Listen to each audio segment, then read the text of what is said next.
This is the story of a summer from over a year ago. In other words, it is a retro, modern, high-tech, and smart incident from the past. It is the crime-soaked story of how the Dark Side team named item gained its fourth member. Prologue: feminine, dangerous, bright. The wall was thick. It was supposed to be composite armor created from an alternating sandwich of polycarbonate and aramid fiber. That meant it was far stronger than a bank vault.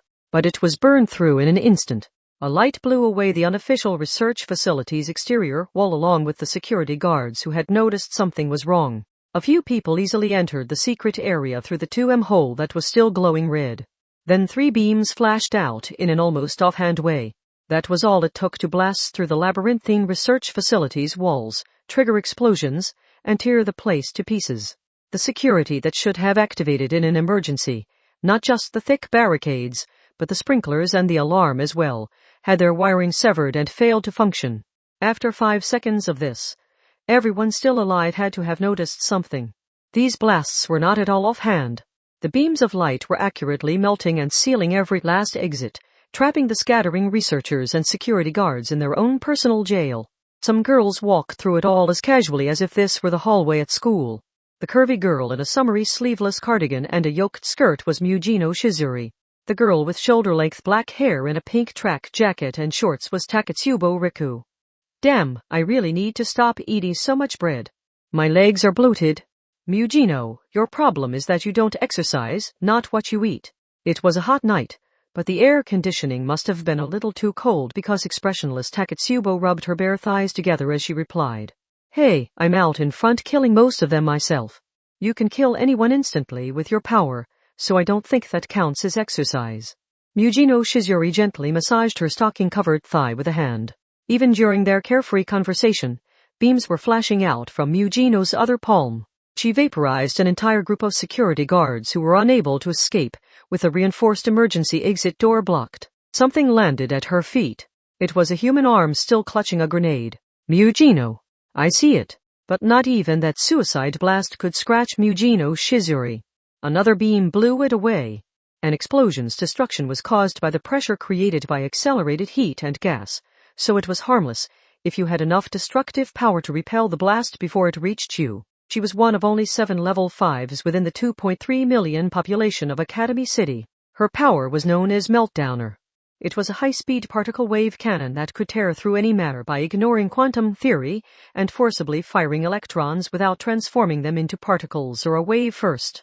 Ordinary explosives had been around for over a millennium, so the technological level was just too different. It was similar to how a group armed with chains and metal bats wouldn't stand a chance against a brutally destructive giant robot. Thick needles that looked more like spikes, electrodes, bottles of smelly chemicals, dentist chairs with sturdy restraint straps, and other grotesque items that seemed more like torture equipment than experimental tools were hit by even more destruction and scattered through the air in tiny pieces.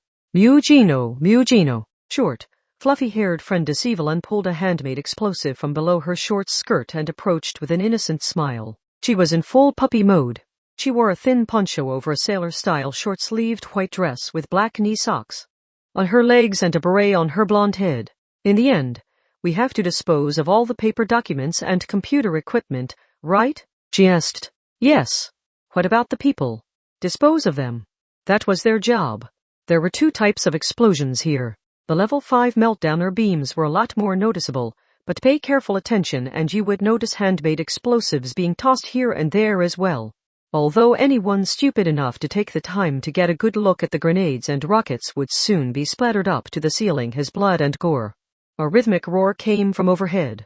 Up above, said Taketsubo Riku, standing straight and staring blankly. A helicopter, huh? Mujino Shizuri snorted and aimed her palm straight up. 1 beam was all it took to blast through to the roof and eliminate the heliport, and the would-be escapees, probably whoever was in charge here. But that wasn't what the tracksuit girl had meant. Up above. Yikes, that orange stuff is dripping down. If Mujino hadn't quickly hopped aside, the glowing goop created from heating the building materials to several thousand degrees Celsius would have landed right on her head. Being too strong could be a problem as well. This level 5 wasn't working with a team, because she wasn't powerful enough on her own. Short Frienda stared at Taketsubo's pink tracksuit. This is a big job, right? Taketsubo, You should buy something a little more seasonal once we get our pay. You know, like a sheer summer dress or a yukata that keeps falling off in places. Ooh, I know. In the end, aren't China dresses summery? I like this tracksuit best. Wrong answer. Once we've been paid, you're gonna be my dress-up doll. When it came to combat, the pink track jacket and shorts girl always stayed a step behind. She didn't fight herself. She provided targeting assistance by detecting presences behind cover or walls. If she didn't detect people's lines of movement, the gun's lines of fire, and even the dangerous pipes or high-voltage wires running through walls and ceilings, Mugino was liable to overdo things and self-destruct. They had to be extra careful in labs and industrial complexes. The tracksuit girl shook a small container resembling a case of mechanical pencil lead. I do have some body crystal if we need it. The Aspers aren't the main target here, so don't bother. It looks like we're hunting down adults today, casually replied Mugino, sending a scorching beam to the left and right to blow away the upper half of 2 security guards who were protecting an important-looking researcher. The wounds were instantly carbonized over, so there wasn't even any gushing blood. Eek, eek. The important researcher, with a doctorate in some field of science, his primary subject of study was unethical human experimentation on children, fell on his rear, held out his hands, and shook his head, over and over. Wait. I won't resist. I surrender. You can do whatever you want to this place. Huh? Mugino Shizuri grunted in confusion. The tilt of her head suggested she was truly baffled. Why, you're a high-level Asper. Which means you're a child. An unaffiliated hero. Let me guess. You're here because you don't like the dark sides and humane research, or because you feel sorry for our child subjects. I'll stop. I'll never do this again. And if you're this upset about the waste of life here, then you won't want to kill defenseless people even if we are what you would call villains, right? Oh, that old argument. Something sizzled. It was the sound of Meltdowner scorching the air and blowing away another security guard when he tried to escape. It didn't matter to Mugino that he had dropped his weapon and had his back turned. The researcher was at a loss for words, and Mugino slowly crouched in front of him and leaned toward him. She tilted her head. Hate to break it to you, but that wasn't what we were hired to do. Hired? One of those heroes you mentioned is about to show up here, so we're supposed to incinerate any problematic evidence before it can come to light. Exclamation, and that evidence includes the information contained in people's brains. Another sizzling sound. Beyond her outstretched hand, the researcher's entire head was missing. The corpse didn't even fall backwards. Sorry. A shitty villain like you might have had a chance to turn over a new leaf if I could erase specific memories like that psychological level 5, but this is how I carry out jobs. The apology was only a word. There was no hint of guilt in her voice or on her face. Mugino, said the pink track jacket and shorts girl, pointing further inside. There's something there. It doesn't seem like an immediate threat, though. Is it them? Probably. The researchers went to the trouble of hiding both the room and its entrance. Mugino and Frenda exchanged a glance. Mugino and the others had been sent here because someone had detected signs of trouble at this research facility. The nature of the job meant they couldn't keep relevant material on them, but they had memorized all the important people and things. Mugino brushed the hair off her shoulder. Then give us 5 minutes to kill them all. They kept to the proposed schedule. Since no walls functioned as cover with Mugino, the security guards and researchers' fates were sealed. After blowing up or vaporizing everything in the facility that moved, Mugino Shizuri and Frenda Sivalon walked through a space of death that smelled more scorched than bloody. They made their way back to the small room the tracksuit girl had informed them of. In the end, the latest game consoles are great. You can do fitness and health management on them. Wouldn't a contract with a 5-star gym be better? Then you can do pilates and hot yoga. Tesk. Muyuji and Yuo, if you're trying to go on a diet, if you want to stay in shape like the beautiful person you already are, then you can't just set aside some time each day dedicated to it. If it isn't incorporated into a stress-free activity with visible results, you won't keep at it for long, will you? So in the end, what you need is a well-made exercise game contained on a single small game console. This had originally been a secret area not found on any of the building diagrams, but the rampage through the facility had left the hidden door bent and lifted up from the wall. Takatsubo was faithfully waiting in front of the banged-up door, so Mujino had her stand back, while she kicked the door down with the bottom of her foot. Oh? Sealed pods of tempered glass were lined up along both walls. They were used for cold sleep. Each pod was about the size of a phone booth. In the end, we couldn't detect any heartbeats or breathing because they were kept in cold sleep. Frenda twirled a mobile device in her hand. Modern camera lenses provided a variety of functions, which was convenient for people who were up to no good, as long as they made sure to switch off the automatic transmission of location and other data the phone companies use to sell off your privacy, piece by piece. Mujino wiped the white frost from the exterior of one pod to look inside. It contained a naked girl. She had a brown bob cut, pale skin, and only modest curves. Even with a generous estimate of her age, she had at most just entered middle school. Even her hair was frozen solid. She was like a fruit gelatin with all the gaps filled in with clear resin. Mujino took another look around the room and estimated the total number of pods at more than 40. Just like the data we were given, they're all human lockers, which makes them the last thing to deal with to safely erase the project. Kind of depressing when they're all so defenseless, but what do you say? In the end, should we count them and make sure they're all here before we blow them up? No, let's take some as a souvenir. Actually, one should be enough. Mujino's irresponsible mood made it sound like she was impulse buying at a pet shop. Frenda looked confused. What? I thought our job was to eliminate everyone and everything here. Why should we do exactly what we're told? Fine, but I know better than to think you're doing this out of the goodness of your heart. In the end, what's your angle here? First of all, our job is to erase some data the higher-ups don't want getting out. It was never spelled out in the job description, but they don't want any concrete data that points to what they were doing here. They shouldn't care about one of the kids who couldn't explain what was done to them here. Think back to the job description. It specified killing the researchers and the security team, but it never mentioned the subjects, so we're not actually required to kill them. Makes sense, said Frenda. Neither of them was discussing this with the gravity of a life-or-death situation. The decision to let these people live or die was entirely up to their whims.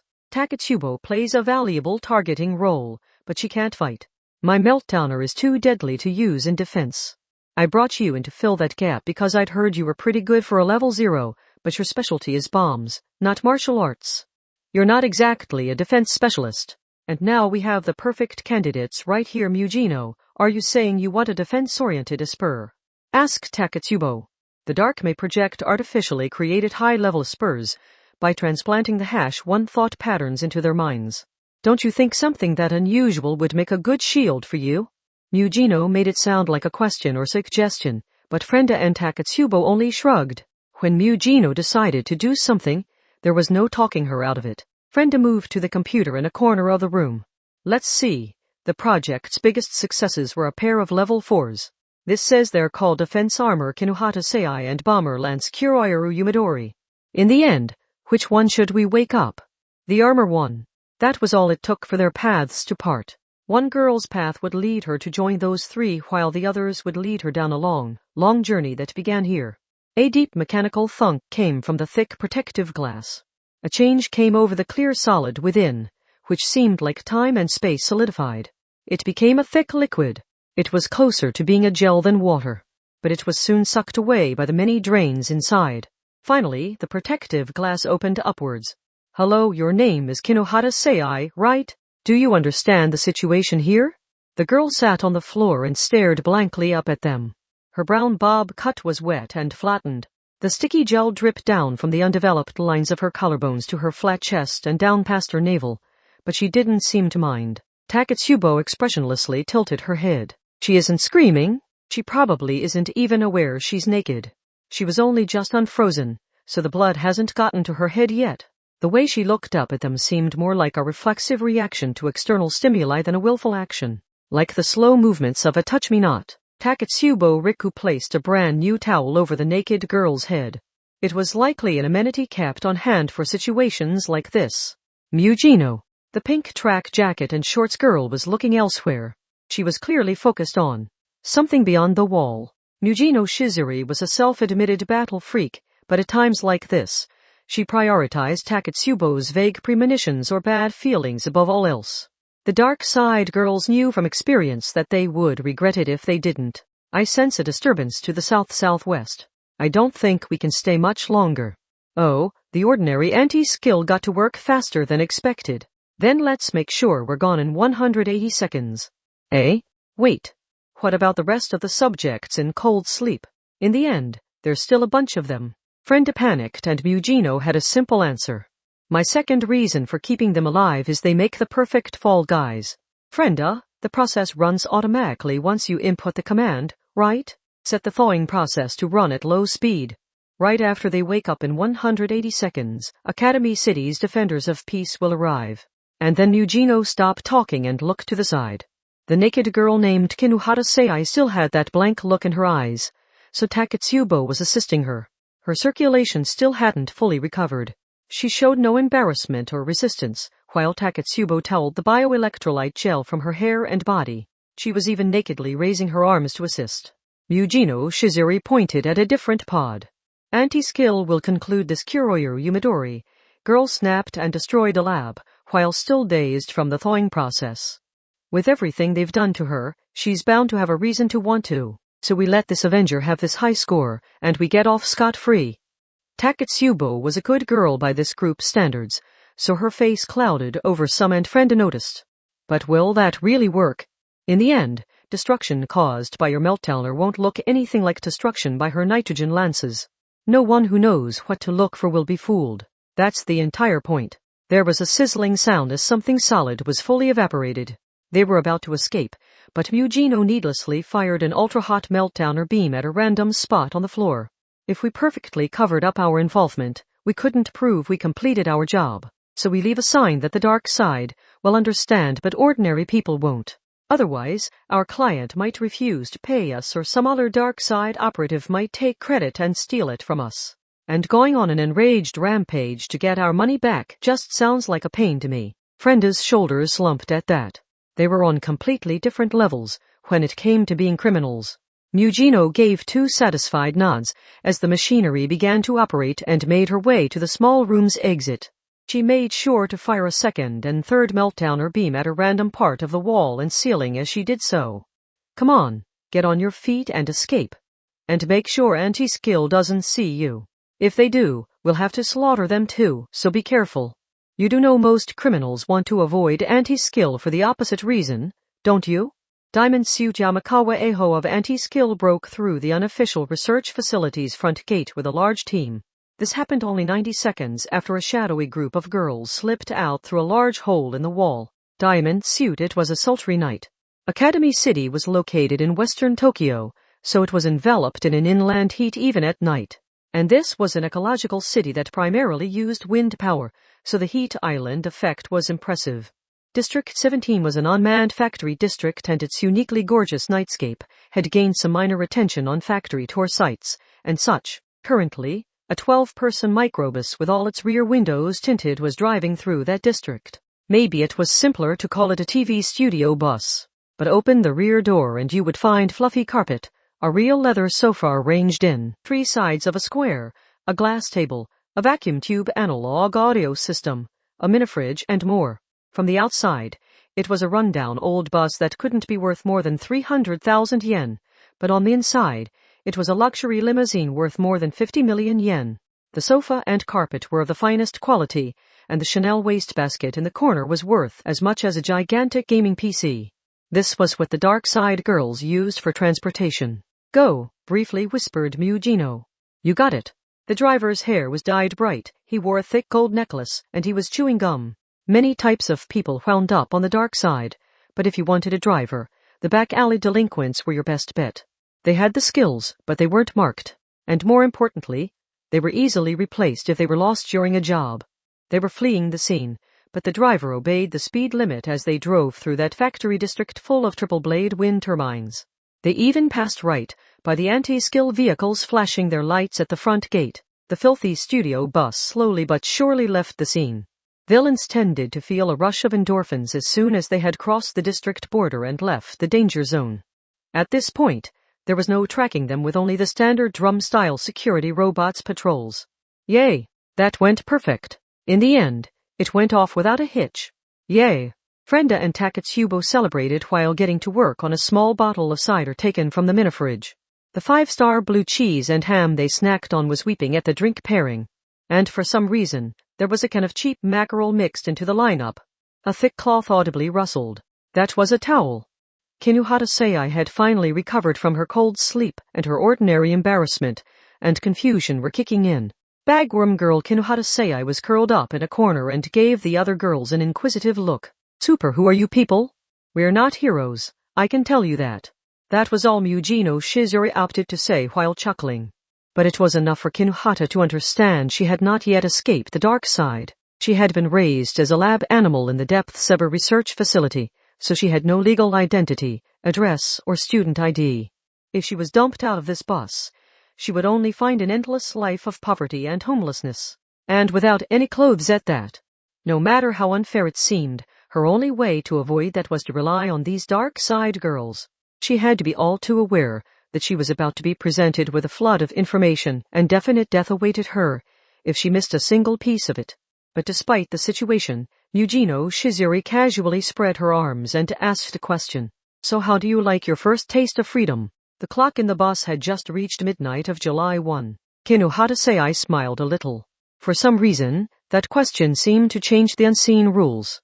These people weren't good or righteous, but she now knew she had found herself in a situation she couldn't have hoped for even after 100 years of being given nothing but air, food, electricity, and drugs in a sterile room.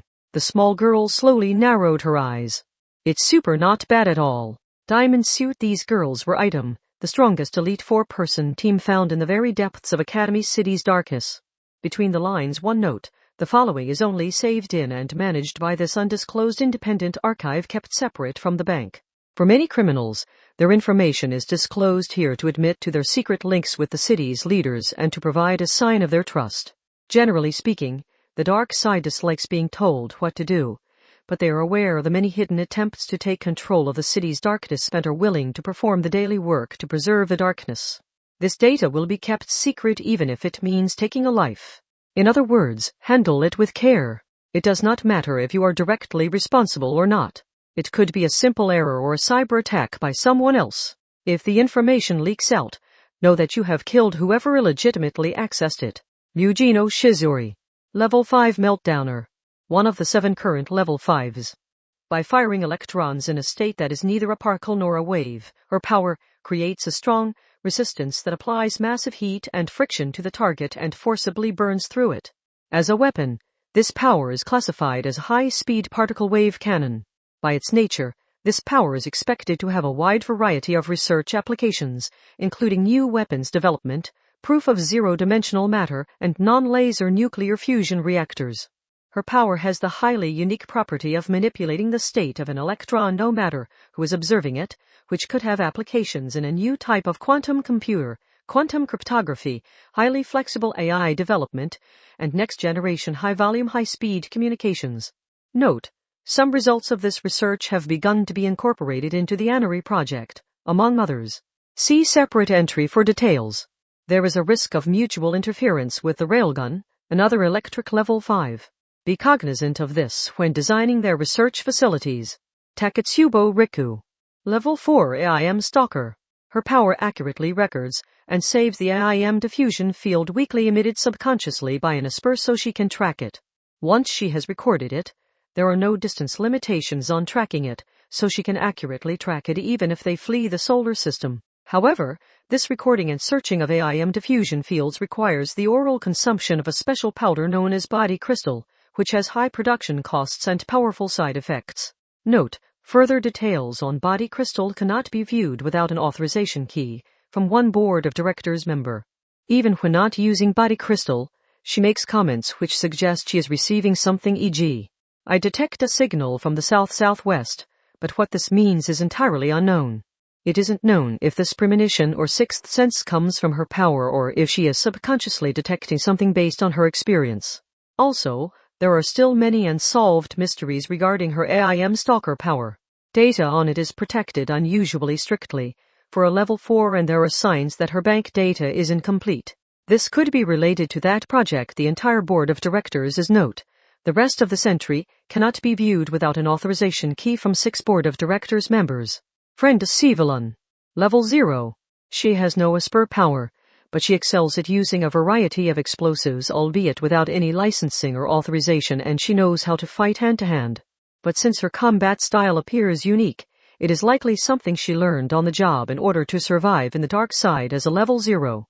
Her knowledge of explosives and of chemical synthesis as a whole is on par with a university professor. The lack of obvious burns and scarring on her body suggests this knowledge was not obtained through self-taught trial and error, but it is unknown who taught her. She has too many friends and acquaintances to make a determination. Because she has an unusually wide range of friends and wants for nothing in her life, it is unclear why she has chosen to place herself in the dark side. For a time, it was suspected she was an undercover agent for Judgment or an online news site who was given the necessary chemistry knowledge with a testament, but that theory has since been disproven, which leaves her as even more of an enigma. If the cumulative points against her ever exceed 10, form an investigation team to look into it. Note: new record. File partially copied over from Dark may project entry. Kinuhata Sei. Level 4 offense armor. Her power controls the nitrogen in the air to surround her body with a layer of ultra-compressed gas as a solid defense, or to artificially boost her strength. The defense, in particular, will automatically react even to surprise attacks from her blind spots. It is also sturdy enough to leave her entirely unscathed from a shotgun blast at point-blank range. She is a close-quarters specialist, but her specs are so high the outcome of the battle is mostly determined by whether or not she can limit the battle to close range. She was also a subject of the Dark May project, meaning a portion of #1 Accelerator's thought patterns were transplanted into her mind. Note: see separate entry for project details. The way her offense armor automatically activates to protect her comes from the successful adoption of an inferior version of the reflection equations the #1 loves to use. Related to this, there are reports of her manner of speech changing when she is excited. Chapter 1: The Fifth Girl. Part 1, July 1, 10 a.m. 15 bells, the largest complex in District 15. As the largest shopping district in Academy City, District 15 was the envy of all 2.3 million residents. The ultra-luxury apartments found in that primest of prime locations were sold more as investments than as actual residences. The very top floor and the roof garden of one such apartment building acted as items base. Since the apartments were investments, the owners did not want to reduce the value by getting stains on the walls and floors or otherwise making the place feel lived in. That meant very few people actually lived there, so it was the perfect place to find a quiet life without actually escaping to nature and thus sacrificing the modern conveniences of the city. Academy City develops special powers based on quantum theory, so the city is home to scientific espers. Using the fact that observation alters the movement and nature of particles, methods such as hypnotism, drugs, and electric shocks have been used to help students develop a personal reality which allows them to produce ordinarily impossible phenomena. With nothing to do after completing their job, Mujino Shiziri was crossing a living room larger than a tennis court to reach her bedroom. The 100-plus-inch TV switched on by itself. Automatically searching out a recommended program upon detecting someone's face didn't seem like the best idea. It didn't seem very ecological, and its recommendation algorithm had failed for her because she had no interest in the morning news program it had chosen. But just this once, maybe it had done a good job after all. This had delayed her just long enough to notice something flashing in a corner of the room. Huh? She grumbled with a bottle of carbonated water in one hand. She was only wearing a thin negligee since she had just taken a bath, but she had no real issues with standing by the window. She threw herself into one of the recliners lined up by the glass and grabbed the phone receiver. She leaned back and the chair collapsed back into something like a bed. This was an ecological city of skyscrapers and 3-blade wind turbines. The large screen on the side of a blimp provided a UV forecast for the pedestrians walking below the summer sky. The city sprawling out beyond the window was a shitty place. It could only shine so bright thanks to the dark side support, but no one there so much as glanced toward that dark side. The call was from exactly whom Eugeno expected. Mugineyama, why do you always insist on calling the home phone? I don't check this thing's answering machine. You could reach me directly on my cell phone, so I'd never miss your calls. I wouldn't dream of it, milady. I am but a lowly servant, so I would never be so rude as to directly contact you without prior arrangement.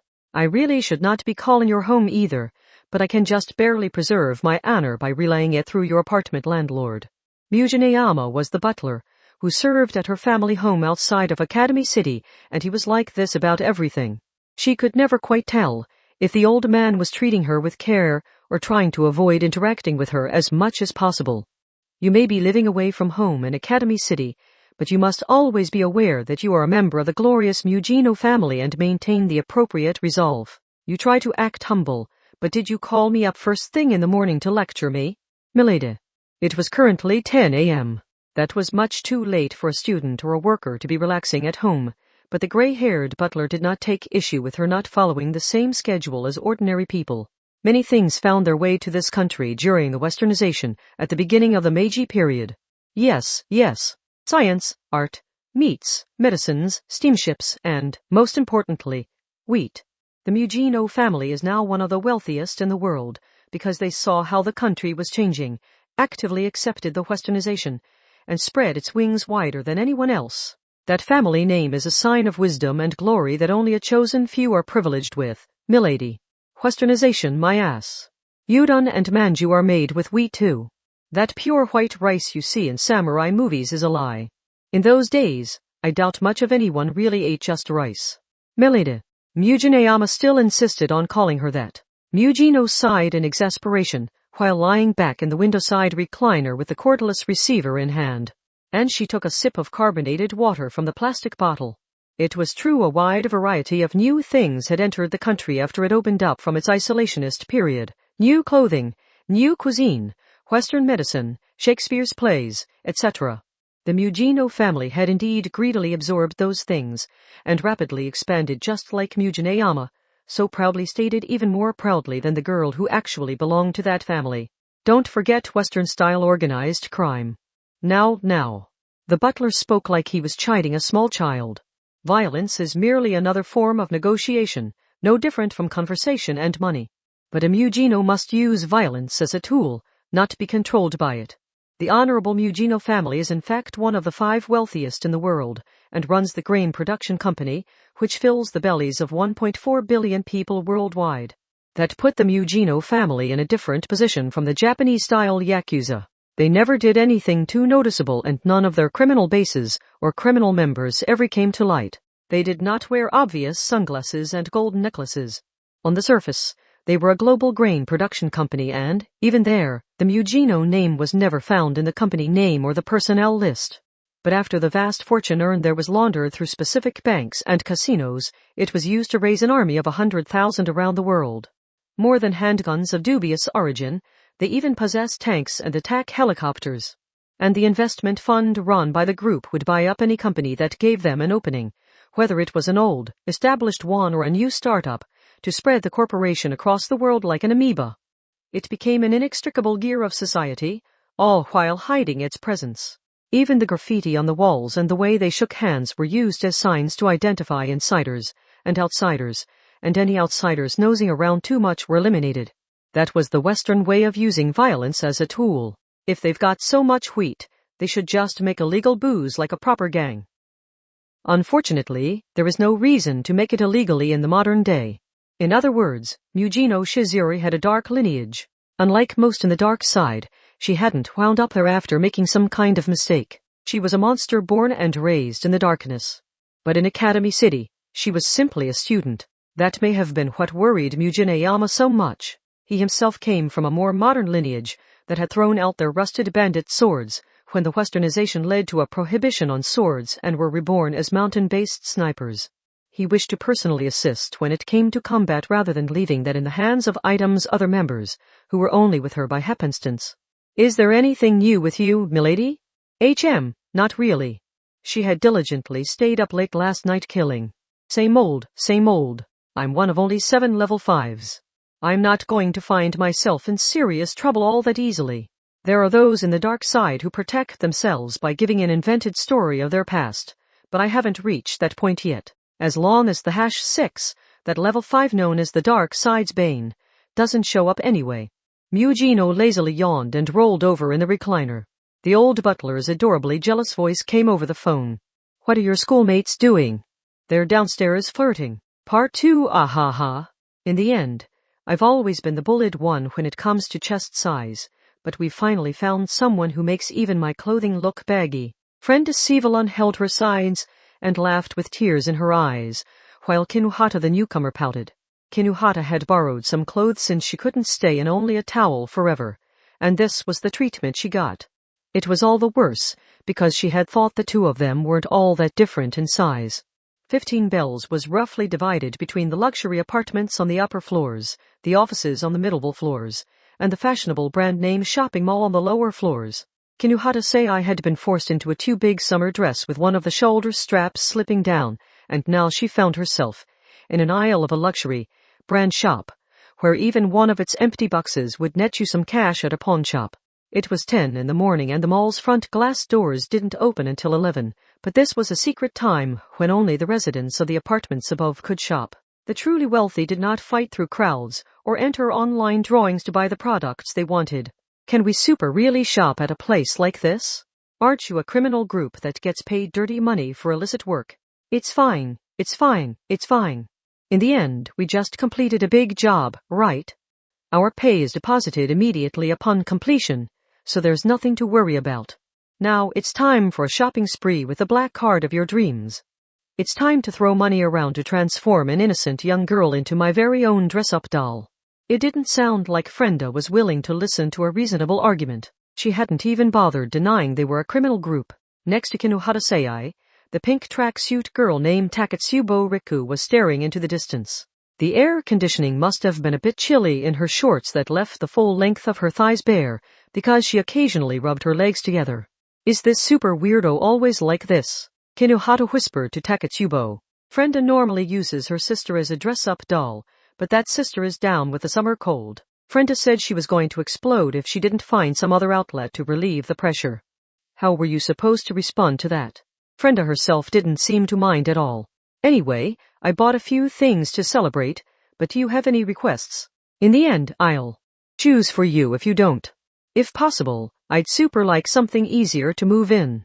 I don't mind if it's short, but a bunch of loose frills and stuff that catches on the air would be super annoying. So in the end you prefer boyish clothes? I super don't care about that distinction. The three argued as they walked through mall. At a spot similar to a public square, several clerks had a thick tarp laid out on the floor. They were apparently doing watermelon splitting as a seasonal event. There were paper bags smaller than a light novel gathered in one corner, which appeared to be the prizes for anyone who got it in one hit. As small as they were still brand-name products that hosts and hostesses would swarm like puppies. The girls arbitrarily chose a shop with a sporty look and entered. Kinuhata chose a garment that looked easy to move in and easy to maintain, but her cheeks stiffened when she saw all the zeros on the price tag. Hold on. Has Japan become a country where you need a stack of cash to buy a single pen? Meanwhile, Frenda and Takatsubo didn't mind at all. In the end, France really is the country to go with for bicycle stuff. Come on, Takatsubo. It's time you said goodbye to that tracksuit. How about we cover your curves with a form-fitting road bike suit? Oh no, not one of those colorful skin-tight suits the female pilots wear in robot anime. Wouldn't it be more like the female member on a Sentai show? On Sunday mornings, my sister prefers tokusatsu shows like Kabuto Driver over anime. She's 7, so it's not easy keeping up on that stuff, so I can discuss it with her. Anyway, take this form-fitting suit. Hey, quickly cut in Kinuhata. Maybe look at all the zeros on the tag before playing around with this stuff. One super careless tear and you're in serious trouble. Don't underestimate the criminally wealthy just after getting paid for a job. Newbie. In the end, did you find something you want to wear? Is that what you're holding? Super, this is way too expensive. Then let's get to the fitting room. In the end, it's time for the thrillingly embarrassing experience of changing behind a single cloth, so flimsy it feels like the air conditioning is going to blow it out of the way. I said it's too expensive. I'm super terrified to wear this. Her complaints went ignored, so Frenda and Takatsubo grabbed her arms and dragged her into the fitting room. Just like a captured alien, she was confident in her strength, but she didn't dare struggle and tear the clothing. In the end, if you don't shut the curtain yourself, everyone will be able to see you, just like someone who didn't set their social media profile to friends only. I super get it already. She yanked the curtain shut. Tracksuit Takatsubo Riku's gaze lazily wandered through empty air before landing on Frenda. You're having fun. Wahaha. In the end, this is tradition. The newest member of Item is doomed to be the dress-up doll of the second newest. This meant Takatsubo had done this to Frenda and Mugino to Takatsubo. Frenda was still traumatized after experiencing minor gestal survival when that girl had lined up 72 colors of plain track suits and quietly pressured her to choose one. And eventually I've super put it on. The curtain opened and Kinohara Sei emerged. Her outfit consisted of a hoodie dress, a shoulder-bearing top, and leggings. It suited her a lot better than the fancy dress that had been forced onto her. Oh, you're a new type for Item. Kinohara looked uncomfortable at the attention from the other two. Frenda crossed her arms and nodded twice for some reason. We can use this as a starting point and try out some other genres. Let's head to the other shops so you can try on a wide variety of styles. Wait, you're super buying this. But the zeros. Frenda, you need to buy Kinohara's underwear too. Hold off on that because I'm saving the best for last. Yay. In the end, which will you find more embarrassing? Adult lingerie that makes it look like you lost a bet or kitty ones with a big kitten face printed on the butt? Eh? You mean Kinohara isn't wearing any underwear under there? That's a problem. Tilde! Exclamation. Kinohara blushed red and trembled. Really, it was the athletic shop's fault for not selling underwear. But without an official identity, address, or student ID or clothing, she would have nowhere to go if she left now. And she would probably be naked again. So in that sense, Frenda and the unlimited black card she was waving around were still the most reliable umbrella here. Excuse me, she'll be wearing this home, so we'd like to check out. In Academy City, crime was not the result of poverty. Kinohara took a detached stance, as she noted that you couldn't escape the dark side even if you had such a large pile of cash you could die in a money avalanche. The popular clerk with the Jaru look had to be terrified of upsetting such a good customer, because her fear was almost palpable as she spoke to Frenda. I don't know how to say this, but our reader can't seem to approve your card. I checked and it isn't an error with the card's chip or the reader, so it must be the account it's linked to. The clerk seemed legitimately distressed, so it didn't appear to be a joke. Time froze. Frenda Seville unhesitantly looked back. The blonde girl was trembling as she witnessed a situation far worse than she had expected. Whoa, where did you super get those scissors from? Kinohara, you need to remove the tags if you're going to wear this. They're all cut off. Now these clothes are yours. Did you super cut off the washing instructions too? Ugh, and memorizing those is a super pain. Ahaha. Now you can't return these. Frenda couldn't bring herself to intrude on that heartwarming scene. She didn't have the courage to count the zeros on the price tags fluttering to the ground. Heart three-way, moaned a tearful voice. Hanano Chaobai was a girl who looked to be around 15. Her long black hair was split into three with only the very ends tied. She was still a young girl. Her general vibe was more dog-like than cat-like. And she was trembling like a wet chihuahua. She wore a short-sleeved sailor uniform, but she wouldn't be questioned by Auntie Skill for walking through District 15, Academy City's largest shopping district, at midday. Everyone judged Hanano Chaobai to be a girl with abysmal timing. Nothing she did or said was ever wrong, but the timing of those things was always off to a miraculous extent. So due to no real fault of her own, she earned everyone's disapproval and found herself all alone. Kaya. This man is a molester. For how many people would that accusation lead to a counter-accusation of being a scammer, making false accusations, getting called a slut, and having your entire life derailed? Ugh, what kind of public reputation is enemy of train commuting salarymen everywhere? Her tendency to monologue to herself despite her lack of friends may have come from her time in the drama club. At any rate, her life had continued after hitting rock bottom. Today was the start of her new and exciting life on the dark side. The person instructing her over the phone had told her to go to the top floor of the 15 Bells complex in District 15, meet her new teammates there, and work as a 4-person team. But when she boarded the elevator and pressed the top floor button, nothing happened. She noticed an inconspicuous palmprint reader next to the rows of buttons. Hanano Chaobai sprayed her palm with a special powder to easily get past the lockout and made her way to the top floor. That was her specialty since she had no real spur power.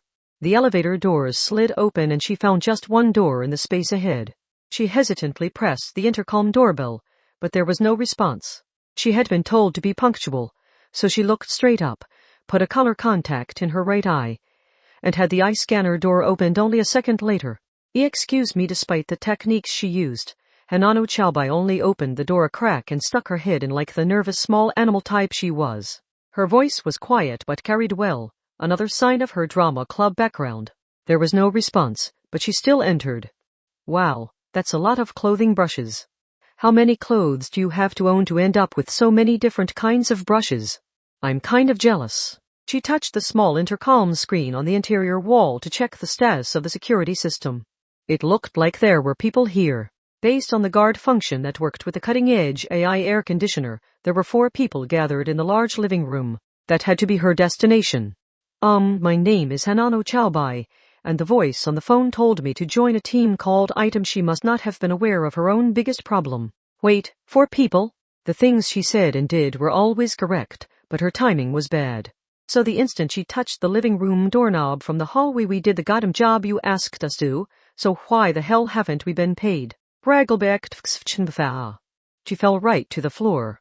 Hanano Chaobai's hips gave out, leaving her in a cute W-sitting position. Even she could tell she had tears in her eyes. She had to gather all her strength in her crotch to keep her bladder from giving way.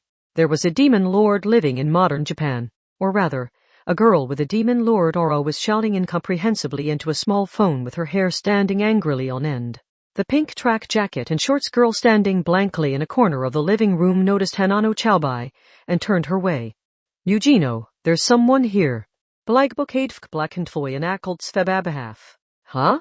The death metal shout was cut off by a note of confusion. The girl even tilted her head quite cutely. I am Hanano Chaobai. That was all Hanano Chaobai could get out while trembling in her attempt to avoid wetting herself. Who's she? A friend of yours, Kinuhata? Super nope. Meanwhile, a voice spoke from the phone at the demon lord's ear. Like I've been trying to tell you, I transferred your payment like always. If you can't access it, it must mean your account has been frozen for some reason. Go bitch at the stupid bank operator, not me. Oh, I know that voice. Thought Hanano Chaobai, her face brightening a bit. That was the usual voice on the phone. The traditional demon lord, meaning she was more frightening than sexy, frowned. Why would it be frozen? Do I look like the tutorial goddess will answer every question you pray at me? The money's gone from my wallet, so the rest is on you. I'm not transferring any more money for that job, but if your account was frozen without any kind of notification to you, it probably means you screwed up on the data front and triggered a criminal account alert with the bank. You think we'd make such an amateur mistake? Then someone set you up. Maybe a hacker and maybe a snitch, but someone from the dark side. The demon lord glared over at Hanano Chaobai with the phone still in hand. Also, someone I don't recognize has shown up in our apartment. That would be Hanano Chaobai. You were saying you wanted more variety since Item only has 3 members, remember? You should thank me. She's a real prize. She specializes in disguise and infiltration, so she opens up a lot of new options for you when awkward air set in. The voice on the phone had said they only had 3 members, but there were 4 other people here. With that one called Kinuhata and tearful, trembling Hanano Chaobai, they made for a 5-person Senti team. Every face their expect for the trembling one had. Could her timing possibly be worse? Written on it. It's up to you if you use her or not, but make your decision within 30 days. Oh, and you can't return her if she dies or loses a limb or something. She might be level 0, but like I said, she's a real prize. If Item doesn't want her, I have other places I can send her. So treat her with care even if this is only a trial period. Hey, do you think we're in any position to hire someone new? We can't access our money with our account frozen. If we don't do something soon, we'll have to leave this apartment hideout. As cashless as our lives are these days, I'm sure you have some physical money lying around. If not, go crawling on the floors and check under your beds. All you need is a single yen to open a new bank account. Use whatever name you want as long as it can't be traced back to us. By the way, Hanano Chaobai's disguises would be perfect for that. And don't forget the most basic fact of life. If you want money, you need to work for it. Do you have a job for us? A big one. And if your frozen account was a targeted attack on Item, then I bet it was about this. They somehow learned what job I was bringing to you and made a preemptive strike. They're so scared of you they were hoping to keep you away before the fighting even started. No one's going to work if they can't get paid for it, right? I don't care if you're after the money or the revenge, but I have a feeling you're very interested in hearing about this job. Part 4. If they were going to start on a new job, every member of item needed all the details. That meant Mujino Shizuri's phone was not enough. Thus, the 5 girls took the elevator to the lower floors. How did you manage to buy Kinuhata's clothes without your credit card? Asked blank-eyed Taketsubo. In the end, I dug through my pockets and found a few prepaid cards. You know, the kind where you input the alphanumeric string on them to buy stuff online or buy songs for your music player. If I wasn't able to cash those out, I'd have been in trouble. What would have happened to you then? There are specialists for dealing with dark side people who don't pay their debts, so I'd be on the run as they swarmed me like an endless stream of army ants. Now, I'm not about to let those losers take me alive and wring me out so tightly I turn into a super rare cute girl diamond, but it'd be a pain regardless. Eep. There are people like that on the dark side? Hanano Chabai shrank down even though this wasn't about her. Their destination was the classic-style theater among the few different movie theaters in 15 Bells. It was strange for it to be deserted even at midday on a weekday, but no one voiced any confusion. Once they shut off the lights, deadly documents appeared on the large screen. Iden's job was in fact to erase and eliminate dangerous elements from Academy City. Huh? Why do you look so disturbed, Kinuhata-san? It's super nothing they had to be surrounded by an unknown number of speakers, because the voice on the phone sounded very three-dimensional as it explained. They still couldn't see her face, though. Are you familiar with the Coliseum? In the end, it's an underground fight club with no rules. You can use any weapon or spur power you want, readily supplied friend Sivalon. Her immediate response suggested she was one of the ones who enjoyed watching the fights with a bowl of popcorn. The venue moves each time, so it's hard to track down. The audience watches a dark web live stream on their computer or phone so they can enjoy seeing a real fight to death and high enough quality to make out each speck of splattered blood. It supports the latest high-definition resolution and even VR goggles, but they use some kind of obstruction program that prevents you from recording or screenshotting it. The contestants come from a variety of backgrounds, but I believe they're all drawn in by the promise of the substantial prize money. You know a lot about this, Frenda, said Taketsubo. You're like a knowledge professor. Heh heh. In the end, keep the praise coming. The pink tracksuit girl's off-kilter comment earned a bashful response from Frenda. Meanwhile, Hanano Chawai's ordinary sensibilities had all the blood draining from her face. They claim the fights are to determine the strongest to spur, when it comes to pure violence rather than the level system, which is entirely based on what most benefits the adult researchers, said the voice on the phone. Even in the dark theater, one of Mujino's eyebrows clearly twitched. She was a battle freak who loved things like that. We wouldn't care if it was just a bunch of idiots gathering together and killing each other. The problem is the prize money your girl mentioned. The prize is 15 billion yen. Where do you think that comes from? Surely you don't think livestream ads are quite that lucrative. The voice on the phone probably wasn't expecting a response. She continued without even waiting 3 seconds. Life insurance. The only sound was Hanano's groan.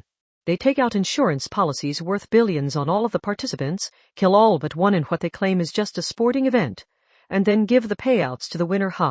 That explains the prize money, but what about the Coliseum's management? Taking out the insurance policies costs something, and managing communications infrastructure, you can't afford to be discovered, is a major risk, so aren't those pieces of shit the ones who would super want the most money? Who's that? Never mind, I don't care. The management makes their own money. There's the ads I mentioned earlier, plus there's a paid service that lets people gift weapons to their favorite contestant mid-fight. In the end, that's why a lot of the male contestants dress like hosts and the female ones wear risque costumes in order to survive. But if they rely on that strategy too heavily, the results are pretty tragic once their fans get tired of them. Right, said the voice on the phone. Then the management uses their earnings to fund insider trading and illegal loans over social media to make even more money. They of course threaten the losers, who get scared and drop out of the fights, and set up a breakwater of branch managers and specialized staff, in order to construct a safe zone, where no consequences will make it back to them even if the entire operation comes to light. Really, it comes down to how convenient cryptocurrency is. All this money is shifting hands, but no one can track any of it. So long story short, the managers aren't interested in a mere 15 billion. Like that friend girl said, the life insurance payouts are only meant as bait for contestants. So what do you want item to do about it? Yujino Shizuri did not sound happy. Nothing as stupid as wanting us to kill them all, I hope. Of course not. This job comes from the insurance company they're taking advantage of. The insurance business is just like horse racing. They go under if the amount they take in from customers isn't more than the amount paid out to the customers. They're close to going out of business after paying out so many high-value policies back to back. And we're supposed to shut off the tap. The managing director who hired us says there will be no questions asked regarding our methods. Basically, do whatever you want as long as it doesn't cause their company any trouble. So this is a DOA job. Got that? In this case, DOA meant dead on arrival, not dead or alive. Groaned Mujino Shizuri as she considered it. The managers aren't interested in a mere 15 billion. I don't know if they have it in cash, gold or crypto, but their vault must contain even more than that. That sounds good to me. To be clear, the Coliseum management recruits powerful Asper contestants, so they'll be armed with enough firepower to deal with complaints from an entire group of those contestants. Which means they're likely powerful Aspers from the dark side. Screw this up and you could end up dead. This is sounding better all the time. They were done talking. After the call ended, the entire theater lit up. It was a clean space without a single stain. It seemed to perfectly represent the shittiness of Academy City. So in the end, what are we going to do? First of all, you and you. Mujino ignored Frenda's question and pointed at Kinuhata Seai and Hanano Chaobai. We have 5 people all of a sudden, so we need to figure out what to do with these newcomers. Part 5 item was more than just the girls. Just like the bus and its driver from the night before, there was an entire support organization below them. There was a limit to how many people could receive that level of support. As Mujino saw it, a single organization could only support 3 or 4 people at full specs. Any more and the costs would be too high and the support would become imbalanced. Bullets were more destructive to biological matter when made from a soft metal with a high relative density, but everyone would choose a lead bullet over a gold one. Why was that? Because even the military and police preferred the much cheaper substance if the effect was similar. So one of you will be a full member, the other will do odd jobs. It what? One girl stumbled over her word with the worst possible timing, earning her glares from the other 4. That was of course Hanano Chaobai. And that statement sealed her fate. This timid chihuahua can do the odd jobs. Wait, please, why it? Hanano Chaobai tearfully begged, but Mujino's exasperated look was unchanged. Takatsubo approached from the side and whispered in her ear. He. I didn't know you were so nice, Mujino. Huh? A level 0 who can't fight on her own is a lot more likely to die on the front line. And she doesn't seem to use tools like Frenda does. Mujino shooed Takatsubo away without even looking her way. Takatsubo herself seemed amused despite the careless treatment. Eek, I'll do anything. Anything. So please don't throw me out. Hanano Chaobai seemed truly desperate, so Frenda shrugged. We have another job already, don't we? In the end, why not use that to see how useful they are? Honestly, I'm not too interested in item, so as long as I have food to eat and a roof over my head, I'm perfectly fine doing odd jobs to support you. Kinuhata, don't run away from a challenge, said Takatsubo. Unwanted support from an unexpected direction kept Kinuhata Seai from running away. The 5 of them boarded the elevator and rode it down past the ground floor. Hanano Chaobai was muttering to herself in the corner, and friend-maker Frenda immediately got to talking to her. Wait, how many dangerous landmines does this Mujino-san person have? You should have warned me. How is a newcomer supposed to know? Not my problem. In the end, I had to carefully search out each of those landmines myself. I'm not handing over the product of my sweat and blood that easily. Please tell me you meant sweat and tears. And there's something super fundamentally wrong with this team if you have to super search out personal landmines like that. Mujino, do those worms think I can't hear them in this tiny elevator? The older girl hung her head while burning with rage. They finally arrived at a concrete underground parking garage. Since they were on their way to a vehicle, Mujino Shizuri had to already have a destination in mind. Hanano Chaobai tilted her head curiously. Where are we going to start investigating this Coliseum thing? We don't know who runs it or what they look like, and I thought the fights are held at different locations each time. Right. Mujino nodded like a small child. Our client is a life insurance company's managing director, remember? We're going to abduct them. Time froze. But only for Hanano Chaobai, it seemed. Frenda and Takatsubo didn't seem at all surprised. Yeah. In the end, I figured we'd be doing that. It did seem like they were holding back a lot of information. Yujino smiled. One vehicle's headlights flashed a few times in the gray parking garage. It was the seemingly run-down studio bus from before. The level 5 girl waved casually toward it. Exactly. A lot of those who hire the dark side are in some kind of trouble they're hesitant to come clean about, but I'm not about to sit around solving that puzzle using an intermediary and a game of telephone. We know who has the answers, so we'll cheat and go to them directly. Dark side investigations start with the known factors and work from there. Hanano Chaobai finally interrupted. The girl with abysmal timing already had tears in her eyes at this point. I don't really understand a lot of this, but I thought that important person from the insurance company was the one who hired us. Why are you starting by attacking our ally? Because it's faster and easier. But they are the one paying us. Make the client mad and you won't get paid even if you finish the job. Who cares about the dark side's stingy payment? Our target has at least 15 billion and probably a lot more. We can focus on taking all that for ourselves. Isn't this an important person? What if that grown-up with some kind of scary influence holds a grudge and puts our lives at risk? You think that's enough to threaten a level 5? You have to remember. Just the day before, Item had destroyed the stronghold of quite a few powerful grown-ups. Besides, if this was an important client, the voice on the phone wouldn't have given away so much of their information. If all we need to do is find the Coliseum and destroy it, we wouldn't need to know about the insurance company or its general manager. But do you even know which insurance company it is? Terrified, Hanano Chaobai kept asking Mujino more questions, which was actually quite reckless. Fortunately, Queen Mujino was in a good mood, so Hanano Chaobai didn't have to blossom into a bright red flower. They're about to go under, right? Before hiring us, they must have gathered a lot of data to determine the cause of their problem, and that would have included some conspicuous searches into the dark side.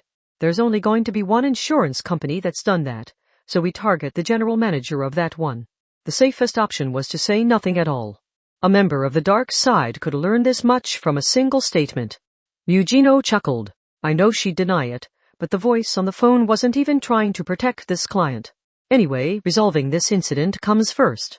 But isn't the insurance company the one with the problem? In the end, someone else must want this job done.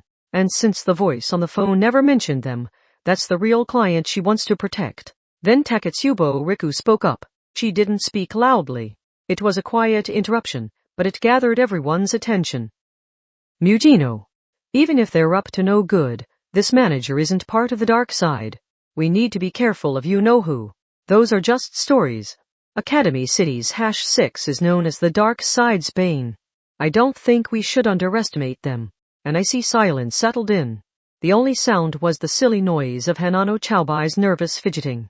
There were stories of a malicious stalker being found dangling upside down from a streetlight. There were stories of a gun-running group being wiped out in a single night. There were stories of a small child being rescued unharmed from a kidnapping group. This person had as many legends as there were stars in the sky, but no one knew their name or what they looked like.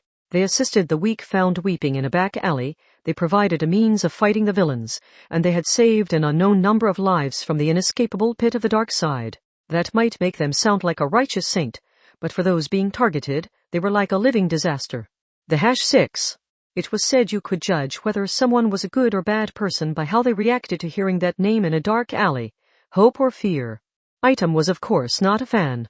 Mujino Shizuri ranked higher, but in a direct fight with another level 5, she would not escape unscathed. Although she was an extreme battle freak, so she might not avoid such an obvious risk if she encountered it. That kind of risk management was a job for Frenda, who worked with bombs, which were destructive and always required proper preparation and funding. So in the end, we need to set things up, nab them in an instant, and make a quick getaway, I suppose. Mujino wasn't too happy about it, but she did give her agreement. She required a delicate touch. If they had suggested giving up on this job, she would have exploded right away. In a contrast to Hanano Chaobai, Kinuhata Sei remained calm. She looked up at tall Mujino and asked a question. Super, what should I do? You were in the Dark May project. That means you have a portion of the #1 thought patterns in your head, right? How much can you do? I'm not interested in theoreticals. What can you actually do? Kinohara-sei didn't even need to think about it. She plainly responded, super well, I can at least kill someone. Part 6. Several highways were linked together by the loops of a multilayer junction. The area directly below it was shielded from satellite surveillance thanks to the many overpasses blocking the sky. It was the perfect spot for attacking a vehicle even if it was being escorted by several military trucks to the front and back. First, a few beams of light flashed from behind. The slightest of grazes melted the armor of the rearmost truck, causing it to crash quite spectacularly, so the rest of the convoy sped up. The instant they triggered an infrared laser crossing the road at a height of 1 meter, an unmanned rocket fired from the side of the road. Good, the off-route mine got them. Frenda clenched her fist in victory a short distance away. With the frontmost truck engulfed in flames, nothing could stop them. The black luxury car ended up in a multi-vehicle crash with its bumper caught below the rear of the taller truck in front of it, so its tires squealed in a futile attempt to move forward or back. As long as the trucks had proper bulletproofing and anti-shock construction, the soldiers inside would be injured but alive. The flames only affected the exterior, but they were still out of the fight now that their doors were bent and burned too badly to open.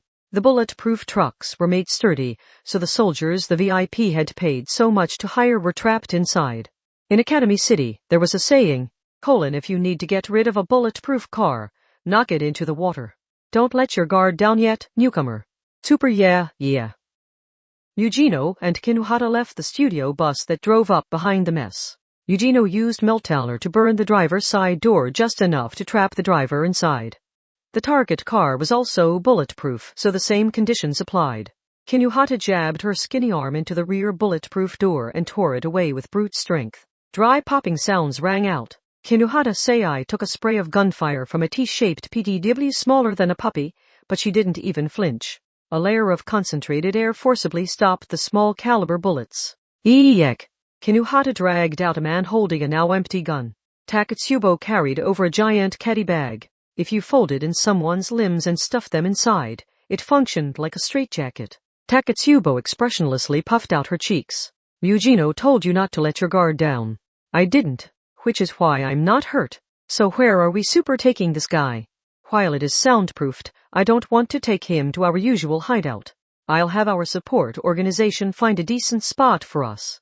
Maybe an abandoned factory or hospital. He must have decided there was no telling what these girls were going to do to him.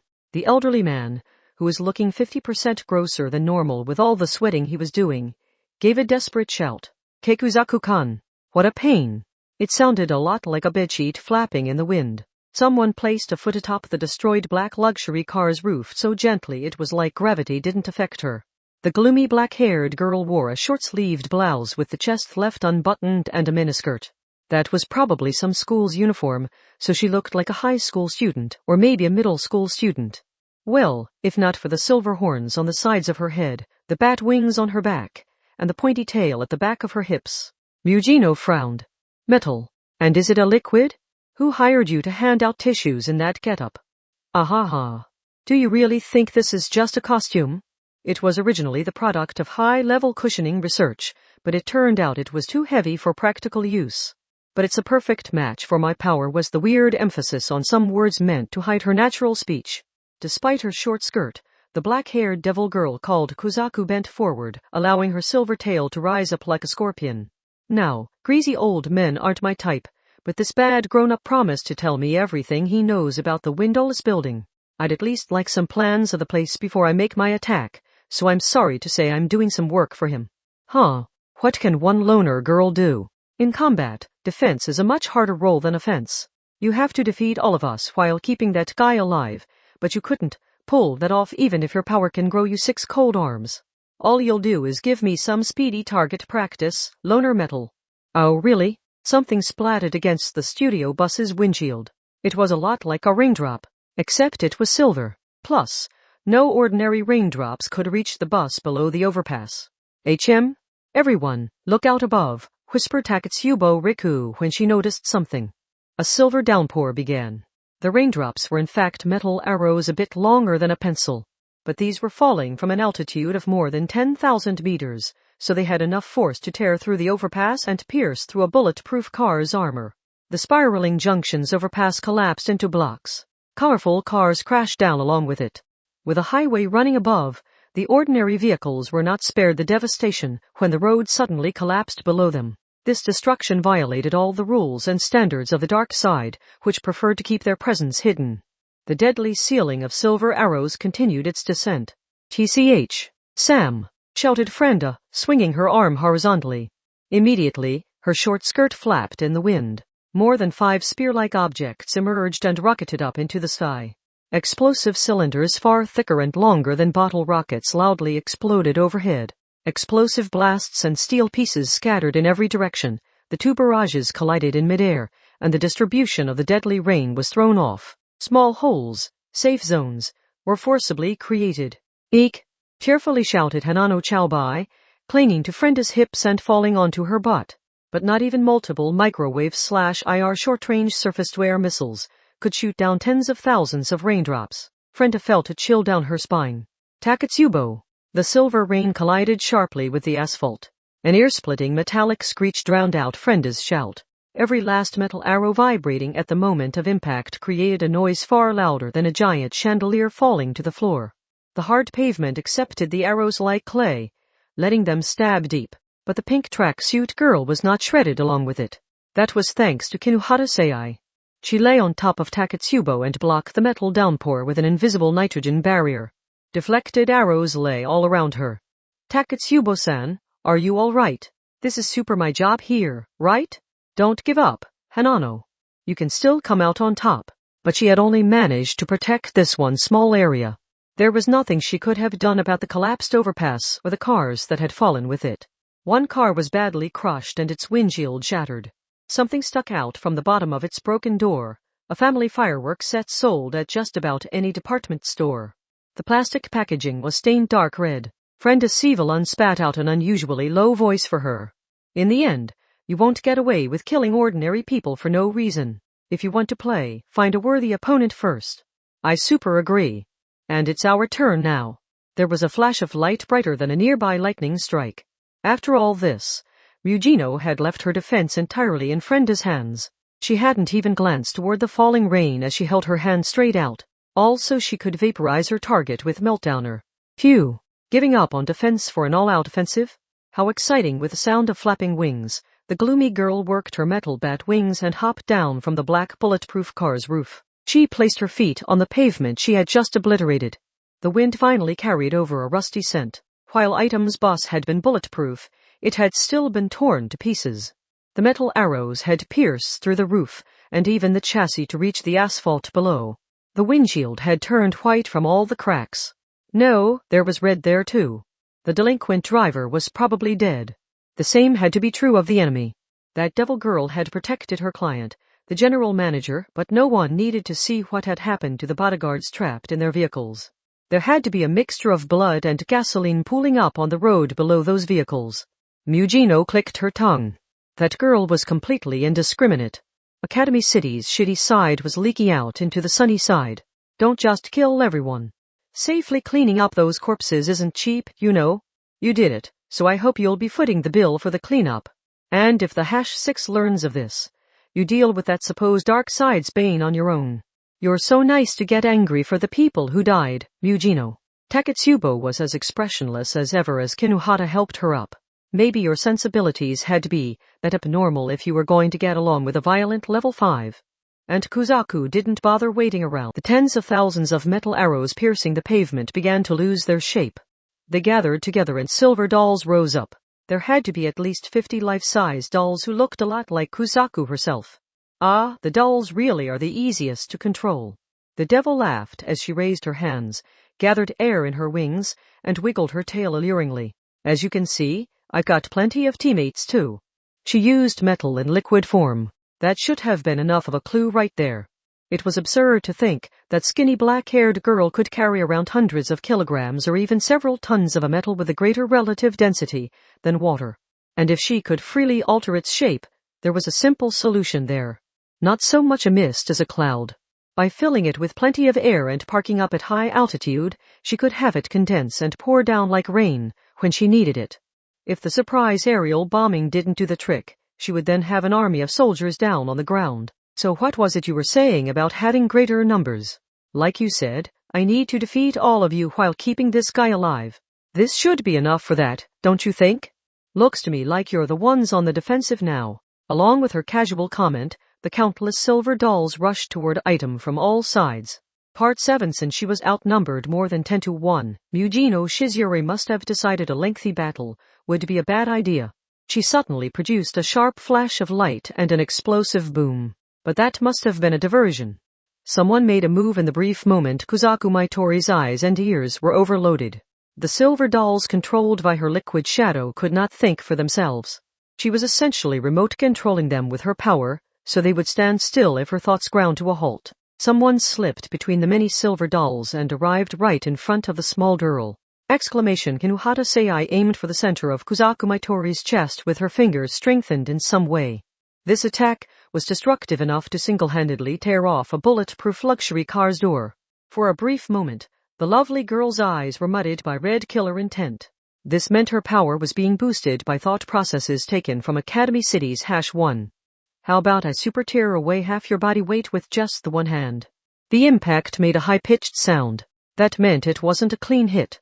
Kuzaku Maitori had raised a pair of thick knives to catch Kinuhata Sei's palm. Kuzaku Maitori laughed with her blades locked with the other girl's fingers. The immense pressure was bending the knives, but they were meant to be disposable anyway. Did you think my liquid shadow power was the only card in my deck? You sack of shit. Also, that 5-star super rare boost probably won't do much good against me. Meanwhile, Kuzaku's eyes were pitch black. Her voice dropped another level while staring out with her deep, stagnant eyes. It's based on those ranks the shady higher-ups of this city decided on for themselves. Seeing people innocently believe in and use the hierarchy to decide how many rights people get makes me want to vomit. Her silver tail tore through the air. But instead of Kinuhata herself, it was aimed at the ground below her. No matter how thick Kinuhata's nitrogen armor was, she would still fall if the road below her crumbled. The tables quickly turned. Kinuhata noted the vibration of the thick knives Kuzaku was placing her full body weight behind to hold back Kinuhata's hand. A frequency edge? Does making a T-shaped razor super vibrate like some kinda toy really accomplish much? Hee hee. Oh, this toy might be a little too exciting for you. That was when 3 or 4 spheres smaller than baseballs were thrown in from the side. They were grenades sans pin. In the end, I'm trusting your power is thick enough, newbie. Kuzaku didn't even glance over as she used her silver tail to throw an equal number of knives. As soon as the knives stabbed into the grenades, causing them to hover for a moment, the timed fuses activated. The explosives detonated one after another from quite close by. TCH. Didn't get a critical hit. Frenda's words trailed off. Something tore apart the dust cloud and flew her way. They were the very same throwing knives that had stopped the grenades, and so should have lost all speed and momentum. They didn't even fly along straight lines. They followed blatantly unnatural curved paths before stabbing into Frenda's arm and side. Kuzaku whispered bewitchingly while using the knives in her hands to pin Kinuhata on her back. These thick blades were not an Esper power. They're called drone knives. In the end, how many tricks do you have up your sleeve? Frenda cursed but focused on evasive action over stopping and removing the knives, proving she really was an experienced dark side member. The next pair of knives that flew and only managed to hit her shadow. But that was fine.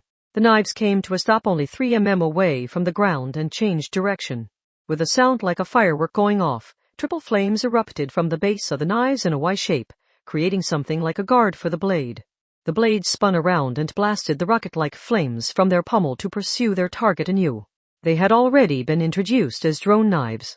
And if the drone knives could fly on their own, got her TCH. Something exploded. Kuzaku Maitori was secretly impressed. With no time to stop and remove the blades, Frenda had applied a small quantity of explosive to the knives and detonated it to forcibly propel them out of her. If she hadn't done that, the drone knives would have spun around while still stabbing into her body, but it still wasn't something most people could decide to do on such short notice. One after another, rockets blasted through the air. The girl was skillfully and admirably focused on killing. But Kuzaku detonated an explosive of her own she had earlier kicked underneath a black bulletproof car that rolled the heavy vehicle over as a giant shield to block all of the rockets. And if worse came to worst, I could use these movable wings as a shield. Kuzaku's power was only specialized to create and control those dolls under special conditions. But by using her own body as the base of her calculations, she could create the metal wings and tail as an extension of altering the details of the dolls. Of course, if I screw up my control, I could end up tearing away large pieces of my body with my own metal. The blonde girl was reliant on projectiles, and it didn't look like she could get back up and rejoin the fight right away. Kuzaku was up against multiple opponents. There were still more people she wanted to stop. While she had the chance, she could take her time and kill them all after she had them all down. Now then! Kinuhata Sei was still just barely pushing back against the knives while fallen onto her back, but she was suddenly knocked to the side. A silver doll had kicked her in the side like she was a soccer ball. They have a relative density of about 20. The human bodies would be 1, just like water, so even these very sexy dolls weigh around a ton. BFH, doesn't that make the original weigh 50 kg or so? That's super heave, I said around, you scrawny chicken carcass. That was about as heavyweight as you could get. It was like getting hit by a giant off-road vehicle. Kinuhata's offense armor could stop a shotgun blast, but this had to be testing even its limits. Now for the next one. Several metallic crashes and clangs rang out. Kuzaku had sent drone knives after a target other than Frenda, but they never hit Taketsubo Riku. Kinuhata Sei had blocked them with her body by forcing her way in their path on her unsteady legs. That kind of phony friendship pissed Kuzaku off. These people were soaked in the dark side. They had killed and taken so much, but they had the nerve to declare themselves the single exception and take good care of their own family and friends. Yes, that was how it worked, wasn't it? The grown-up researchers who had taken away Kuzaku's precious black would have gone home to their own partners and children at the end of the day. They knew what it meant to care for someone more than your own life, but they had no problem taking those kinds of people from others. To them, clones and Aspers were no more than guinea pigs. Kuzaku Itori could not let them get away with it any longer. She had become yet another drop in the sludge of the dark side she so loathed, because it was the only way she could rebel. She was willing to kill if it would help her take down the ruler of this city. I had a feeling the drone knives wouldn't work against that air armor. Super technically, it's nitrogen. I really don't care. And since you bother to protect her, I take it that useless one in the tracksuit is your leader. That tells me my best bet is to focus my attacks on her. She probably couldn't defeat Kinuhata, but she could immobilize her by fixing the liquid metal dolls on her, releasing their shape, and trapping her inside a block of the metal. Once that was done, Kuzaku could capture the tracksuit girl and either kill her right away or use her as a shield. Kuzaku stepped over a bloody corpse and swung her silver tail. The legs? No, I want her to stand on her own, so that won't work. Okay, Miss Leader, I believe this is checkmate. I'll start by taking your arms. You will you? I'm so sad you've completely forgotten about me. There was a sizzling sound, immediately followed by a beam of light. A few more followed. That was enough to tear through the entire group of liquid shadow dolls. It didn't matter that there were 50 of them. Yujino Shizuri and her Meltdowner were one of Academy City 7 level 5s. But that was irrelevant. Shoot them or blow them up, those dolls could regenerate. Or each of the scattered droplets could transform into a sharp needle that rushed toward Yujino. Yet they didn't regenerate. Kuzaku tried to control the blasted silver droplets, but for some reason, her power couldn't reach them. It all splattered across the ground. Wah! You don't use just water or metal. You went out of your way to control something as unusual as liquid metal, which tells me your power can only control a very limited range of things.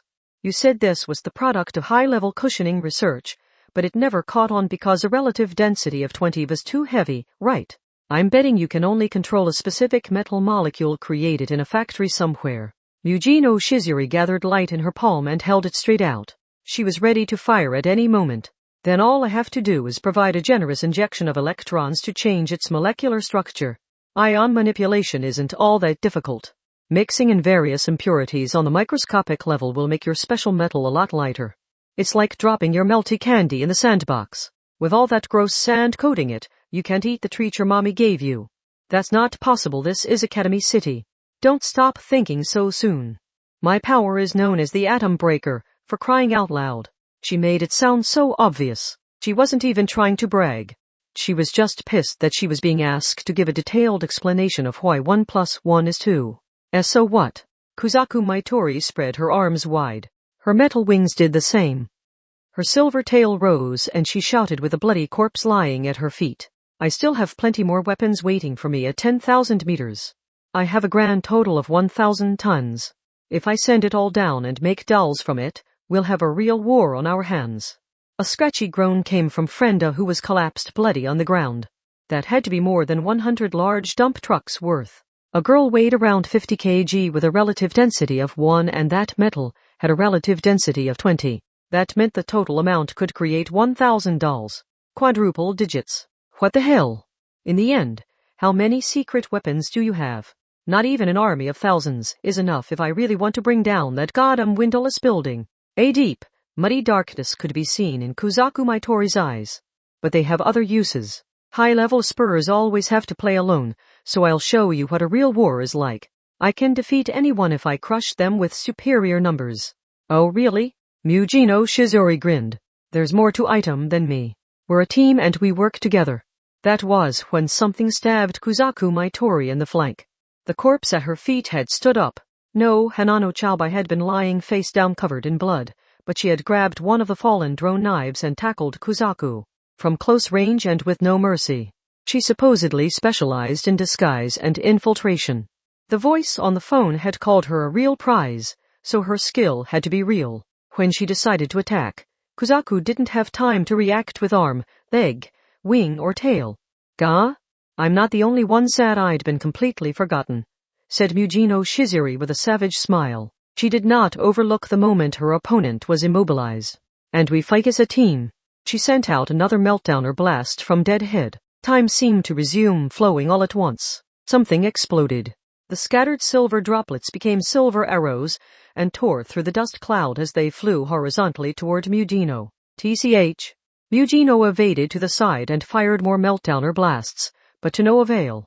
The inability to focus on offense hurt her a fair bit. Wah, yikes, eek. I'm here too. Please don't shoot me. Hanano covered her head with her hands and curled up like a small animal, but that was all Mujino could see. The gloomy black-haired devil girl was nowhere to be found beyond the shredded dust cloud. She had probably sacrificed her wings or tail to create that scattershot so she could escape. God, so she detonated her own stuff. She's really thought her power through. Kuzaku had shown a familiarity with using her power to attack and to withdraw. When fighting alone, you had to deal with all your mistakes yourself, so securing an escape route was more important than gambling on a method of defeating the enemy. The dolls spread across the area lost their shape and splashed down into silver puddles. Kuzaku must have severed her power's control. That meant the battle was over. Mujino roughly mussed up her hair with a hand. With that done, Hanano. Why yes. What do you want? Did I do something that upset you and all your terrifying power? Upset me? That was a well-played attack. You got her good. The nervous girl stared blankly for a moment, but her face finally seemed to melt. Mujino. Takatsubo Riku approached Mujino. She shook a small case. Should I use body crystal? Mujino crossed her arms and looked up. That girl had claimed to have had 1,000 tons waiting at 10,000 meters. Those were absurd numbers, but a military bomber was more than 200 tons when empty, which meant it wasn't that much different from a formation of bombers flying on a mission. Assuming that wasn't just a bluff, that girl could have covered every centimeter of the area with a downpour of metal arrows, but some time had passed and there was no sign of it. She must have truly run away. She had wanted some information from a bad grown-up so she could attack the windowless building. Assuming that was true, it didn't necessarily have to be the insurance company's general manager. If things weren't looking good, she could stage a hasty retreat and make use of another immoral VIP who had the information she needed. After some thought, Mujino made her decision. No need. We wouldn't make any money pursuing her. In the end, there would have been no stopping Mujino if she got mad.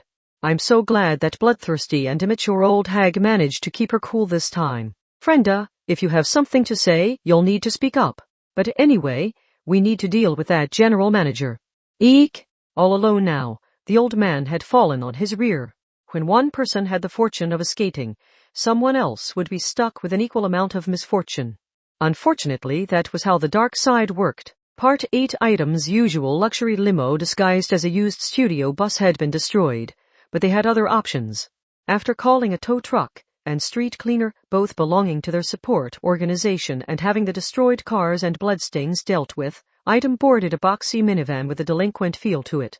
In Mugino's opinion, the rear spoiler on the boxy vehicle gave it the perfect cheap look she wanted in a disguise.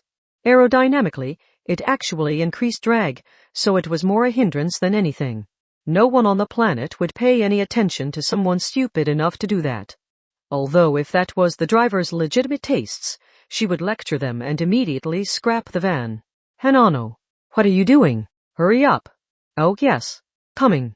The new girl scrambled into the back seat. Mugino looked back curiously to see what the girl had been doing, but she had apparently picked a small flower from somewhere and laid it out as an offering. She may have been holding a moment of silence for the ordinary people killed by the downpour of metal arrows. In this shitty city of science, it didn't matter what offerings you placed on the roadside, especially when any trace of items' presence here would be erased by their support organization. After loading the van with a stuffed caddy bag that squirmed like a caterpillar, they drove to a familiar abandoned factory in disorderly District 10. Mugino took a toolbox from their underlings, laid out a tarp on the dusty floor, unzipped the caddy bag, and dragged out their target. The old man, who had gained a plus 80% boost to his greasiness, immediately shouted up at her. But he must have been too terrified to move because he made no attempt to escape despite not being handcuffed or tied up. Who are you people? What did I do to deserve this? Kinohata kicked aside the unneeded caddy bag and approached. Is he the super client? We only knew the name of the insurance company and the job title of general manager. He doesn't have to be the client, as long as he has the same privileges at the same company. Mugino Shizuri didn't seem particularly interested as she applied some hand cream to the back of her hand. She must have scraped the surface of a nail on the latch of the toolbox, so she pulled out a small bottle of nail polish with far more interest than she showed for the fate of the human in front of her. But if he is a normal person with no role in any of this, why did he have that gun? And an ordinary person wouldn't hire a dark side Esper as a bodyguard. Client, insurance company, general manager. The scraps of information he overheard were enough for the man to figure out what was going on. His attitude immediately changed. Oh, are you those item thugs the voice on the phone mentioned? In that case, I am your client. Have you dealt with the Colosseum yet? Don't think you can get away with this. I will tell the voice on the phone what you've done. This is going to cost you. Sigh. I really don't like having to torture people. That comment shut the frantic old man up. While applying another coat of nail polish, Mugino kicked the toolbox with the toe of her shoe just hard enough to produce a solid metallic clunk. The violent sound echoed on and on in the silent abandoned factory. I always take things too far and they die on me. I don't have any corpses to show you, but you can still see their scorched outlines on the walls. Like there. Or over there. Unfortunately, those accidents have really driven down the value of the place. But you don't have to worry about us. Mugino blew on her nail. When she moved the shining finger to point at various spots on the walls, the greasy old man began to tremble. So tell us everything you know about the Colosseum. I'm sure you have tons of secrets you didn't tell the voice on the phone. Come clean and I won't have to worry about the blood and gore splattering past the tarp. Not that I'd be cleaning it up. That's a job for our support organization. Mugino, Takatsubo quietly interrupted. Yeah, I know. If I do it, he died before we got anything out of him. So in the end, I have to do it? Frenda tilted her head, while burning open a mackerel can as a treat for herself. Want me to do the usual? The one where I shove a non-lethal amount of explosives up his nose and blow open his face just enough that he survives no matter how much he wishes he were dead. No. Even Frenda's seemingly superhuman suggestion was rejected. Mugino continued as casually as if they were discussing stopping for some sweets after school. You and you. Her brightly polished finger pointed at Kinohata Sei and Hanano Chabai. Whichever one we end up choosing, you need to get to know your job. Choose whichever tool you like from the toolbox and give this old man a non-lethal beating. Just tenderizer him a bit, because we need him alive to tell us what we want. Wait, please wait. It was Hanano Chabai, not the man, who shouted in protest. She shook her pale face side to side. Stabbing a villain in self-defense is one thing, but this is something else entirely. TT torture. You want us to use these hammers and saws on an unresisting old man who looks old enough to be a school principal. I can't. I could never do that. Despite the blunt refusal, Eugino didn't seem particularly offended and held her palm out. Meltdowner pierced right through the thick concrete wall. But if you don't, I'll kill him for sure. So if you want to give him any chance at all of surviving, you'll have to do it yourself. In a small world cut off from the outside world, people's values were easily replaced, especially in a place on the border of death. Eugino blew on her nail again before continuing. How many times do I have to tell you to keep him alive? Maybe using violence to take a life is too difficult for you, but what about using violence to save a life? Even anti-skill and judgment do that when they come running to protect the peace of Academy City. Kinuhata Sei and Hanano Chaobai exchanged a glance. Silence. Eventually, some metallic clattering sounds echoed through the abandoned factory. The only one who didn't keep their silence was the assurance company man. Timid Hanano seemed especially shocked by her own change of heart. She was supposed to be the representative of benevolence here. For her, it may have felt like having your elevator suddenly and silently stop. The deadly height had always been there, so the greater fear came from the usually unnoticed safety features that had suddenly stopped working. The old man, whose confidence had clung to him like fat, was now trying to cajole the girls. Wait, what you two doing? What is that? A file? A screwdriver? What could you possibly plan to do with that? Hey, are you listening? Eugino Shizuri and friend Asivalon were accustomed to using violence themselves. Not even Takatsubo Riku made any move to stop them. This was the dark side. Logic was twisted and reconnected like a Möbius strip to reach obviously distorted conclusions. But if we don't do this, you'll super die. This is all for your own good. Even a virtuous person could become a killer under the right circumstances and without the luxury of choice. It happened so easily as long as the obvious violence had a virtuous reason attached. This was how people lost all restraint. Between the lines to accessing digital recorder, performing sound quality diagnosis, and automatic text conversion on new recording file 0001. Pant. Why, you know how it works, right? The Coliseum uses high-value life insurance policies for its prize money. The payouts for everyone but the winner are combined for the prize. But that shouldn't be possible. Stop, I'll talk. I'll tell you everything, I swear. Gee blah, please not the below the eyelid. Unnatural contracts and payouts should trigger an automatic alert in the central server, so someone would notice. It's impossible to withdraw 15 billion yen in such a short time. Then how does the Coliseum actually work, you ask? Well, that's why I hired you. I was threatened by the people behind it, so I connected to the central server from inside the company and altered the settings for the auto alerts. Pant. Burp. Do you understand now? I'm not lying. KSH. This case involves my own wrongdoing, so I couldn't contact anti-skill like normal. I had no other choice. I needed to end this in the darkness, without any of it coming to light. That's why I couldn't tell you everything when I hired you. I didn't want you coming back later to blackmail me using what I'd done. I wanted to protect my family. They don't know about any of this. Who runs the Coliseum? Well, KSH.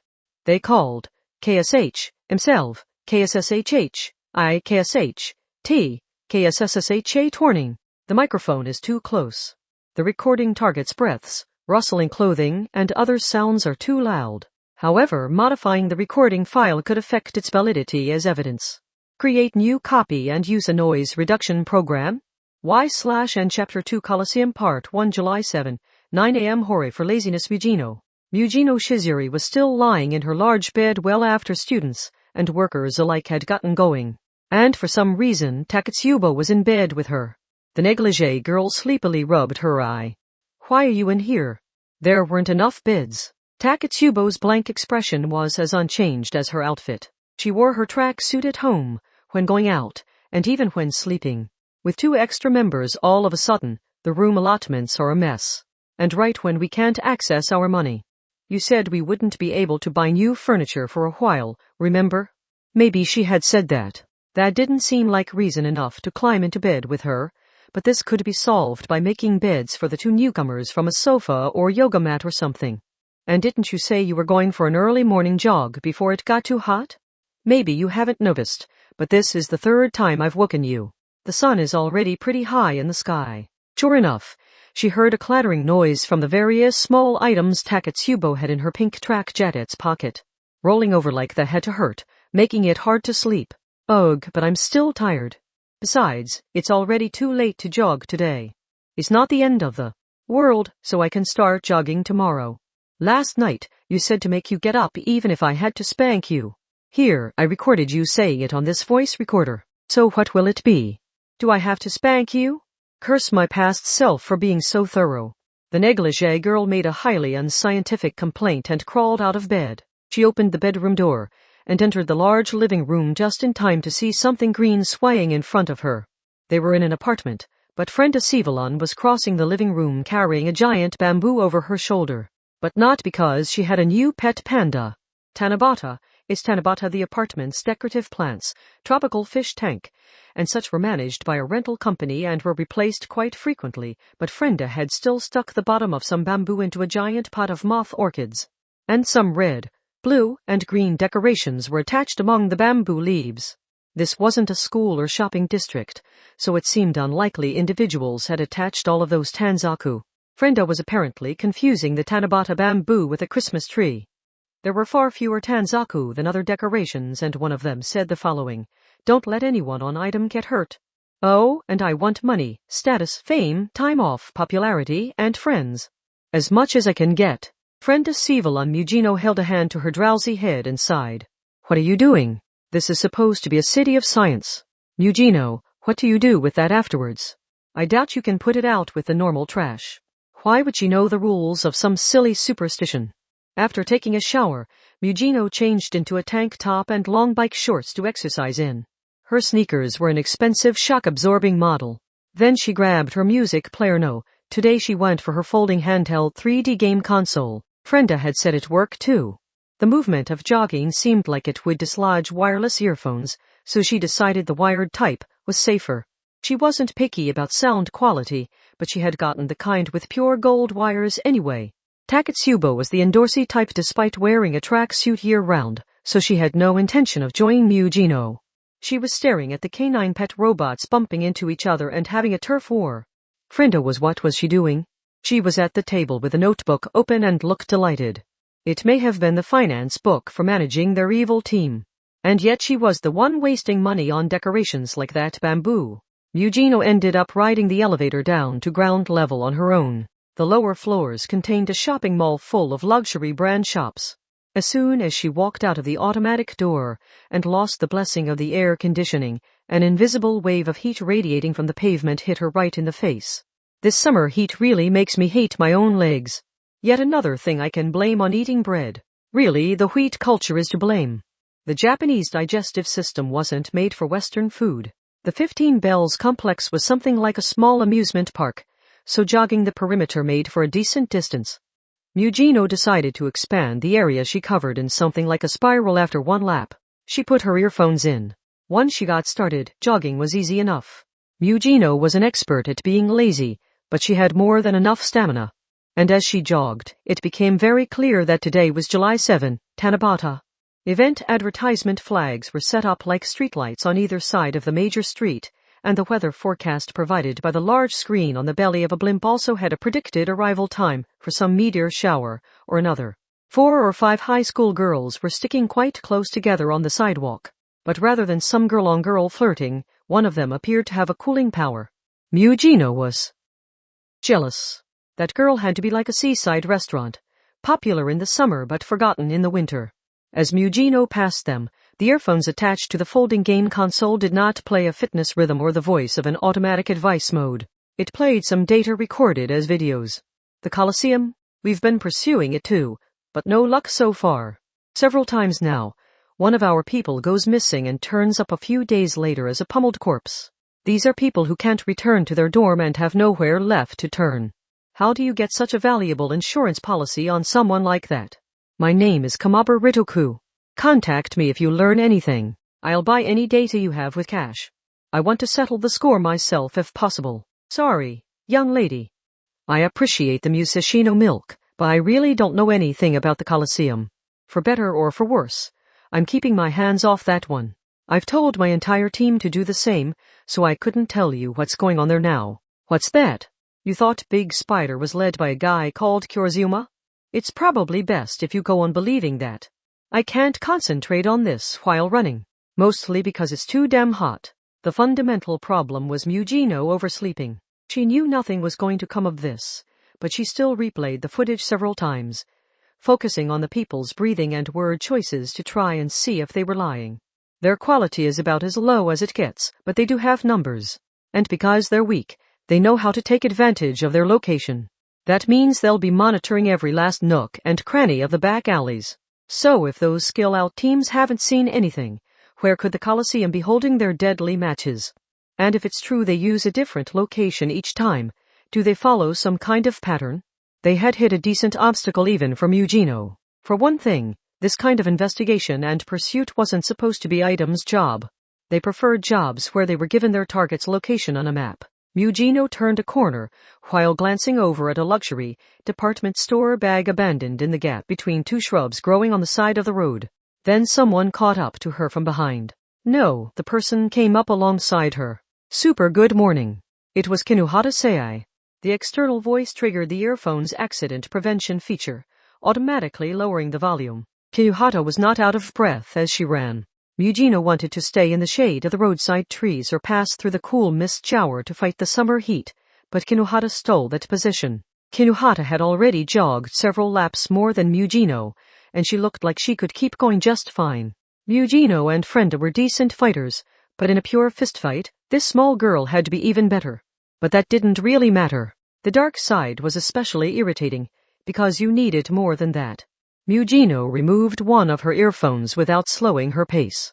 What are you taking an early morning jog to? Early? Kinuhata checked how high the sun was in the sky and released an exasperated sigh.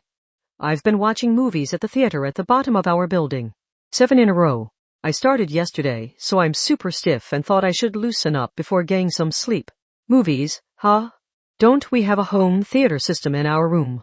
It's super nice, I'll admit, but it's just not the same as a real movie theater. Also, I thought that theater was the fashionable kind that panders to couples, but whoever selects its lineup knows what they're doing. Especially late at night when it plays lots of super minor B and C movies that you can't even find on streaming sites. After you freed me, I took a look around, but you super don't see many theaters showing South American zombie horror flicks. Yeah, a big jungle chainsaw and tequila Molotov cocktails are super perfect for a tropical city where civilization has collapsed after a wide-scale blackout. Why do you like movies so much?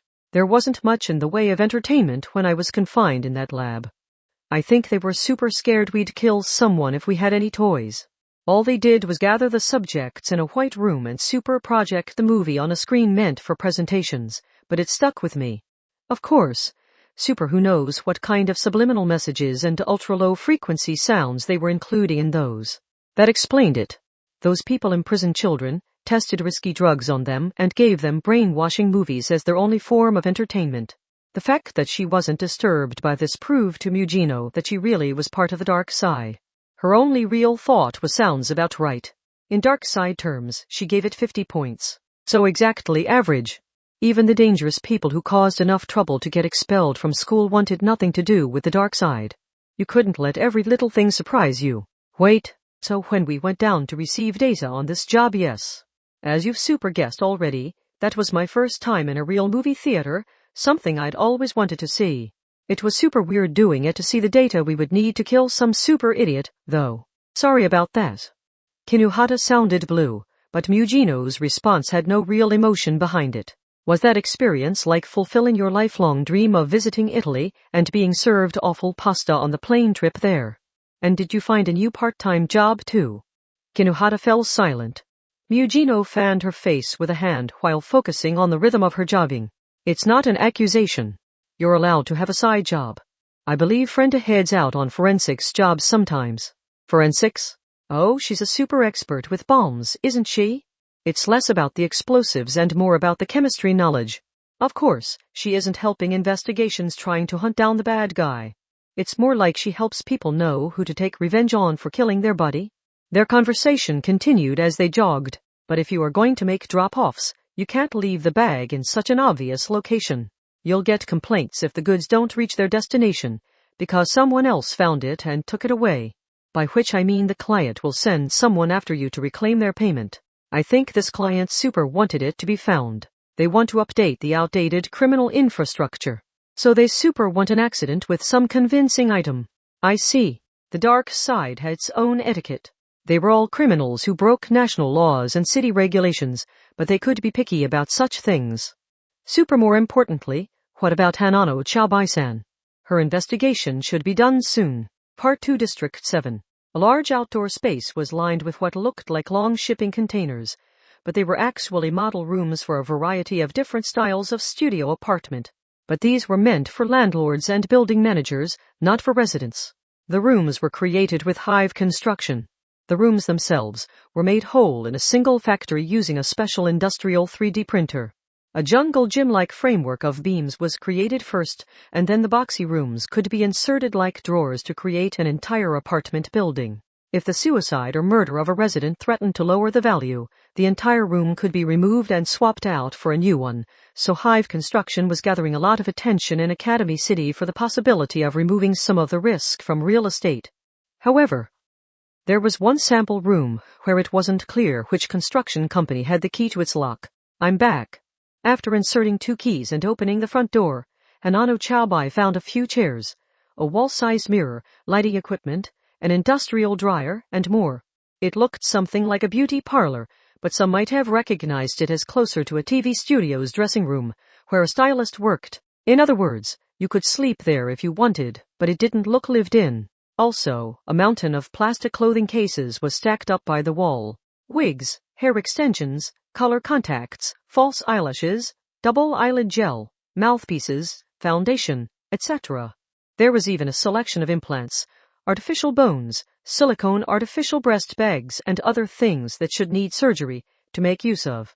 In the back was a tanning machine like the ones seen at a tanning salon and hyperbaric oxygen capsules used to manipulate blood oxygen to alter the swelling of the skin, but she didn't need either of those this time. Nyan. Maybe she wanted to be the feline type, because Hanano Nyan a popular song as she entered the fake sample room and reached for the top of her head. She removed her long hair as simply as she might a hat. By removing her eyebrows and eyelashes, she revealed her base face. The smooth face reflected in the mirror reminded her of a doll before it was processed. Now then, the mirror covered an entire wall, but not all of it was usable. A lot of its surface was covered by notes and photos. Those provided data on her target. Age, 52. Sex, male. Hair, black and a bit greasy. See photo for distribution of gray. Skin, Asian with lots of blue base grease. Eyes, black with a hint of brown. Oh, and the skin is only lightly tanned and with minor dust mite allergy symptoms.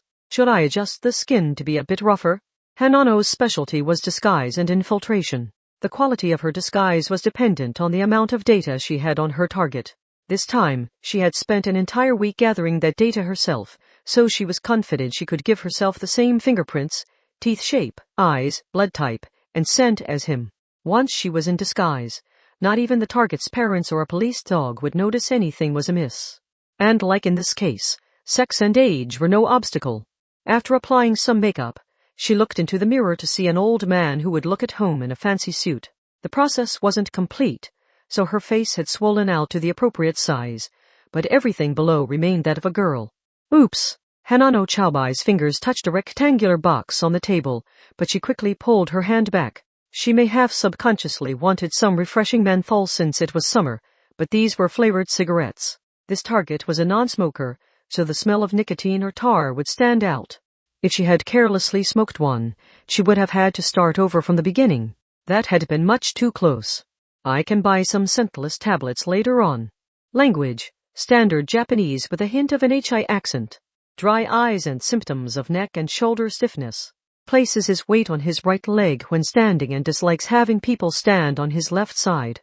Holds his chopsticks wrong and mouth breaths when he loses his cool. Also here we go. His handwriting is, angular but sloppy. Wow, I don't know about his schooling, but his parents must not have raised him right.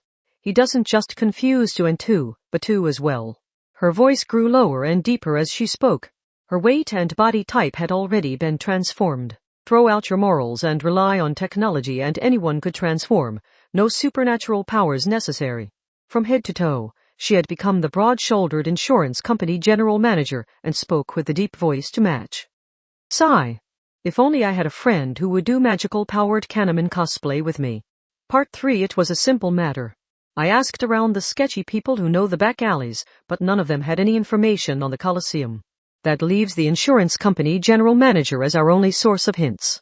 We have his story, but it isn't enough. Hanano, can you disguise yourself as him, infiltrate the company headquarters, and check the central server to see who the pricey payouts were made for and who received them?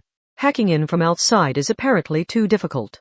They didn't just threaten the general manager, who had already been treated to torture at the hands of 2 girls, and have him go because he was covered in bandages. A mummy old would stand out too much, and as an outsider, they couldn't predict when he would get too scared and stop. Send someone like that to the enemy base, and they tended to think they had escaped and the plan fell apart. Unfortunately, the cleanup afterwards generally meant brute force via long-range attack. This van is so much smaller, and my body is so stiff. Mugino complained from the back seat of the boxy minivan. A 3-blade wind turbine was spinning nearby, but they didn't feel remotely cool. That rotation was from the quality of the bearings, not the strength of the wind. She missed the larger vehicle. They could still use items resources, but they couldn't replace anything that was lost. They needed a new source of funding and fast. They're doing fireworks? Frenda leaned out the window and stared into the distance. Was school out for its anniversary? Or maybe they had the day off because the air conditioner was broken and the school couldn't keep the kids inside in this summer heat. Regardless, a bunch of small children were out in the blazing heat launching parachute-equipped fireworks in some kind of competition. If advance notice was given that children would be launching fireworks, a drum-shaped security robot with a special firefighting attachment would watch over the event, but Item was too far away to see it. The other girls in the van were speaking too. Frenda-san, it's super weird that you can detect the scent of explosives from this far away. Or that it excites you so much, for that matter. Heh, Frenda, I don't think that was a compliment. Kinuhata is disturbed by it, said Takatsubo. They were in District 3. Even for Academy City, the district had a lot of office buildings for famous corporations.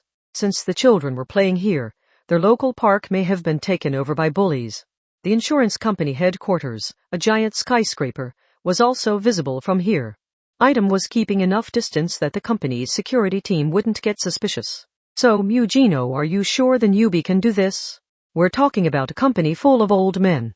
In the end, couldn't I get in a lot easier making full use of my cuteness? That's worked in the past, but if we have a disguise expert, we might as well use her. In the end, is this when I'm supposed to groan in frustration and complain that my job is being taken from me? Mugino is worried about you, Frenda. She doesn't like you doing those risky honeytrap missions. Yeah, I know.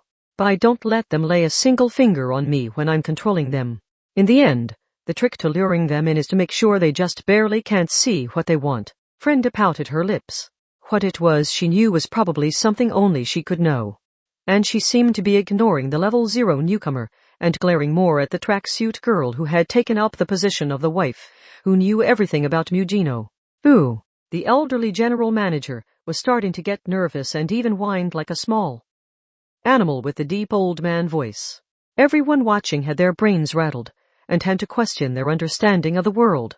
Chi put a small earphone in her right ear. Of whether this works or not, a lot of people are going to see me. That's fine as far as I'm concerned, but won't the real general manager be arrested for misconduct? So what if he is? He was an immoral grown-up who had refused to call anti-skill when he knew people were dying, and even defrauded his own company to protect himself. He was a perfect example of Academy City's shitness. They hadn't killed him since he had told them what they wanted to know, but they were under no obligation to protect him either. Speaking of him, didn't he mention having a family? Asked Mugino. We should probably tell him to get a divorce right away if he cares about his wife and kids. If they only get divorced after he's arrested, his family might share the legal liability for the damages he owes. If that's the kindest option you can think of, it says a lot about the dark side, complained Hanano. Mugino gave an irritated look to the overly cheerful summer sunshine. It's 11 a.m. The perfect time for an executive to show up at the office. A real executive would arrive in a chauffeured black luxury car, but Item had destroyed that car last week. Unproductive VIPs needed to use their car as a status symbol to feel pride in something, so it wouldn't be out of place for him to take the train or walk when a replacement hadn't arrived yet. The summery scent of mosquito-repelling incense wafted over. The incense itself and the ceramic pig it came from were both made by Frenda, so it was extremely effective. Hanano, you'll be masquerading as the general manager to get inside the building. You'll just walk right on past the receptionist out front. What then? I use his executive key card on the reader in front of the elevator that leads to the upper floors and take that straight to the central server room, which is normally off limits. That means I need to be the only one to board the elevator on the first floor. Good. Leave the security cameras to us. Mugino took out a computer smaller than a makeup bag and shoved it into Hanano Chaobai's hands. Physically connect this to the central server, and the program inside will extract all the necessary data automatically. You don't need to do anything more than that, but don't let the receptionist notice you're hiding this. Of course not. Who do you think I am? Hanano Chaobai had the old man's voice and attitude down perfectly. Mugino saw her off, and then returned to the van. The van was full of small monitors. They displayed grainy footage from a variety of angles. Needless to say, that footage came from the insurance company's security cameras. In the end, how did we hack into this? We couldn't reach the central server located inside the building, but the security camera footage is gathered together and sent out to the security company along a single thick line. The insurance company doesn't have a security room of its own, you see. So we messed with that. Now we can monitor all this footage without anyone noticing and without leaving a trace. Of course, that was all done by the support organization in their work jumpsuits, so I don't know the details. Oh, is that Hanano-san super there? Kinuhata pointed at one of the monitors. Sure enough, it showed one of the automatic doors opening and a broad-shouldered old man entering the reception lobby. Like any top-rate corporate building, the first floor was all about showing off, so it was given a tropical look. It was full of green and even had a waterway. The arrogant general manager hadn't been dropped off by his car like usual, so the receptionist and security team looked a little confused as they greeted him. Takatsubo tilted her head while staring blankly. Have they figured it out? I super don't know. In the end, he took some time off without permission, but he's also a general manager who lives in the lap of luxury. They don't want to ask too many questions and learn he was on a trip with a mistress or something, so will any of the ordinary employees be willing to directly ask him where he was? Damn, the security cameras can't pick up their voices. Disguised Hanano raised a hand in greeting before walking through one of the security gates that resembled the ticket gates at a train station. A tearful voice reached them through the small microphone hidden on her suit rather than through the security cameras. That girl was smiling with the utmost confidence, but she was sobbing on the inside. Stop speculating so much. I'm sure it seems fun when you're just watching, but my life is on the line here. Please don't abandon me if this goes wrong. You won't, will you? It didn't matter if she aroused some suspicion, as long as it wasn't enough for someone to stop her. Although she was blatantly fidgeting while waiting in an elevator hall that looked like something from a luxury hotel. Hurry, hurry, hurry, hurry. In the end, speaking aloud is only putting you at more risk. Are you doing it on purpose as some kind of challenge run? Says someone who's only watching. But there wasn't any real trouble. The metal doors parted, and the general manager entered the empty elevator with a pace quickened just enough that no one would find it unusual. After the door closed, he held a card up to the control panel. A push of the button and the elevator began to rise. It had switched into a mode that wouldn't stop on intermediate floors. Mugino-san. Super, what floor is the central server room on? 28. Hanano won't have anywhere to escape if the security team surrounds her, noted Takatsubo. I really am going curse all four of you, protested Hanano. Who is that munching on popcorn right next to the mic? The correct answer was cinephile Kinuhata Sei, who always wanted popcorn when she was staring at a screen. But there was no need to say so. Frenda had opened a mackerel can and was going at it with a fork. The elevator stopped at one of the higher floors. The doors parted to reveal the exact opposite of the gentle atmosphere of sunlight and greenery found in the lobby. First of all, there were no windows to speak of. The large floor was divided up by chain-link fences and thick tempered glass walls, and the entire place was taken up by computers larger than vending machines. It wasn't clear what the divisions between areas and machines signified, but the place looked like a labyrinth.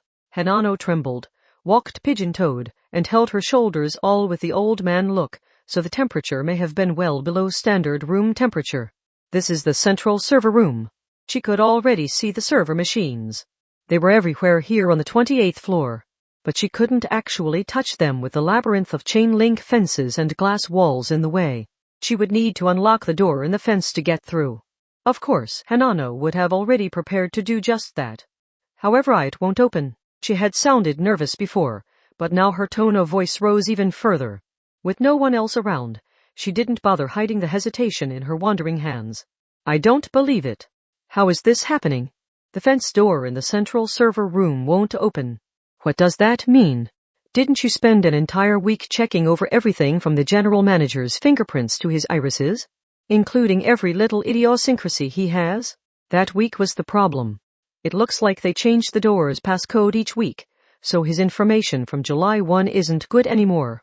And what does that mean? Ooh, groaned Hanano.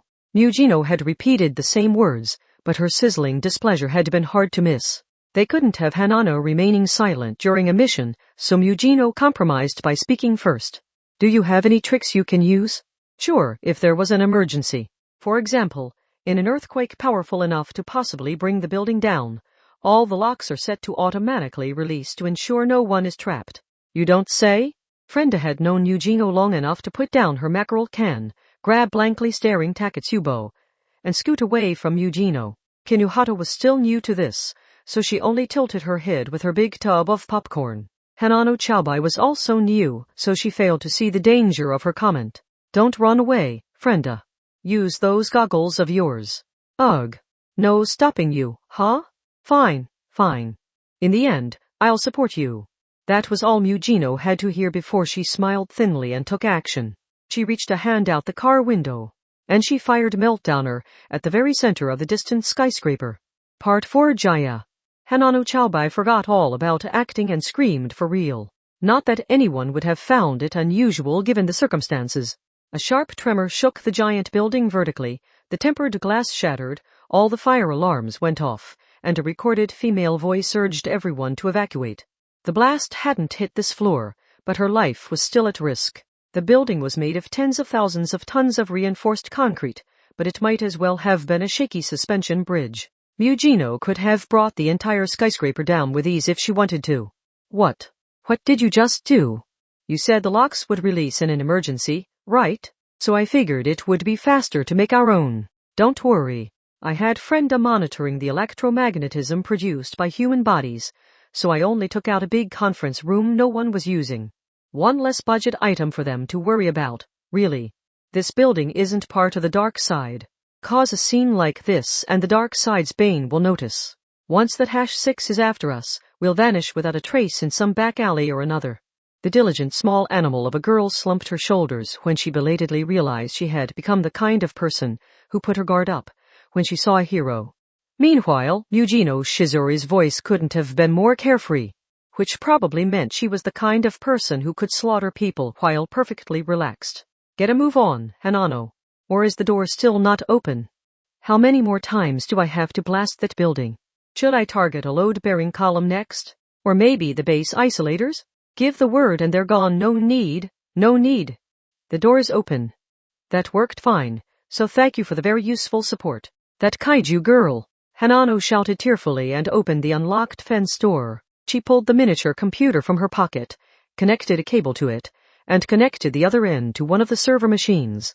The computer would do the rest. It made quiet sounds like scratching fingernails. The bar on the screen gradually filled up from left to right. Alphanumeric text, likely file names, flashed by, but there was no point in trying to read them.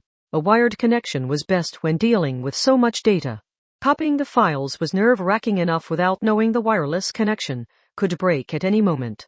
Yikes, hurry up, yikes. Will this really tell us who received the insurance payouts when the Coliseum participants died? It will, but they might have used a fake name or fake ID. Or maybe they used a throwaway go-between like the one who withdraws the money in a bank transfer scam. Anything that would leave a trail will have been faked. Then what are we supposed to do? Is this all a waste of time? This is well worth our time, Mugino Shizori readily assured her. Hanano tilted her head in old man mode, but the big bosses at the top will be well protected, but not so with the participants who end up as corpses anyway. But we're not interested in the corpses or the criminals. We are looking for the people with a high-value policy and are still alive. We should probably narrow it down to teenage students, a policy of at least 100 million, and an expedited contract less than a month old. Once we have their identity, we can do this the old-fashioned way, tail them and let them lead us right to the Colosseum. The bar on the screen filled up and the number below reached 100%. Hanano Chaobai yanked out the cable, stuck the miniature computer in her pocket, and returned to the elevator. Oh no. The elevator stopped because of the disaster. Aha. Then it's time for 28 stories worth of stairs. Should make for some good exercise. Really and truly curse that terrain-obliterating god of destruction. But she had no other option here, so she gave up, opened the metal door, stuck her head out into the emergency stairs, and heard hurried footsteps climbing from below. This was an above-the-board company, so were those security officer batons she heard thunking at their hips. If they realized who she was and ganged up on her, she felt certain they would beat her to death. Check each floor to ensure no one was left behind. Make sure every last employee, guest, and contracted janitor is safe. Teams and B, follow me and inspect the stairs. HM? Hey? Is someone up THWA? While shouting, she flipped the luxury suit inside out like a stage magician's handkerchief, wiped both hands on her face makeup to rearrange it, and transformed herself into a muscular young man on the security team. In mere seconds, she could only prepare one emergency costume change, so the standard option was either a security guard or a firefighter depending on where she was infiltrating. Reporting for duty. All right. I don't recognize you. Which team are you on? Anyway, you came from up above, right? Continue on down and join another team. Any other team? Right now, we need every single person assisting the evacuation. Roger that. Muscular and handsome Hanano Chaobai shouted something that seemed right, and then ran down the stairs.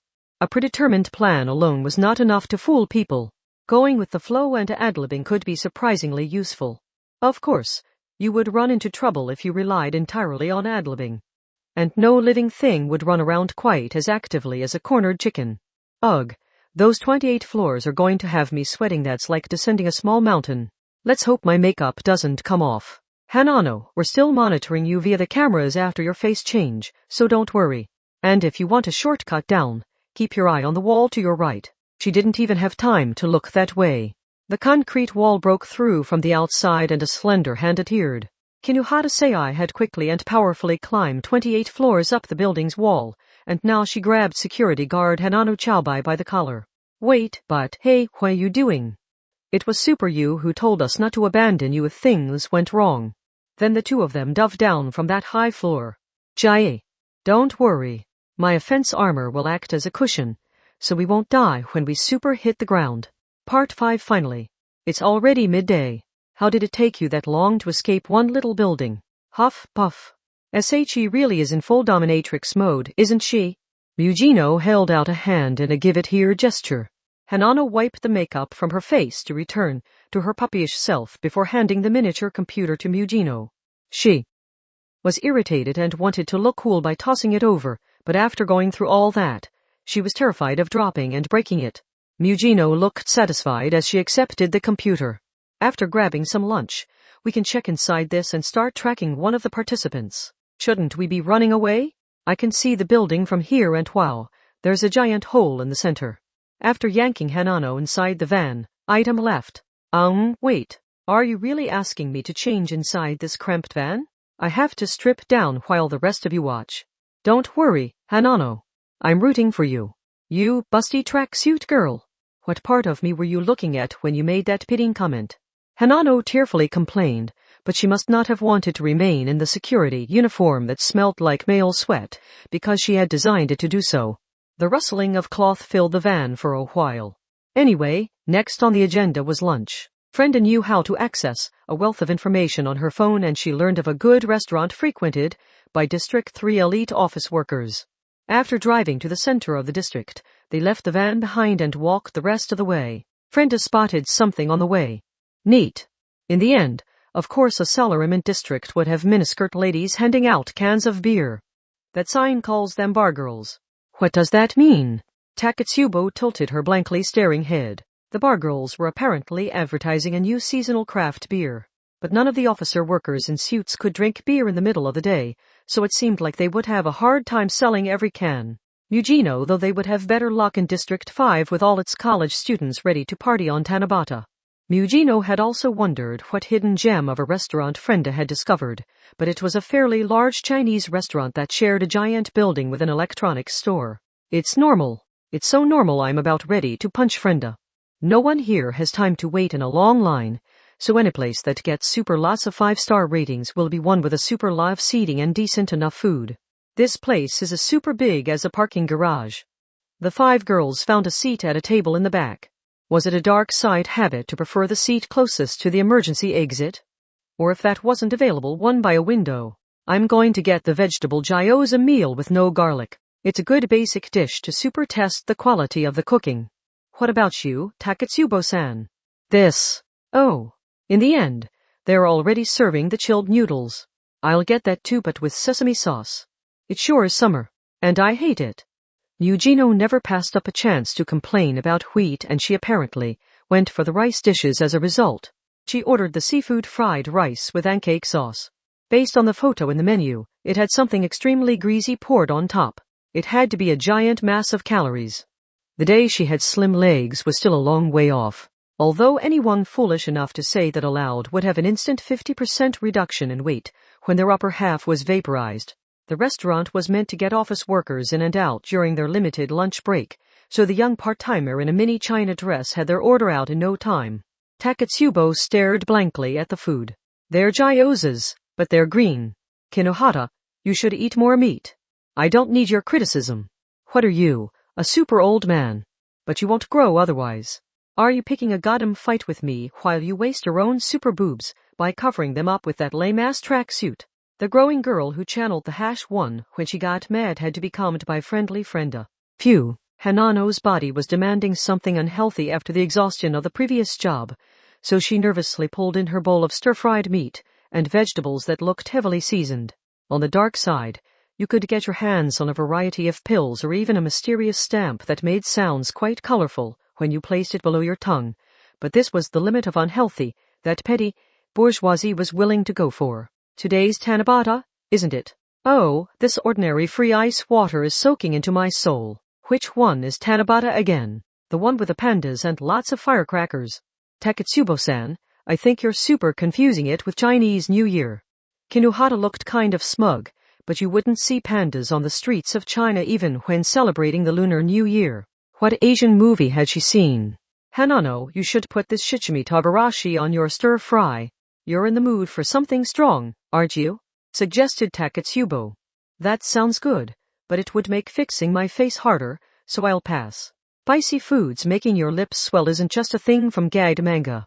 They have that lip cream full of capsaicin to give you fuller lips, remember?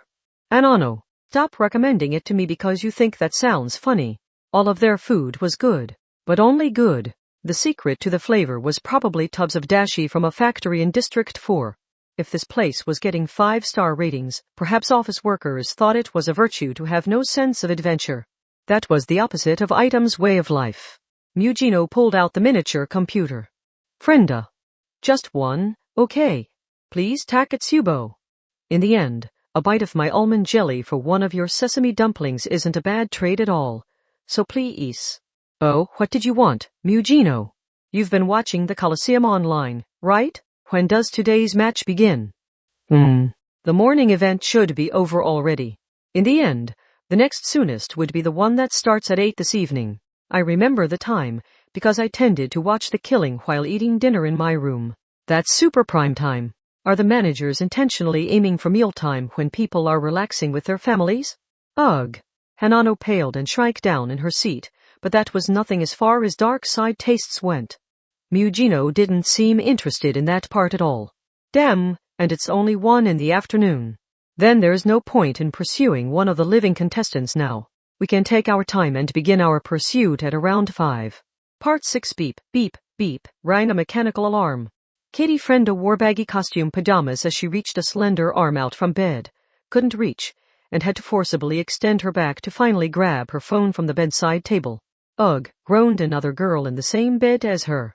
That was Hanano Chaobai in a yoga-style tank top and hot pants. Item was short on beds with 2 new members added without warning. I feel like taking a nap was a mistake. Ah, my head feels so heavy it's 3 p.m. We don't need to get moving quite yet, but in the end, we need to get ready soon or Mugino will chuck us outside before we have a chance to wake up. Frenda said that, but she wasn't getting out of bed yet either. Maybe they had more time than she let on. Or maybe she had done this enough times she was confident she could get dressed and ready quickly enough. Frenda smiled a little while lying on her side. Oh right. I forgot to congratulate you for your performance earlier today, Hanano. Thanks. To be honest, I thought we were in trouble for a bit there. What was that cruel VIP bodyguard called again? Kuzaku? Regardless, when Mugino didn't even bother defending herself while attacking that girl head-on, I bet she was thinking our newbies would die if she didn't end the fight quick. Oh, but don't tell Mugino I said so. She'd probably tear you in two to pretend that wasn't why she did it. In the end, she had to throw out the option of a slower fight for you. And that would have been bad for Item as a whole. We would have had to look after you the entire time. Frenda gave a mischievous smile and slowly narrowed her eyes. But instead, you proved your usefulness in direct combat and in indirect infiltration. Without your help, we couldn't have gotten that data from the insurance company. I doubt Mugino would have given up, but she would have relied on brute force to get the job done. Ha ha ha. Hanano could only laugh weakly at that. Did blasting a hole in the center of the skyscraper not count as relying on brute force? Frenda winked while still lying in bed. So we owe you one. Is there anything you want us to do for you? Or anything you want from us? There was actually. Hanano scooted toward Frenda and whispered in her ear. Frenda looked confused. Really? That's pretty dangerous. Think of it as a last resort I can use. I am in the dark side now, and I thought you would be the best person to ask. If that's what you want. The blonde girl didn't take much convincing. Then 3 knocks came at the door, and the bedroom door opened before they could respond. Excuse me. Is Hanano-san in here? Huh? Kinohata-san. What do you want? Gasp. See, could it be? Has this one success won me 2 friends at once? Super, what are you talking about? Kinohata-sai gave an exasperated sigh with a hand on her hip. I heard this team has a tradition of the second newest member super subjecting the newest member to a dress-up hell. Jaya. Diamond suit, and so Hanano was dragged against her will to the brand name shopping mall on the lower floors. Kinohata understood they didn't have any money to work with, so she stuck to browsing and using the dressing rooms. Isn't this just underwear? I'm not an expert on Japanese clothing, but isn't this that thing you wear when meditating under a waterfall or going to a hot spring? Do I have to try this on here? No, wait. It's falling off. There's nothing covering me. I'll die. Like any blushing teenage maiden would. Don't worry. It's just a super mini yukata for Tenabata. Super, just get changed already. Super quickly. Meanwhile, Kinohata and Hanano's phones both received a message. It was a group message from Mugino, saying it was time for Item to get to work. We're super going to District 7? She says that's where our target storm is. They joined Mugino, Takatsubo, and Frenda, who had taken the elevator down to the ground floor. They traveled by train. It was 5 p.m. and everything was colored orange by the setting sun. There were a lot of people, partially because it was rush hour, but there were also a lot more people ignoring curfew to stay out for Tenabata. Takatsubo-san, super, what are you eating? Bamboo leaf ice cream. That is a very bright green, said Mugino. Sounds like a dessert for pandas. Mugino, stop stealing licks. And the rest of you stop copying her. The 5 members of Item walked through the evening city. They had arrived in District 7, but they didn't know their destination yet. They had located their target, though. Okay, let's tail that contestant so she'll lead us right to the Coliseum secret location. They had investigated the insurance company headquarters to determine the identity of a still-living contestant. With that information, they only had to tail that contestant the old-fashioned way. The contestant would of course have to arrive at the Coliseum at the appropriate time. Item was currently in front of District 7 train station, which was filled with a mixture of students and workers. They could locate the enemy base starting from here. These are contestants for a deadly underground fight club, so I was expecting some kind of super muscular macho. But that's just a super normal girl with her bra swaying side to side as she walks. You're the same way, Kinohata, said Takatsubo. You don't look like a brawler. Their target was about 15 m away. It was the evening rush hour, but those dark-side girls knew how to take advantage of the crowds. The 5 of them chatted while following their target at a leisurely pace.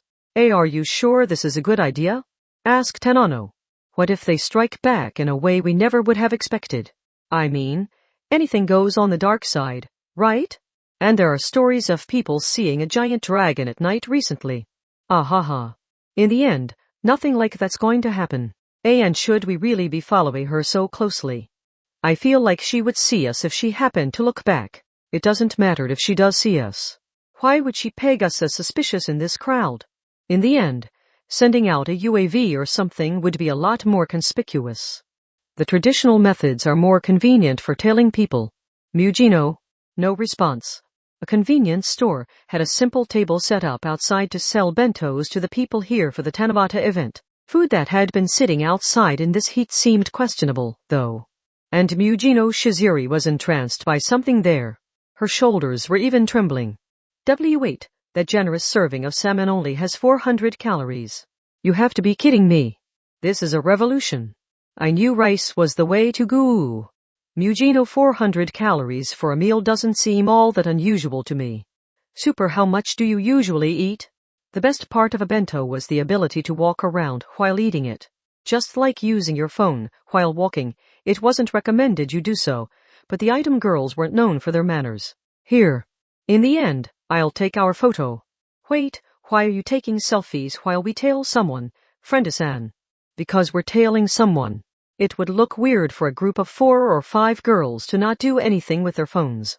The braid girl entered a narrow alley, turned a corner with a traffic mirror, entered a small building, and emerged through a different exit. She was checking to make sure she wasn't followed, but it wasn't hard to trick her when they knew that was coming. Especially when you had a team that could split apart or regroup as needed. Mujino. Takatsubo noticed something and tapped on Mujino's shoulder to get her attention. The tracksuit girl was looking at some graffiti on a building wall. I saw that same anchor and chain graffiti spray-painted on another wall earlier. I think it's meant to guide people to the Colosseum while camouflaged within all the other paint and stickers. Once they knew the trick, the rest was easy. Item kept their distance and continued pursuit while a blimp flew by overhead. The screen on the side provided information on a fireworks show. That had to be one hell of a nuisance for the people hoping to actually see the stars on Tanabata. Did the braid girl go in here? Wow, it's a parasol market. Are they super popping up around here now? Groaned Kinuhata. True to the name, the entirety of the small park situated between 2 buildings was filled with an orderly arrangement of beach parasols, plastic tarps, beach chairs, sports coolers, and more. Was all of that the kind of equipment used to create a break area at a construction site? Each parasol seemed to signify a spot, but there were some areas with a few parasols linked together. However, this was not a construction site. A peek under the parasols showed documents, heated tobacco products, and other things lined up below. Were some of the products laid out on a bodyboard to prevent the heat of the ground from damaging them? The shops weren't just run by adults. Several of them were run by students in aprons. Every single spot here was a shop. There were shops for used books, electronics, and video games. The ones selling alcohol or running a pawn shop did not have any kind of license. The law meant nothing here. All of the products for sale were of dubious origin. This was an underground flea market, where everyone was ready to pack up shop and scram the instant any trouble showed itself. It was a modern Kowloon walled city that could appear anywhere like a mirage and sold just about anything. There was a bar with dozens of varieties of vacuum-packed space food to go with the drinks and a sweet shop, selling candies, so old it was a mystery how you would go about finding them in the modern day, so the place had an unusual number of smiles for something dark side related.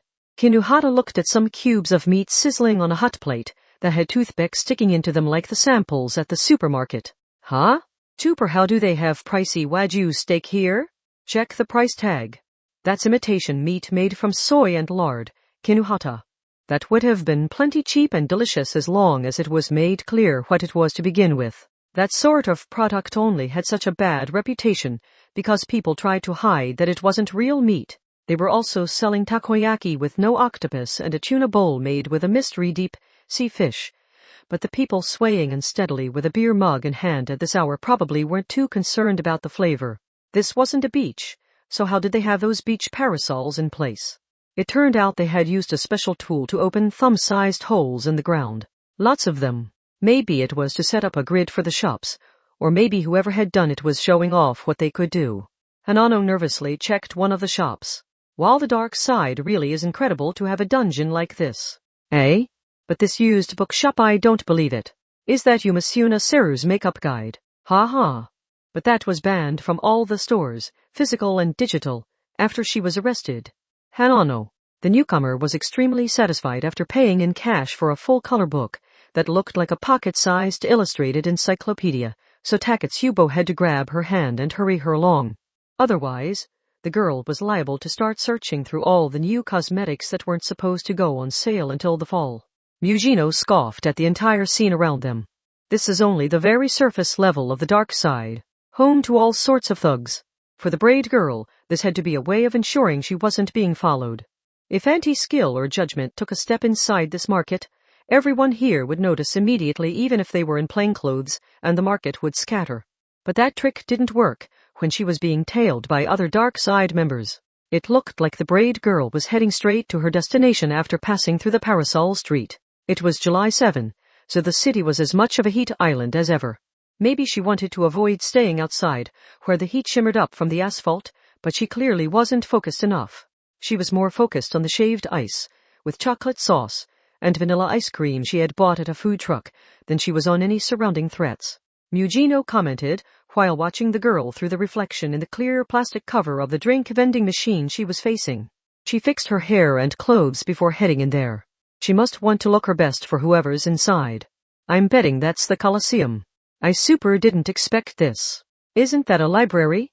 A circular building was located next to a mansion-like building, so it may have been a complex containing a few different academic facilities. Ugh, we ended up walking around in circles for nearly an hour. Odd. Doesn't that leave them less than 2 hours for the setup and pre-battle inspections? No one knows where the Colosseum is, right? In the end, this is a sketchy underground fight club that wants to make sure they can escape if the authorities show up. If it took them half a day to get everything set up like at a legal sports tournament, they would have been found out ages ago. Also, the braid girl hadn't looked like the kind of person who would appear in an underground fight club. Without any advance information, most anyone would assume she was just a bookworm. In the end, it's a lot like the temptation of a fire alarm. Don't you just want to shatter that silence just once? Is the #6 super napping through all this?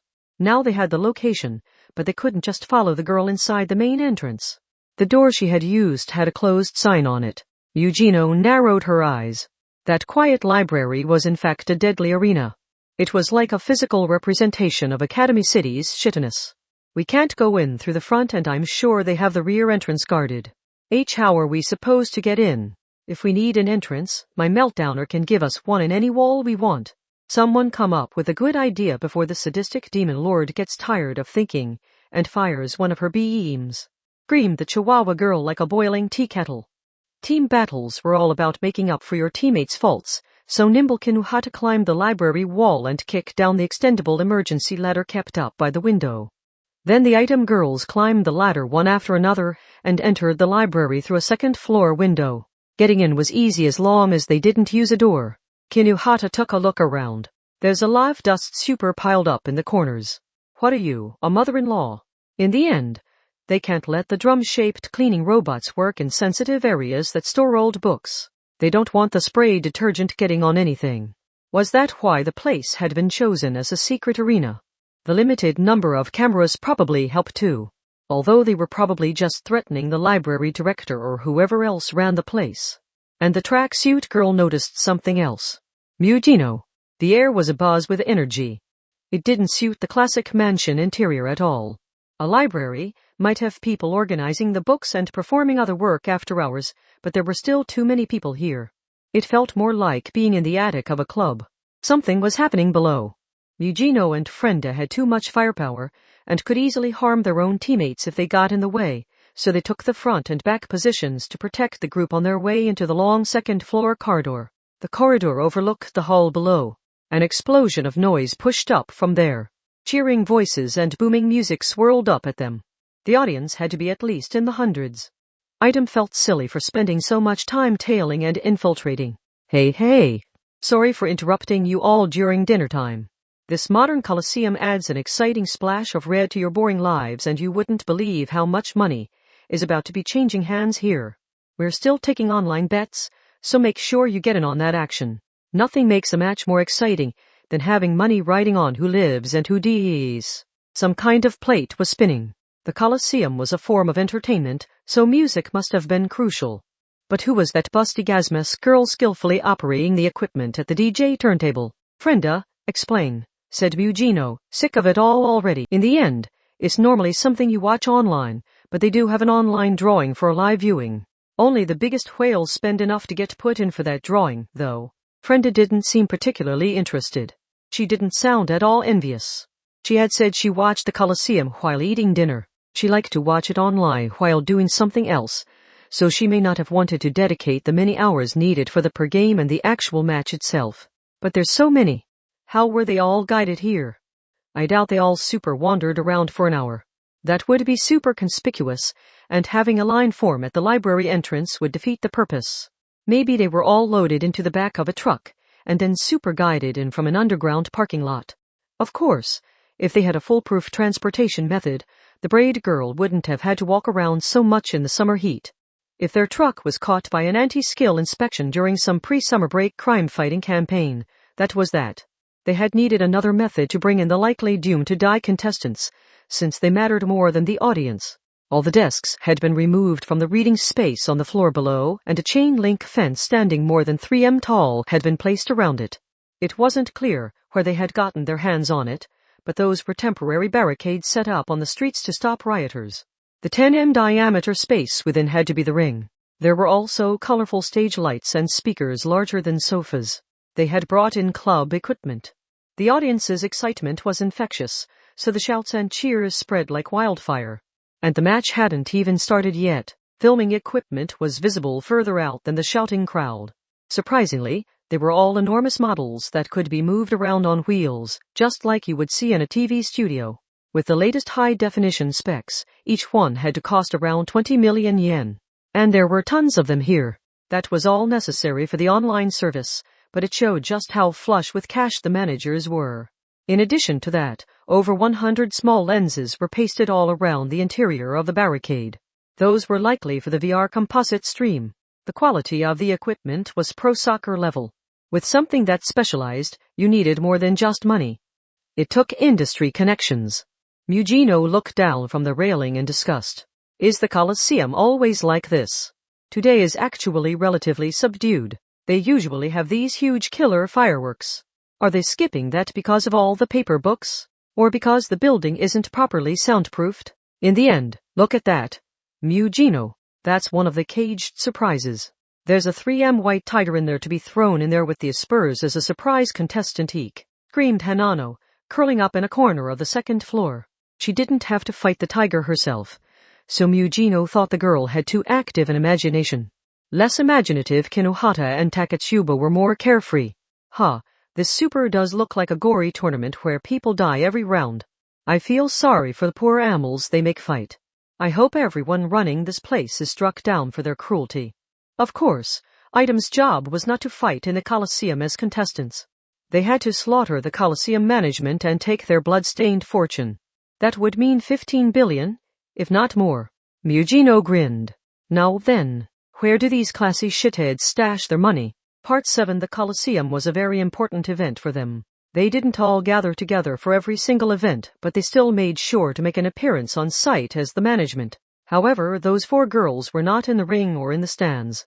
They were in a separate monitor room, built from a back room of the library full of book repair equipment. They used that room to keep tabs on the situation in the arena and online. Of course, they weren't upstanding members of society, so they had brought camping chairs and a camping table in for themselves. The table was piled high with chips, popcorn, fried chicken, fries, and more. For drinks, there were sodas and iced coffee. They preferred to bring their own rather than order it from a catering company. That made it feel more like doing Yamanabe at a girls-only sleepover, which was a lot more fun. A small 12-year-old girl with pale skin and shoulder-length black hair groaned while staring at all the monitors. Hwanaguchi Nakobo was a mixed martial artist, and she wore a ring costume that looked like a racing swimsuit made even more revealing. She raised her small hands and stretched her back without getting up from her chair. However, her hands just about crushed the rubber balls she held. I wanna fight too. We worked so hard to get that white tiger for today, and I wanna fight it. You're our executioner who swiftly eliminates anyone who violates any rules regarding the match or the gambling, so you need to stay put as long as things run smoothly. It's better this way, so try and enjoy the peace and quiet. Ibatana Kikuji keyed, a curvy girl wearing a Takiwadai middle school summer uniform and with a few braids in her fluffy blonde hair, breathed an exasperated sigh, but the martial arts girl ignored her. Despite her young appearance, Hwanaguchi bared her teeth and spat back. Damn, I thought I'd be seeing lots of action in this position, but these dark-side morons are all too scared to disobey. You're criminals. Why the hell are you following the rules? I'm starting to wish I'd entered as a contestant instead. But then you would just win every match, commented a tan-track girl named Hanayama Kamitsu. We wouldn't make much money from the gambling side then, would we? Sighed Ibatana Kikuji. Hwanaguchi-chan, why are you so irritable today? Her thigh, whispered a silver-haired girl named Inaola Spezia. That got a response out of Hwanaguchi herself rather than Ibatana Kikuji. I've got another mosquito bite, no wonder I've been so mad today. This is why I hate the ground. Too many bugs. Hey, where'd the bug spray go? It's too late for that if you're already bitten. Come here. I will rub the anti-itch cream on for you, said Ibatana Kikuji. Yay! Rejoiced Hwanaguchi as she walked over, but she was interrupted by something else. The silver-haired girl had been working in silence, but now she sat right in Ibatana Kikuji's lap. Inaola Spezia. Yes. The silver-haired girl was still engrossed in the intricate work she was performing with her gloved hands, so she replied with just the one Kyoto-accented word. She didn't even look up. As the only one here immune to the lily's allure, the track girl kept her distance. Furious at having her special seat taken, tiny tyrant Hwanaguchi clung to Ibatana Kikuji's side, but then she noticed something else. Ibatana Kikuji had a small DVD player open in addition to all of the management monitors. It was probably an item sold cheap at a discount store. Hey, Chief, what's that? A horror movie? One of the worst I've ever seen, but one of the stuntmen died in an accident during filming. If you watch carefully in slow motion, you can see him being crushed by the machinery in the background. I bet all those sophisticated teachers would faint if they saw this.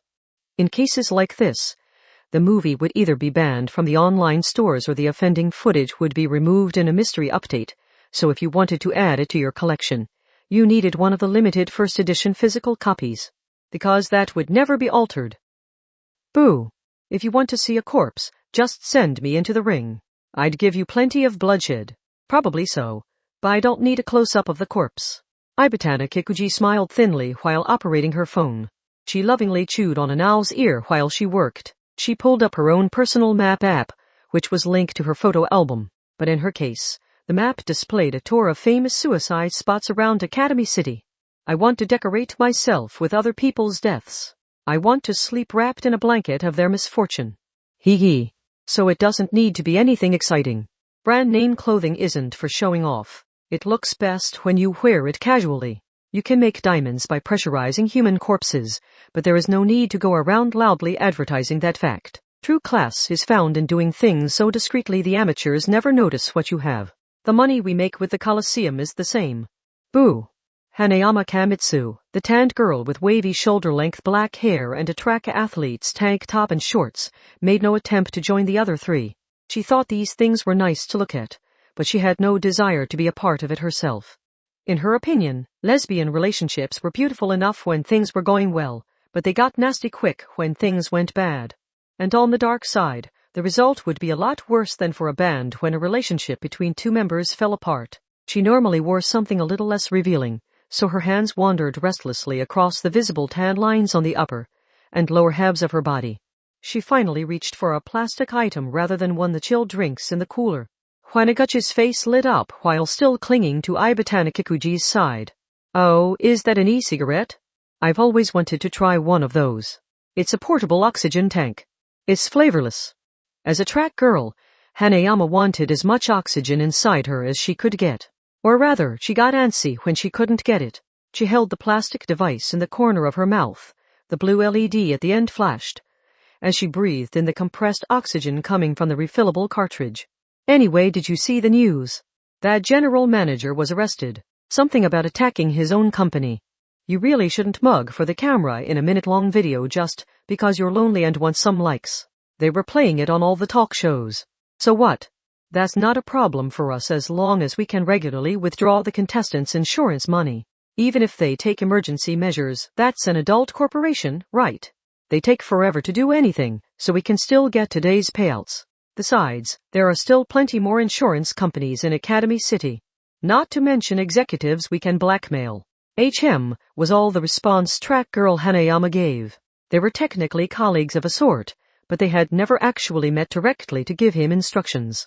Even if the general manager sang like a canary, he didn't know the girls' real names. He had been disposable, so they didn't care what happened to him. To change the subject, Hanayama spoke to a different girl, the slender silver-haired girl seated in Ibatan Kikuji's lap with her eyes lowered to the delicate work she was doing. Overall, she was a squirrel-like person, but it upset her if you said she looked like a raccoon, so it was worth being careful. Hey, Inao. What nasty method will you be using this time? It's nothing special. Inao Laspezia wore an apron and a beret over a summer school uniform. She kept her eyes on her working hands and responded with a Kyoto accent. Her hobby was figurines, her special skill was handicrafts, and she belonged to the art club. She didn't even look Hanayama's way as she made some precise movements of a thin-tipped paintbrush wet with a special iron material, that is, human blood. She had mixed just the right color on her paper palette. She never seemed interested in anything, but she refused to give up her spot on Ibatan Kikuji's lap. There was a murder in the area, so I'm just counterfeiting the murder weapon. It's a razor with the appropriate fingerprints and blood on it. One of the big ones a barber would have. I had all the necessary materials in stock, so it doesn't cost me anything. Yikes. Remind me to never piss off a modeler. Tant Hanayama grinned. It didn't matter if the evidence was real or not. The general manager likely had no recollection of what they had threatened him over. But what if the public and the justice system believed it? Even if the charges were false. No, especially when the charges were false. No one wanted to lose everything over it. And once they started down that route, it would take over their life. The rules of the world didn't let you choose when you wanted to stop. An adult important enough to have no qualms at all about oppressing the children would know exactly what happened the instant they took just one step off the edge of the cliff. Ibatan Kikuji had come up with the plan and ordered her to do it, but even she seemed exasperated. She tightly hugged the silver-haired girl sitting in her lap. Oh, Inao-chan. You're such a perfectionist once you set your mind to something. Wouldn't you have a much easier time sticking out your very cute butt on the train to make some false molestation accusations? How would that work? Our targets always have a driver who takes them wherever they need to go. Inao must have finished her work because she sealed the evidence razor in a plastic bag. She completed the work calmly and expressionlessly. That gave them one more trump card they could use to frame someone. Everyone had their strengths and weaknesses. A honey trap was probably beyond that whispering, downcast girl. Except with a minority who were into the plain, obedient type. How's this for a conclusion? Hanaguchi rubbed her cheek against Ibatan Kikuji from the side. The arrested general manager on the TV isn't a problem for us. And we're prepared to find us a new wallet. So we won't throw out everything we've built up and we won't go into hiding. We'll continue running the Coliseum like normal. Agreed, said all four girls together. But anyone capable of reading the room would have noticed they didn't say it at the exact same time. The other three girls waited to see how Ibatan Kikuji Kid reacted before joining in. And that secret center of attention whispered with the silver-haired girl still seated in her lap, with a soft smile on her lips. Don't worry. We are item, and we will be taking all the profits of death for ourselves. Part 8. Up above the ceiling, Mujino Shizuri and Takatsubo Riku exchanged a glance. Mujino. Did that bitch just say item? Their recording of the general manager had said much the same thing, but this time it came straight from the villains themselves. Item was of course the name of Mujino's team. If these people were body doubles in case of emergency or a group using the name to get work in the dark side, they should have been disguised as and acting like Mujino and the others, but they weren't. Whatever their reasons, Those girls had used the item name in a private room where they assumed no one else was listening in. That meant this wasn't an act. It was real. Meanwhile, Frenda was worried about something else, the clothing of the central girl. Isn't that a Takiwara uniform? How does a rich girl from that school end up in the dark side? Having money super doesn't prevent you from making mistakes. Aren't all of you in super similar situations? If that girl actually was a Takiwara student, then she was a real piece of work. The girls lounging on the floor below continued their conversation. Anyway, Wanagachi-chan, here's some extra for this month. Oh, thanks a bunch. The central girl tossed over something she held between two fingers.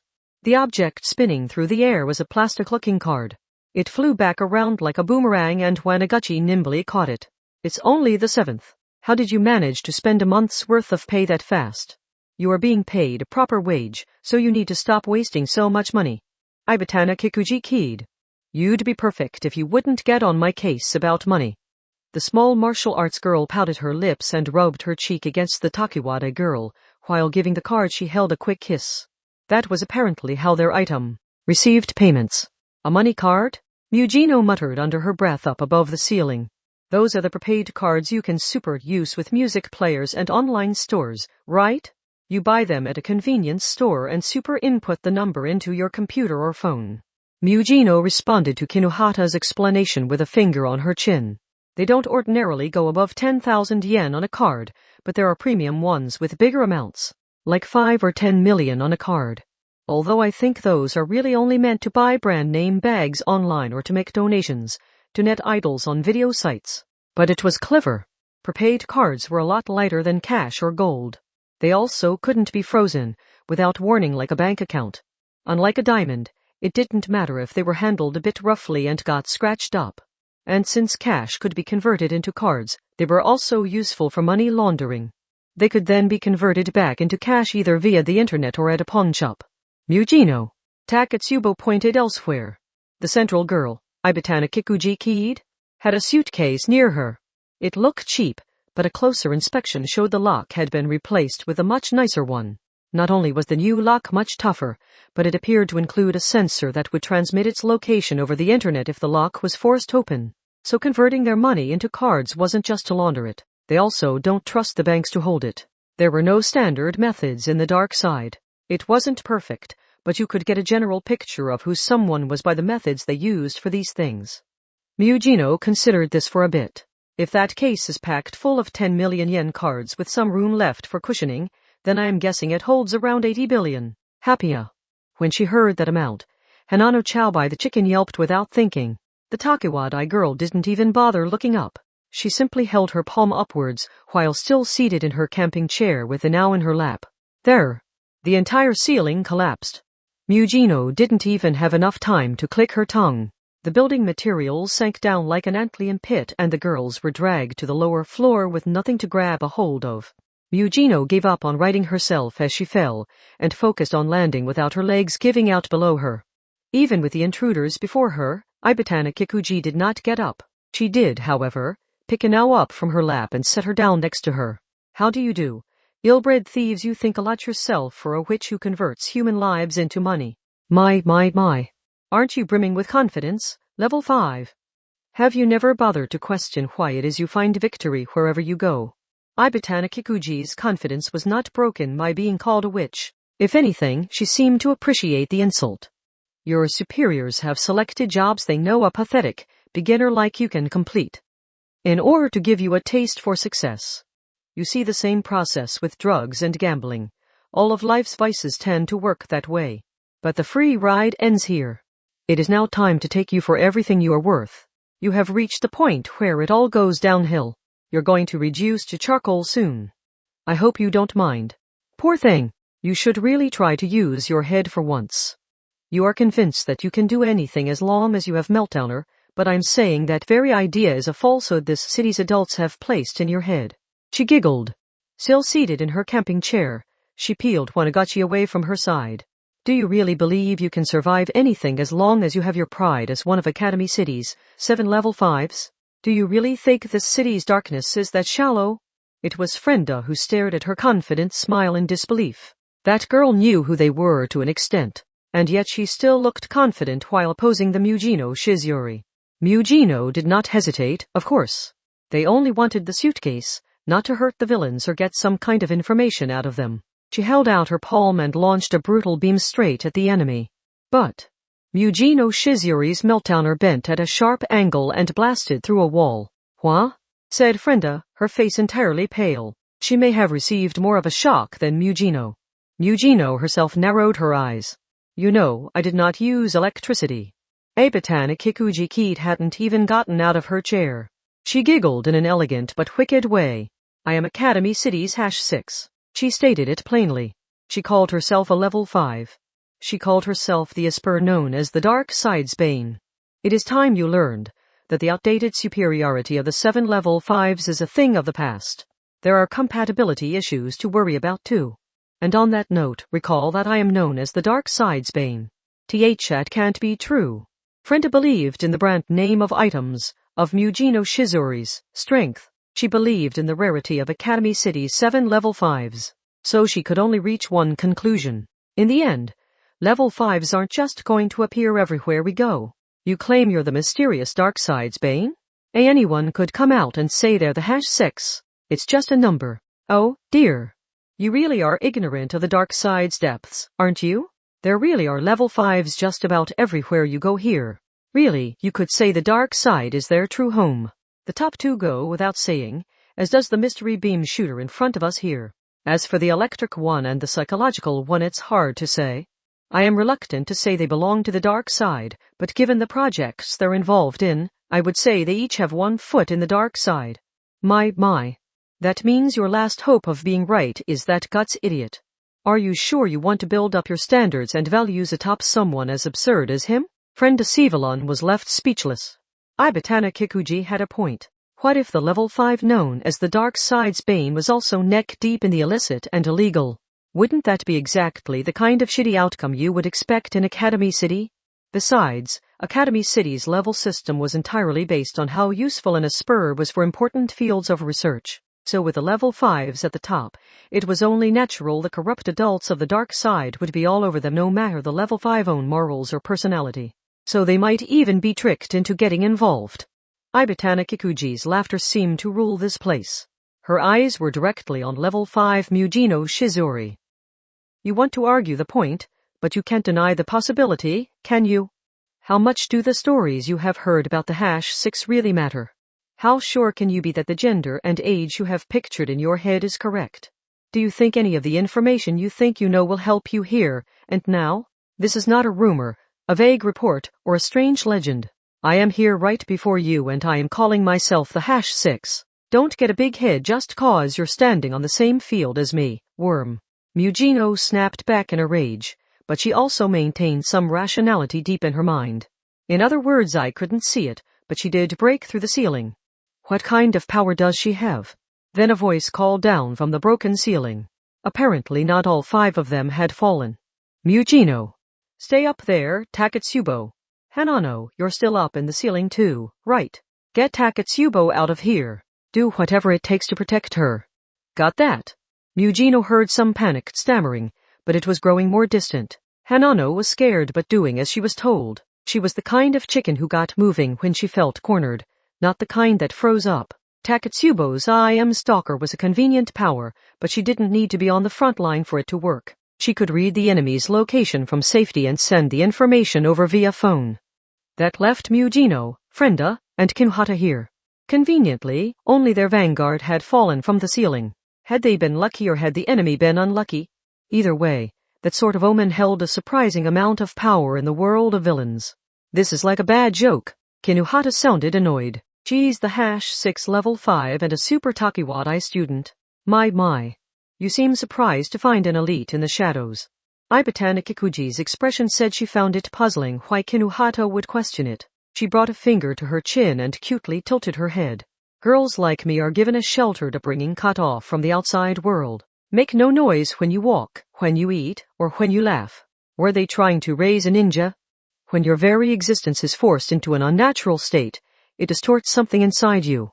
And so something must be done to put the hands of the clock back in their proper place. Which means learning the truth of the world, no matter how ugly it might be. And it must be done on a regular basis. Otherwise, that luxury hand-wound watch will again fall out of sync with the rest of the world. You'll go this far to super-learn how the real world works. Try to appreciate just how restrictive a life one must live to need all this to avoid being torn apart by the distortion within. This is the problem with you cheap digital watches. You cannot understand the pain of a truly upper-class upbringing. She sighed in apparent disappointment. She was not killing to protect herself during a war, nor was she stealing, because she was poor and starving, but she was killing people all the same. Human cruelty was most noticeable during peacetime, when there were no excuses to fall back on. Hee. The Takuwadai girl softly laughed and directed her graceful hand toward the ceiling. By the way, I did not expect you to have a fifth, but did you really think we would sit around long enough for them to escape? Did you think we would sit around? Frenda Sivalon and Kinuhata Sei took a step forward. Frenda pulled several egg-shaped explosives from her short skirt and stuck them with fuses smaller than cigarettes. In the end, did you think we would give you time to attack Takatsubo and Hanano? You could have avoided this if you had just handed over the money, but I'll admit it's pretty funny you would prefer getting blown up. Mujino noticed something in the middle of Frenda's shouting. She surreptitiously pulled her phone from her pocket and found an email there. Focus on the suitcase. You're our strongest, so you go after it. Mujino had wondered where all Frenda's confidence had come from when she had been so scared of the #6 announcement earlier, but she was only shouting to keep the enemy from hearing the vibration of Mujino's silenced phone. The next thing Mujino noticed was that the suitcase in question had vanished. It had been taken by presumably the art club girl who had vanished along with it. Mujino and the others no longer cared about the job the voice on the phone had brought them. They didn't even need to win the prize money in the bloody Colosseum. It was all there in the suitcase. Stealing the 80 billion in money cards was their top priority. Mujino fired her first meltdowner blast straight past Frenda and Kinuhata's shoulders. The enemy had already bent one of her beams. Since she still didn't know what that power was, she didn't think this one attack would defeat that enemy. The beam was only meant to blind this mysterious other item, while the original item could exchange their thoughts under the cover of the blast and dust cloud. Leave the case to me. Super will do. This comes down to a compatibility issue with your power, right? We'll defeat her here if we can, but we'll at least slow her down while trying to work out what her power is and any other idiosyncrasies she has. Mujino tackled through a door and nearly rolled out into the hallway. She spotted a summer uniform skirt fluttering up ahead. She saw a girl dragging the suitcase a long way down the hallway. She was nearly just a dot from Mujino's perspective. I'd love to just blast her from here, but that would require a concentrated line of destruction skinnier than dried pasta. I wouldn't want to vaporize the suitcase full of all that money. I'll just have to get closer. Once she had a plan, she was quick to act on it. She dashed down the library hallway. The gloomy girl running up ahead looked back just once before pulling something like a remote from her skirt pocket and pressing the button with her thumb. Mujino heard shouting voices coming from beyond the wall to her side. A pair of double doors were broken down nearby and a bloody wild animal stepped into the hallway. It was 3 m long and weighed more than 250 kg. The white tiger's cage must have opened. Shut up and stay out of this. Mujino slammed her palm into it. She didn't even use her power. A vibration of the air rattled a nearby window, and the impact propagated from the white tiger's nose down to the tip of its tail. The blow to the face silenced the 3M beast in a single blow. A judgment-looking girl who had somehow ended up a Colosseum contestant was slumped on the floor. Why, you saved me. Think out of the way, you male-female hash. After paralyzing the girl with a shout, Mujino continued running down the hallway.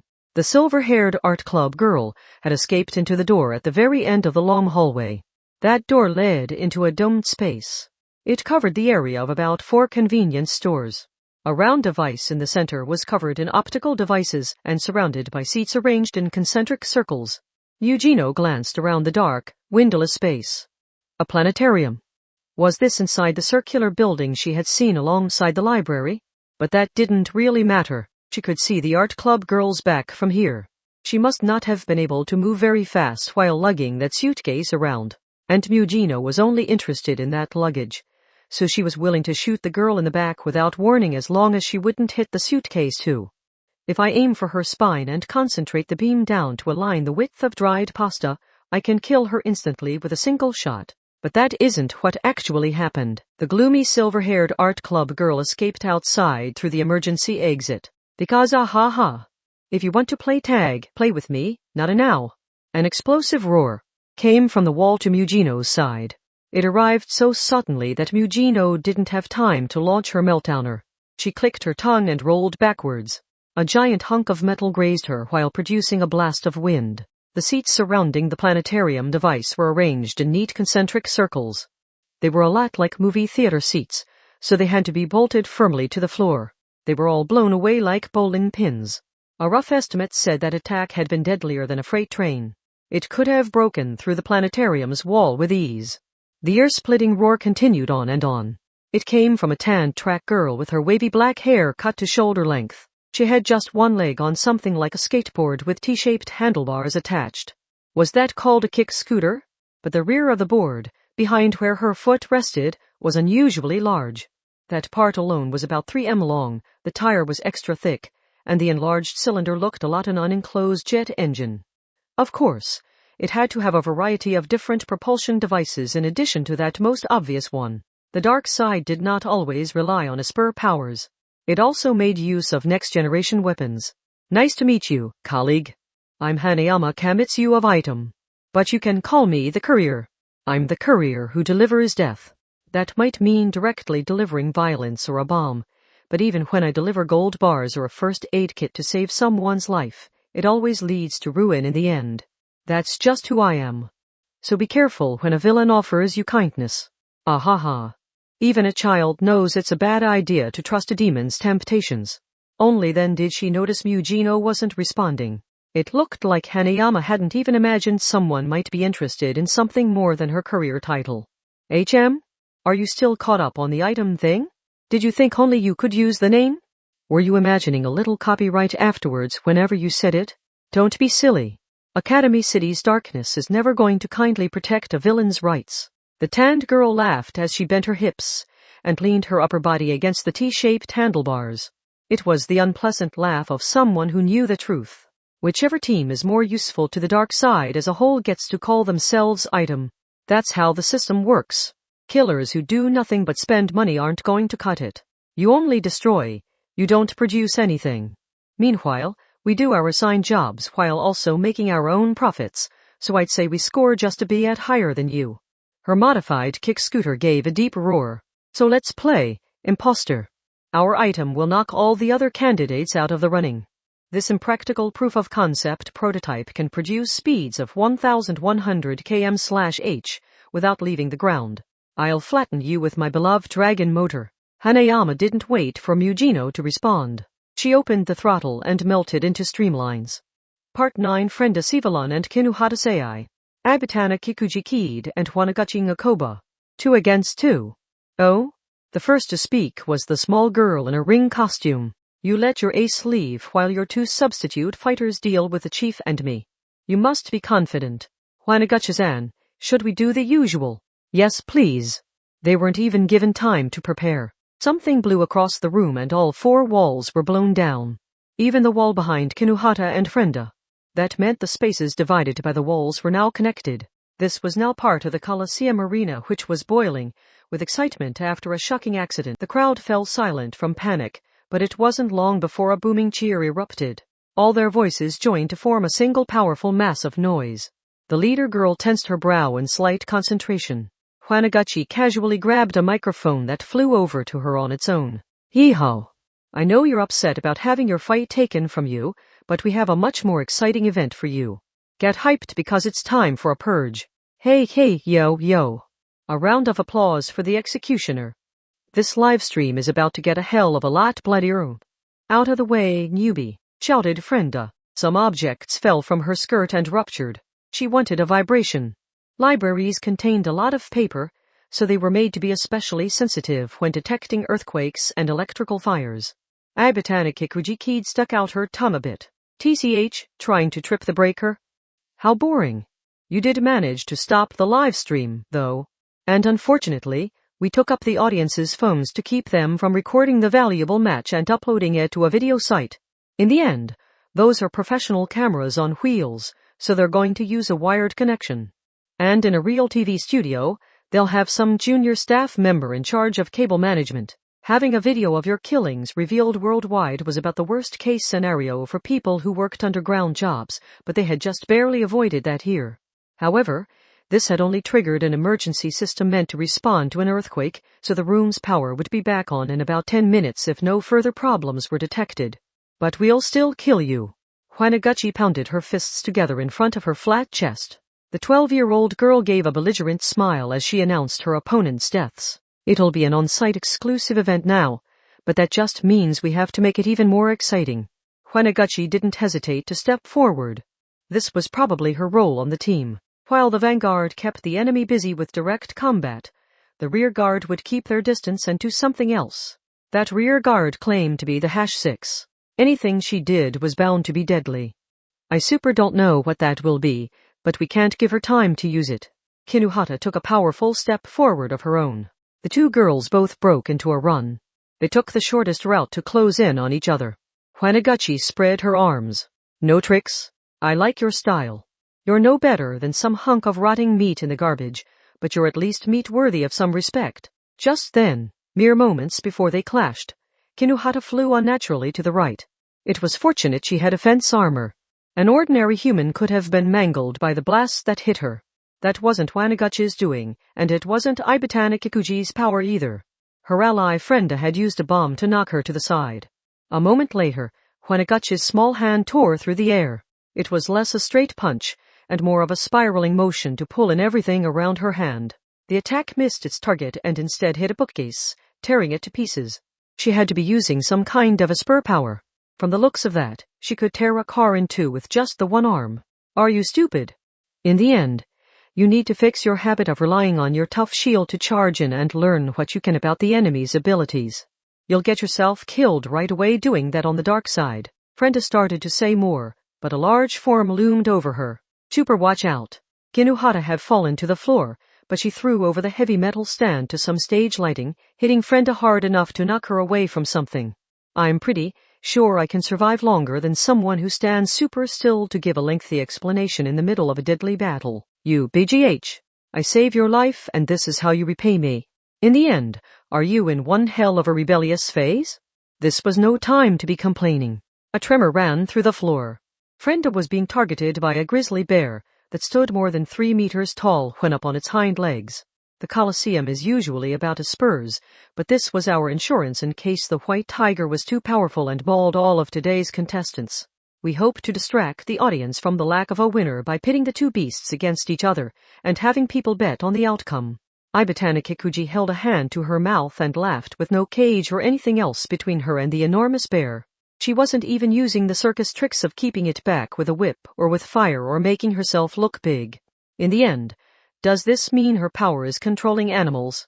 No, that super doesn't make sense. How would that explain when she destroyed the ceiling or the walls? And it was easy to overlook, but she made the microphone fly over super on its own. That was true. However, Ibatana Kikuji was in fact demonstrating multiple strange phenomena. She held her palm out toward the grizzly without even glancing its way, and it came to a stop. That unpredictable, ferocious beast could attack anyone if it was in a bad mood, but she controlled it like she had a remote control. The agitated beast was freed from whatever bound it, and it swung its forelegs toward Frenda since she was closest. Hwanaguchi ignored that as she walked forward. A soft crunching sound followed. That beast could stand to a height of 3 meters and its muscles would stop a .45 caliber handgun shot, but the 12-year-old girl had grabbed it with her slender arms and crushed it. Even the bloodthirsty audience was briefly shocked into silence. In the end, did that really just happen? She hadn't used a physical blow. That had looked more like a joint lock. Hwanaguchi smiled sweetly while drenched in bear blood. That smile contained the perfect combination of innocence and intimidation, making it extremely popular for some. Ugh, really? Chief, I know playing with animals is fun and all, but try not to interrupt my fight. Hee hee. Sorry about that. Please do forgive me. I messed up my control a little. Frenda was stunned. An explosive danced meaninglessly in her hand after she froze in her throwing stance. Would this even affect that girl? Explosives were a symbol of humanity's technology and violence, but it felt so inadequate against that smile. Leverage struggle. Hwanaguchi smiled belligerently as she pulled a thick pair of pliers from her pocket. She grabbed the wall with them and tore it right off with only one arm. Just like a piece of heavy machinery demolishing a building. I'm not trying to hide my power. I've shown it off in the execution videos when someone violates the rules. After all, scissors, crowbars, seesaws, and joint locks, if it uses leverage, I can use it as a weapon. Yeah, I can grab a concrete pillar as big around as your torso and bend it with my bare hands. Hell, I could do the same with one twice as thick. Is this super idiot serious? With a splash, Kinuhata grabbed a bucket of machine oil and dumped it over her head. That was an odd thing to find in a library, but it was probably meant for the wheels of the heavy camera equipment. Or maybe it was a flammable weapon meant for use in the Colosseum. If super all you can do is amplify the power of joint locks that use leverage, then you can't do a thing against a straight punch or kick. Simply put, you're nothing to worry about as long as you don't grab me. Why would you go out of your way to tell us that? There are super tons of ways of killing you. After hearing all that, Hwanaguchi's face scrunched up. She was trying very hard to hold back the tears. All of a sudden, she looked like a normal 12-year-old girl. Now, Hwanaguchi-chan. Don't cry. This is why I told you not to reveal your power like that. Sob, chief. And even if she is too slippery to grab with your bare hands, you can still hit and tear at her with those pliers. You can also try something trickier by using a seesaw to launch projectiles or yourself. It isn't very smart to limit your options by focusing solely on barehanded joint locks. You don't need to attack me too. There. The sadistic girl who had made the 12-year-old cry for real pulled Hwanaguchi into a comforting hug. Concentration gathered in Kinuhata's brow. You sure are confident. Do you think you can super win while protecting that idiot and fighting us essentially 1 against 2? Let's super hope you are demeted too. Hee. Yes, you have a point. Ibatana Kikuji laughed like it had happened to slip out. It was the amused laugh of a mother who had finally secured a house for her family with a 35-year loan and then learned her daughter was myopically planning to run away from home and live independently. But I will still emerge victorious. Can I fight while protecting the weak? Can I win 1 against 2? Of course I can. When you are powerful, you can fight back against this unfair world. But I can't blame you for being too weak to know that. The #6 held a finger to her lips and whispered sweetly. You are in luck. You are about to receive a special demonstration of what the dark side's bane can really do. She only needed a single instant to end the fight. Part 10. The extraordinary engine roared. The din became a physical mass that erupted through the planetarium. That was Hanayama Kamitsu's modified kick scooter, the Dragon Motor. But Mujino Shizuru's Meltdowner was an extraordinary projectile weapon. It didn't matter how quickly the enemy accelerated toward her. She had nothing to fear as long as she reduced them to charcoal before they reached her. Or so she thought. Ha. Hanayama slipped past. In fact, that giant kick scooter was moving along the planetarium's domed ceiling. It defied gravity like a roller coaster. GCH. Quit using brute force to defy fluid dynamics. I'm moving at 1,100 km/h, remember? That's why I need my own supply of oxygen. Aha. Wahaha. It's actually a lot harder to keep it on the ground. Even the Tantrack girl's cackling was distorted by her speed. The kick scooter made several passes above Mujino's head during that one statement. Bare skin could not survive at that speed, so she likely had some kind of gel generously applied over her entire body. Stupid spider girl. Bingo. Hanayama answered the insult with a laugh. Several metallic clangs followed. The kick scooter had just about melted into streamlines, but on the enormous rear portion, several mechanical arms spread out to the sides like a spider. Each arm had a sharp heavy metal blade attached to the end. Atomic number 92. These burning swords of depleted uranium can cut through a tank. Hee, you won't even notice you've been cut. Ahaha, let's play a game of human Daruma Otoshi. The kick scooter moved from the curved dome to the floor, and then charged straight toward Mujino. Following it by eye was superhuman enough, so not even Mujino had time to take careful aim. She calculated the length of the skinny arms and swords and then considered whether to dodge left or right. TCH. She fired Meltdowner at her feet to leap upwards. Oh, you figured it out? There goes my promise to kill you before you noticed.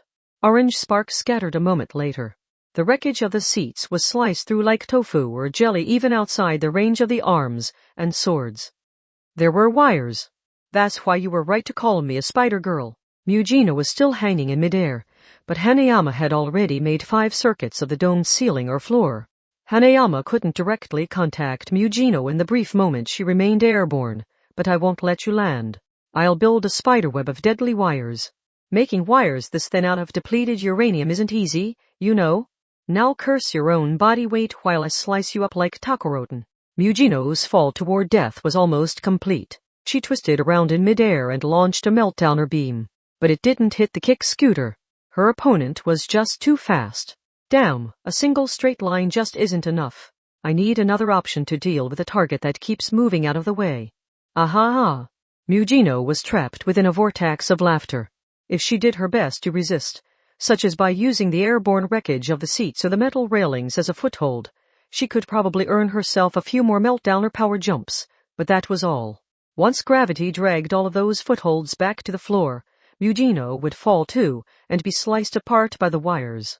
The dragon motor continued to circle around her. The wires were being strung up all over the planetarium and Mujino would be sliced and diced if she fell into them. Random shots aren't going to reach me and they can't break my wires either. You can't keep shooting those beams forever. Bye-bye, level 5. The item name is ours now. Immediately afterwards, part of the planetarium's domed ceiling was noisily torn away. A mass larger than a refrigerator lost its support and fell, so Hanayama had to quickly turn the T-shaped handlebars. From the kick scooter's perspective, it had been like the road collapsing up ahead. She escaped unharmed, but she was still thrown off her planned course. But just the track girl found the answer before finishing her question. She saw holes. Big holes. Random shots had done the trick. Mujino's meltdowner had opened several holes of 2 m or more in the dome ceiling. The dome itself could no longer support itself and thick cracks ran through it. Once those cracks covered the surface area of the dome, ordinary gravity took control and the walls tore away and fell. It doesn't matter how fast you are if I don't aim for you directly. Mujino used the final airborne foothold and a beam to make another leap. She grinned and aimed her palm in midair. The girl known as a monster still had confidence to spare. You don't have many options left once you've lost your road, courier. And didn't you say it was hard to keep that thing on the ground? You bitch. Hanayama swerved this way, and that to avoid the canyons in the collapsing dome. But as her routes grew more limited, she ultimately had only one path she could take, which made it easy to predict her future location and fire meltdowner there. Because if Hanayama had slowed down, she would have fallen from the ceiling. She wasn't even given a chance to scream. The beam launched from Mujino's palm erased the tanned girl and her modified kick scooter from existence. There was no corpse, or even a single drop of blood, remaining. Part 11. Mujino heard something sharply slicing through the air. Whoops! With the domed ceiling destroyed, the taut wires had lost their support. It was like a blade-sharp bowstring suddenly snapping. She would have felt pretty silly losing a limb or her head to this. But this also meant she didn't have to worry about being sliced apart when landing on the broken floor. She had defeated Hanayama Kamitsu, courier of the enemy item. But that wasn't why Mujino was here. The silver-haired art club girl with the suitcase was nowhere to be found. She had escaped. This was a job for a more intelligence-oriented member, not a combat specialist like Mujino. She pulled out her phone while focusing on things outside the crumbling planetarium. She knew exactly who to call.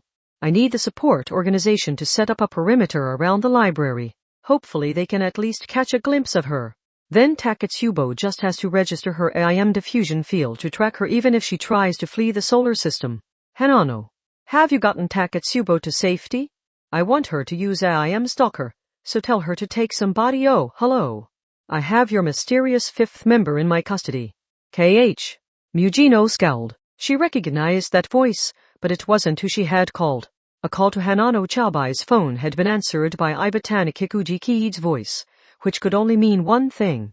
She has the worst timing. Please do not blame her for this. Hanano-chan did exactly as you asked. She suppressed her fear and fought tooth and nail to let Takatsubo-chan escape. You should really praise her for her admirable, if ineffective, efforts. But if she no longer has a place on your team now that she has failed you, I am more than willing to invite her to join mine. Hee hee. Sinfully cute, isn't she? Damn you. With a dull metal clang, someone tackled down the half-broken planetarium door. A battered-looking Kinuhata emerged. She was supporting Frenda with her shoulder, but was Frenda even conscious? Super sorry. Mugino didn't have time to respond before those two collapsed limply forward. Ibatana Kikuji had to know the safest option was to say nothing at all, but that didn't stop her. Just so you know, they scored surprisingly well escaping from that situation at all. Although my own indecisiveness is really to blame there. If I had been focused on them, they wouldn't have lasted a second. Quiet laughter snuck in over the electronic device. Ordinarily, this alone would have cost her her life. I told you I am the dark side's bane, didn't I? You don't seem to have the brain power to understand what that means, so I hope this taught you the same lesson on a more instinctual level.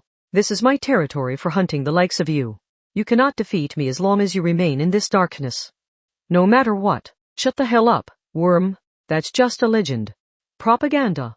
Are you saying you would have self-destructed if we were heroes or schoolgirls from the sunny world? You already know the answer to that.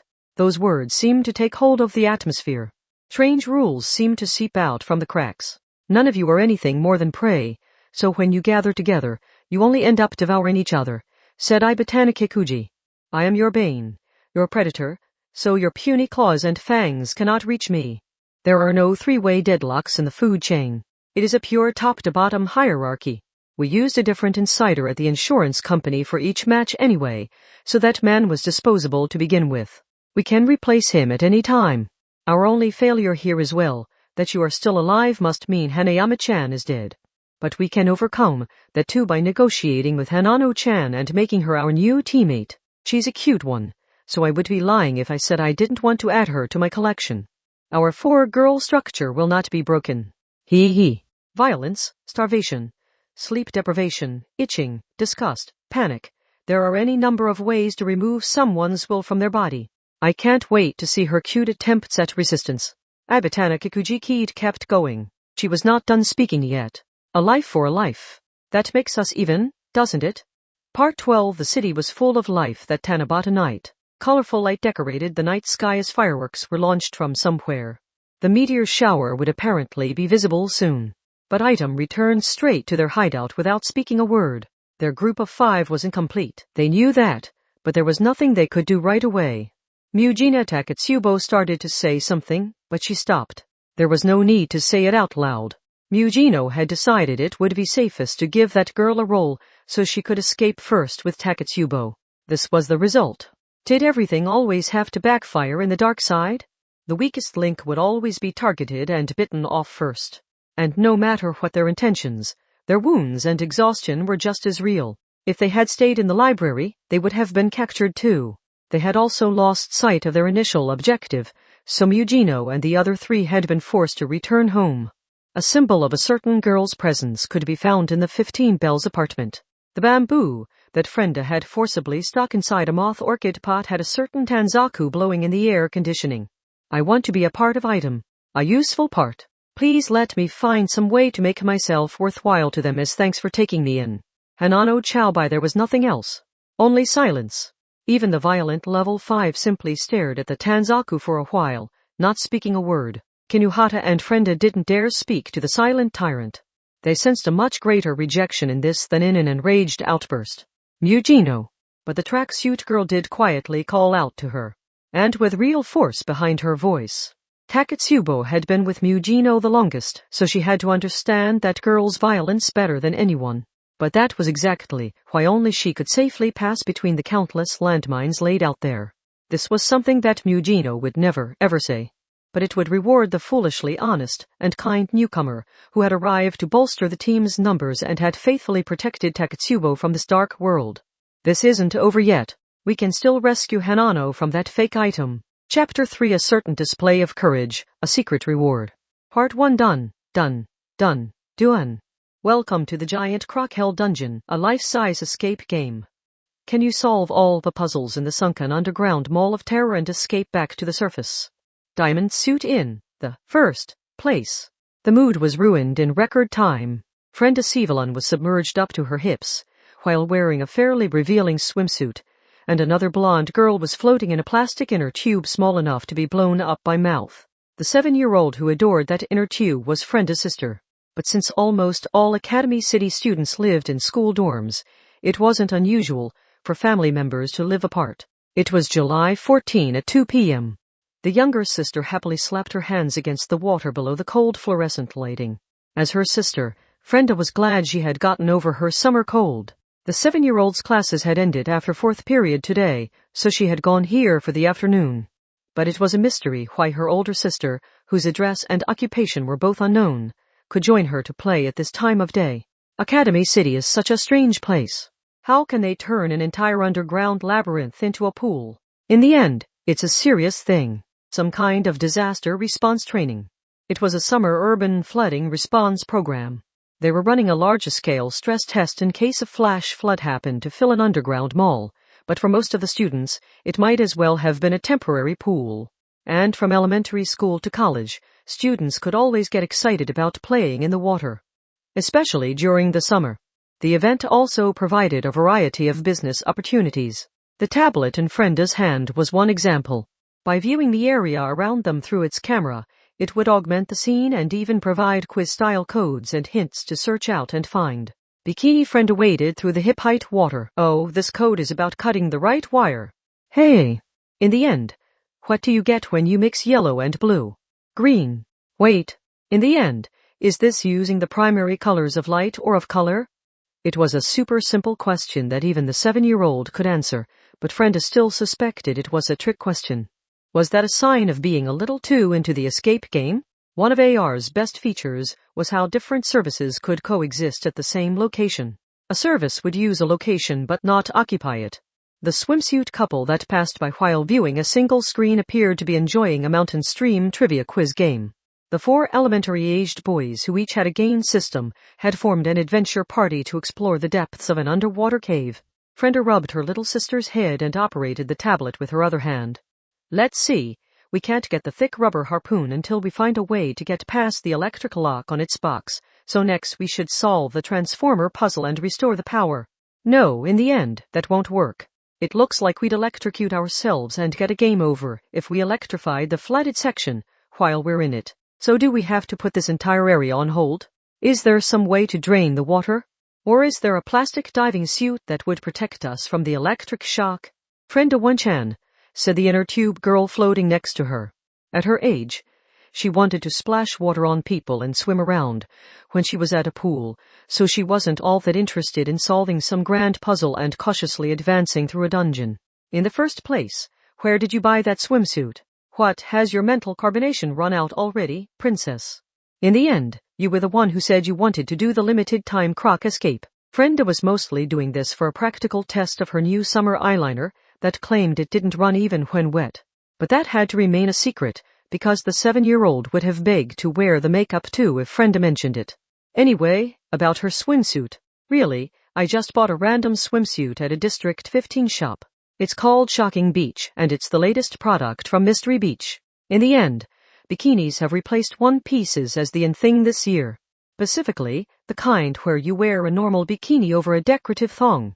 MHH. Frenda's lady answer didn't receive quite the response she expected. The younger sister was only 7, so she was wearing a cat one-piece.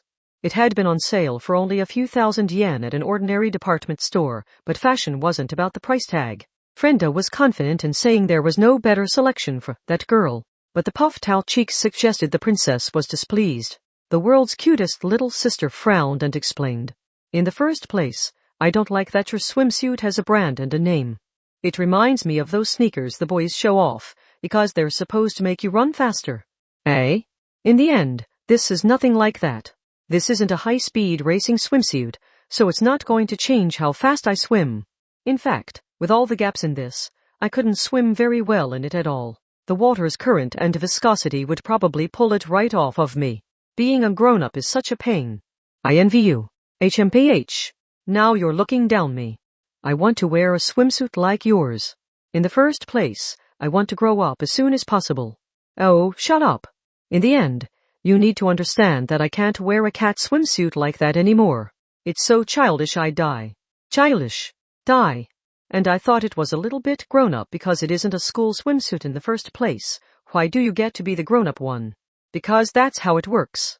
In the end, you have the upper hand because you can wear that cat swimsuit and I can't.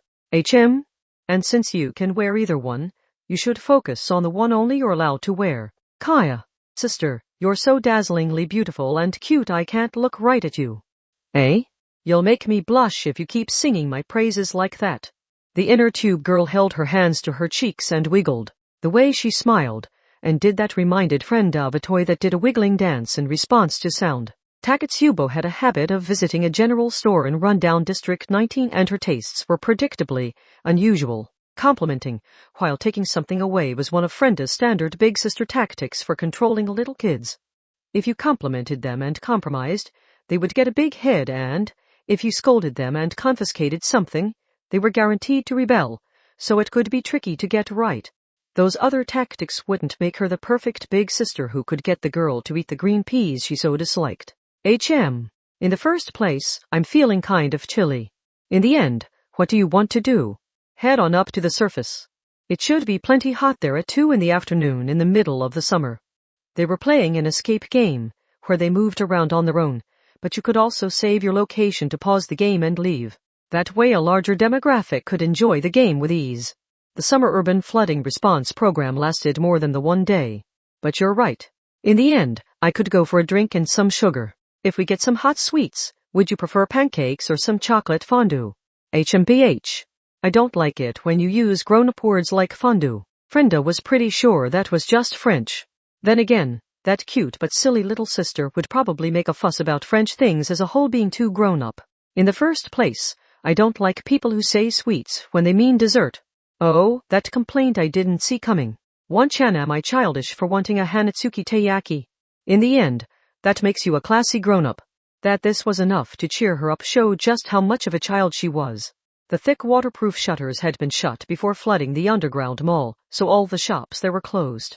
The vending machines had their power shut off to prevent any short-circuiting, so they had to head all the way up to the surface to buy a drink. That may have been the one major flaw. Sigh. I can't wait for summer break, but in the first place, I don't want to do the homework or go exercise in the park. The one you do with the radio. Fair warning. I won't be helping you there, my sister. Don't come crying to me when August 31 rolls around. Jaya. After Frenda stuck a pin in the map and finished saving their progress, she attached the tablet to the hook on the side of her bikini bottom and grabbed the decorative cord on the outer edge of her sister's small inner tube. Dragging her back toward the stairs to the surface was enough for the little sister to shriek with delight. Anano chabai. Frenda thought to herself while towing her swimsuit sister in her inner tube. The chill of the water dropped another level. In the end, I don't even know if she's still alive, but who knows what she'll tell the enemy after they beat her up. Given the very real risk of a surprise attack, abandoning our hideout and escaping is worth considering. Worth considering, did that mean there were other options to consider it against? After the sisters left the water and climbed the stairs, while holding hands, the little sister looked up and spoke to Frenda. One-chan, is something troubling you? In the end, what makes you think that? We got a rare chance to play in the water, but you don't seem to be having much fun. Frenda thought about that for a bit. That her wounds had healed was obvious enough in that swimsuit, but Hanano wasn't so lucky. She was still suffering. Or in the worst case, she was already gone. Also in the end, here's a question for you. Going to the pool is fun. I won't deny that.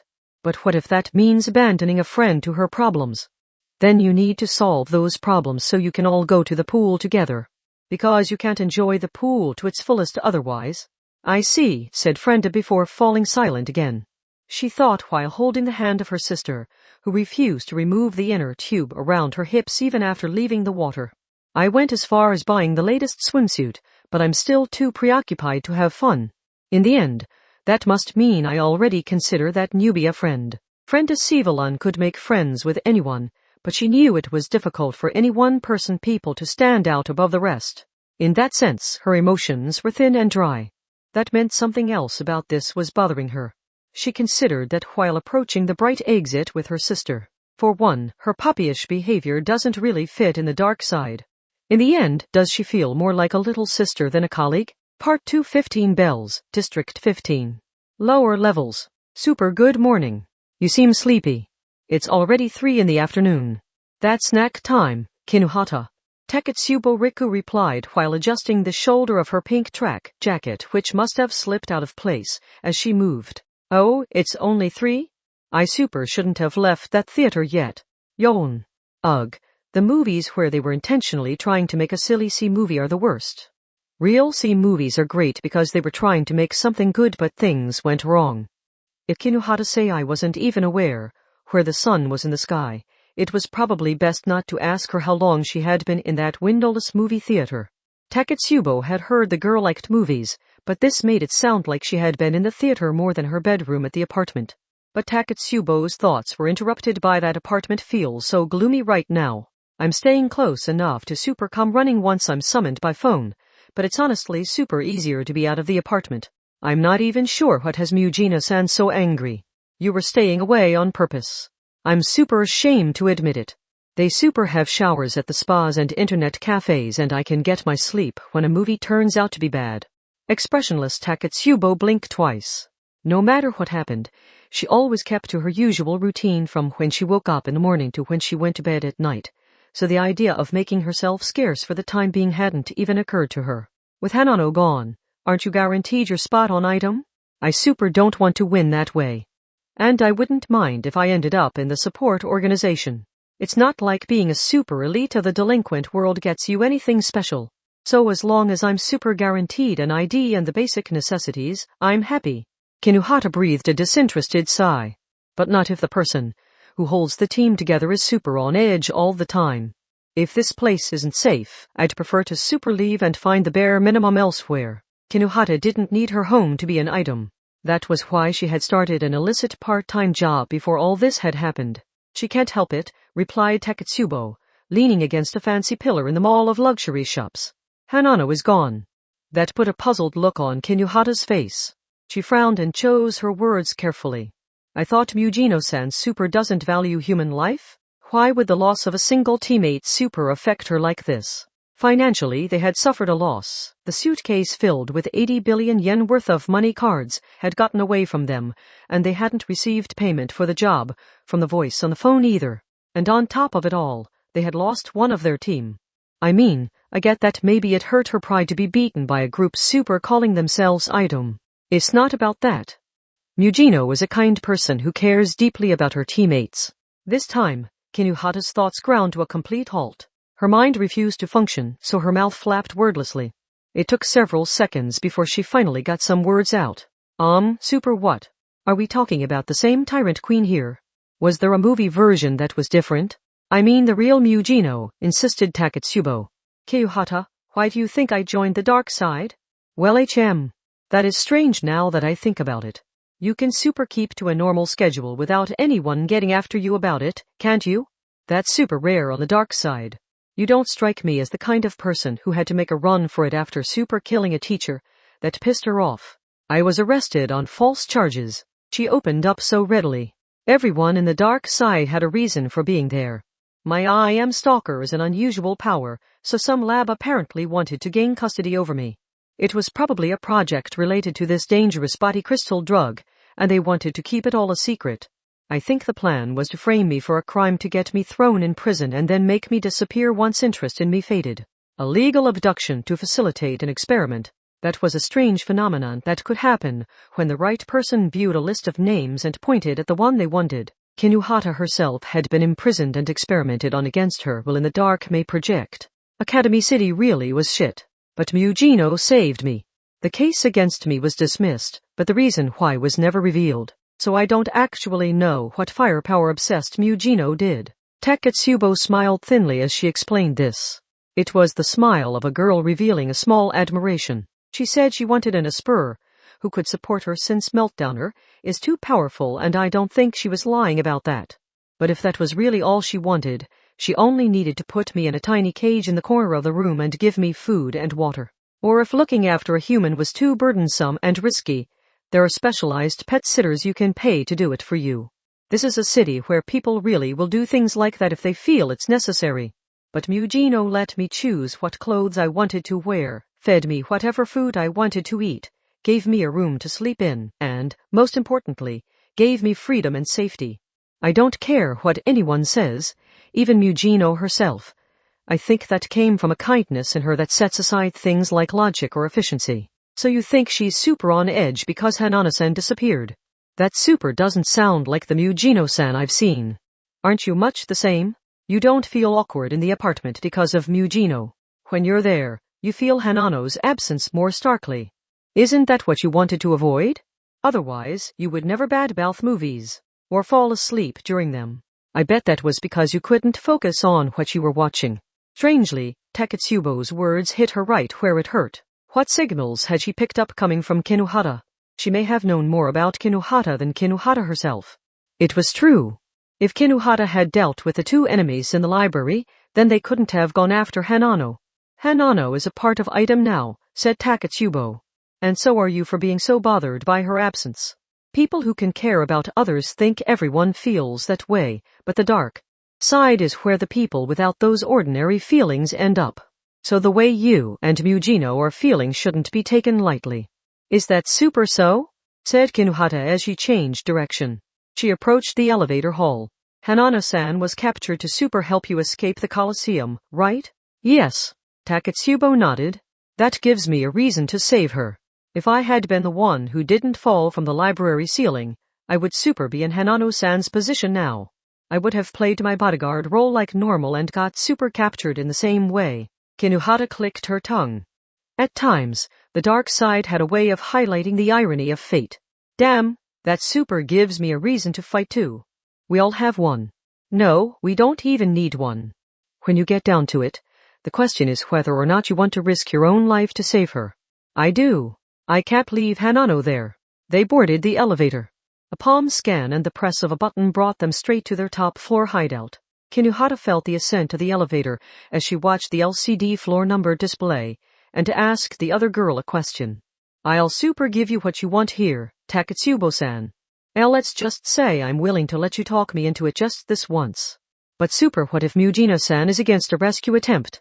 Item generally acts on Mugino's decisions, so I don't think there is a way of dissenting outside of explaining how I feel. Taketsubo stopped there for a moment. But I don't think that will be an issue. The elevator doors opened. They opened the apartment entrance beyond and walked in. I see. Kinohara put a hand on her hip and spoke with exasperation in her voice. And a hint of amusement. She's super serious about this, huh? The living room wall was entirely covered.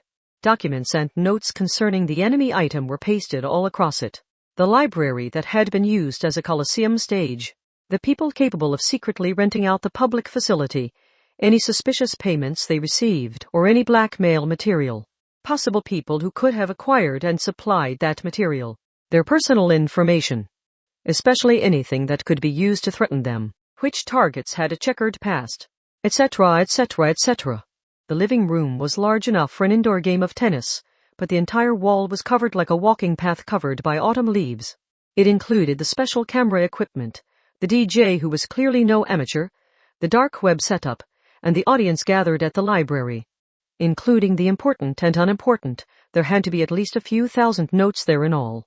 But that must not have felt like enough, because the lonely work was still underway, all as a means of tracking down the enemy. Mugino Shizuri did not even look their way. She showed no interest in the freedom and liberation of the midsummer shopping district outside, and she continued her work, while staring at the wall with the irritation written plain on her face. Mugino was known for being self-centered, for caring more about her nail polish than the foolish enemy's cries for mercy, but now she had deep bags under her eyes. That was a sign of just how serious she was taking this.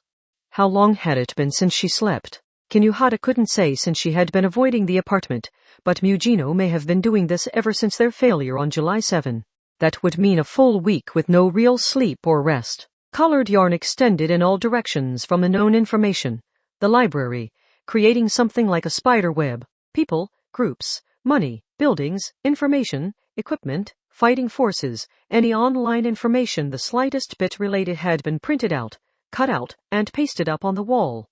The colored yarn visualized the relationships of interest, friends, enemies, superiors, subordinates, and group affiliations. It was all meant to build a giant web capable of snaring the unseen targets. The suitcase and the 80 billion were technically up there, but they were mostly buried by other notes. That must not have been her priority any longer. A few photographs of familiar faces were pasted at the edge of the spiderweb. Mugino may have found the photos online, but they were the 4 members of the enemy item. The photos were fairly grainy, so she had probably found photos of other people where those four happened to appear in a corner or something. They were pasted up there like it was nothing, but it was a miracle the spiderweb had managed to capture them at all. Tracking down those elusive girls had to have taken an unhealthy amount of effort and persistence.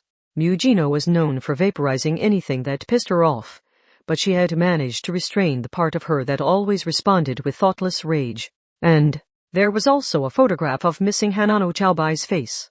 It came from the group selfie Frenda had taken as camouflage while tailing the Coliseum contestant. Since that was pasted on the wall too, Mugino couldn't be taking it lightly.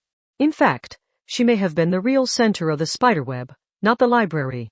Mugino would not let that girl become an unreachable memory. She was the one who had ordered the girl to take Taketsubo and escape.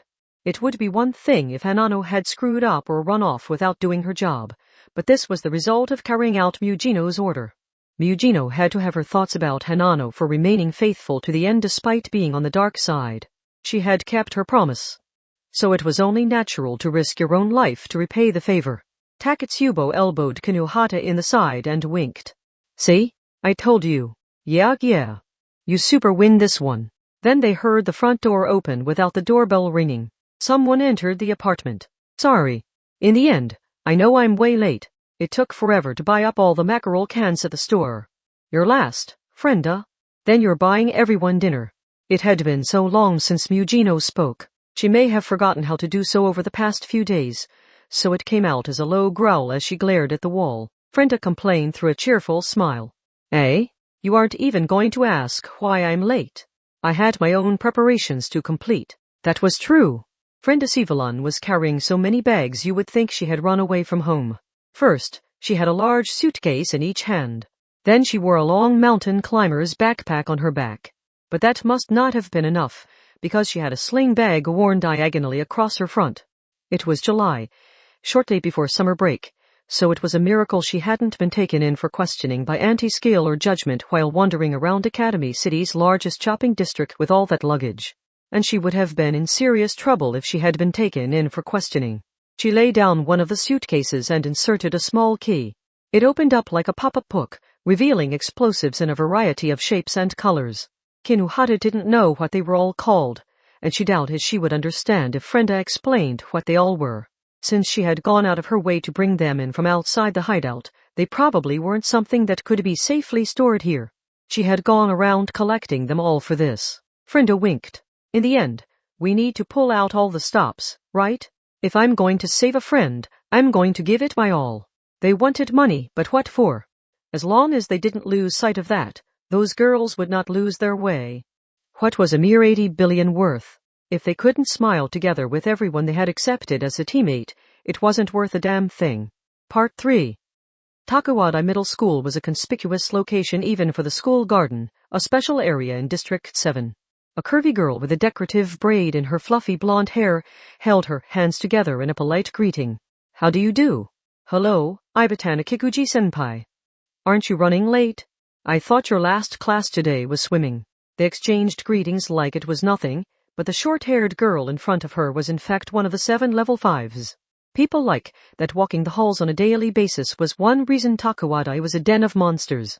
Ibatana Kikuji Kid, leader of a brutal dark side team, suppressed a soft sigh.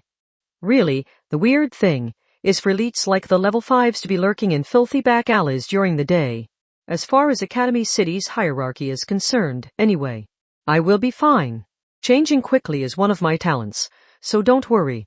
Everything moves at such a carefree pace in Takuwada, so I'm not sure I trust your idea of quickly. You should still probably hurry. Ibatana Kikuji agreed with that assessment. Takuwada Middle School was like a breathable aquarium.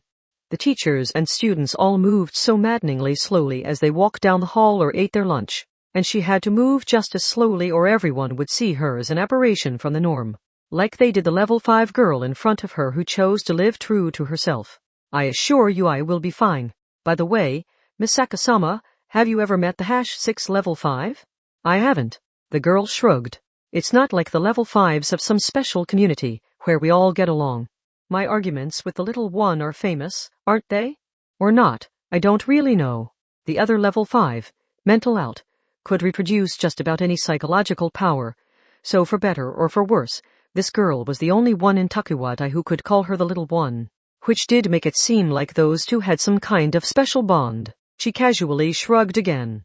There are only 7 of us, but that doesn't mean much. We haven't all become friends and exchanged email addresses or anything.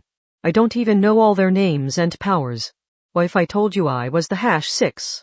Oh, really? After that exchange, they parted with a smile. Ibatana Kikuji turned a corner in the hallway and Hugh.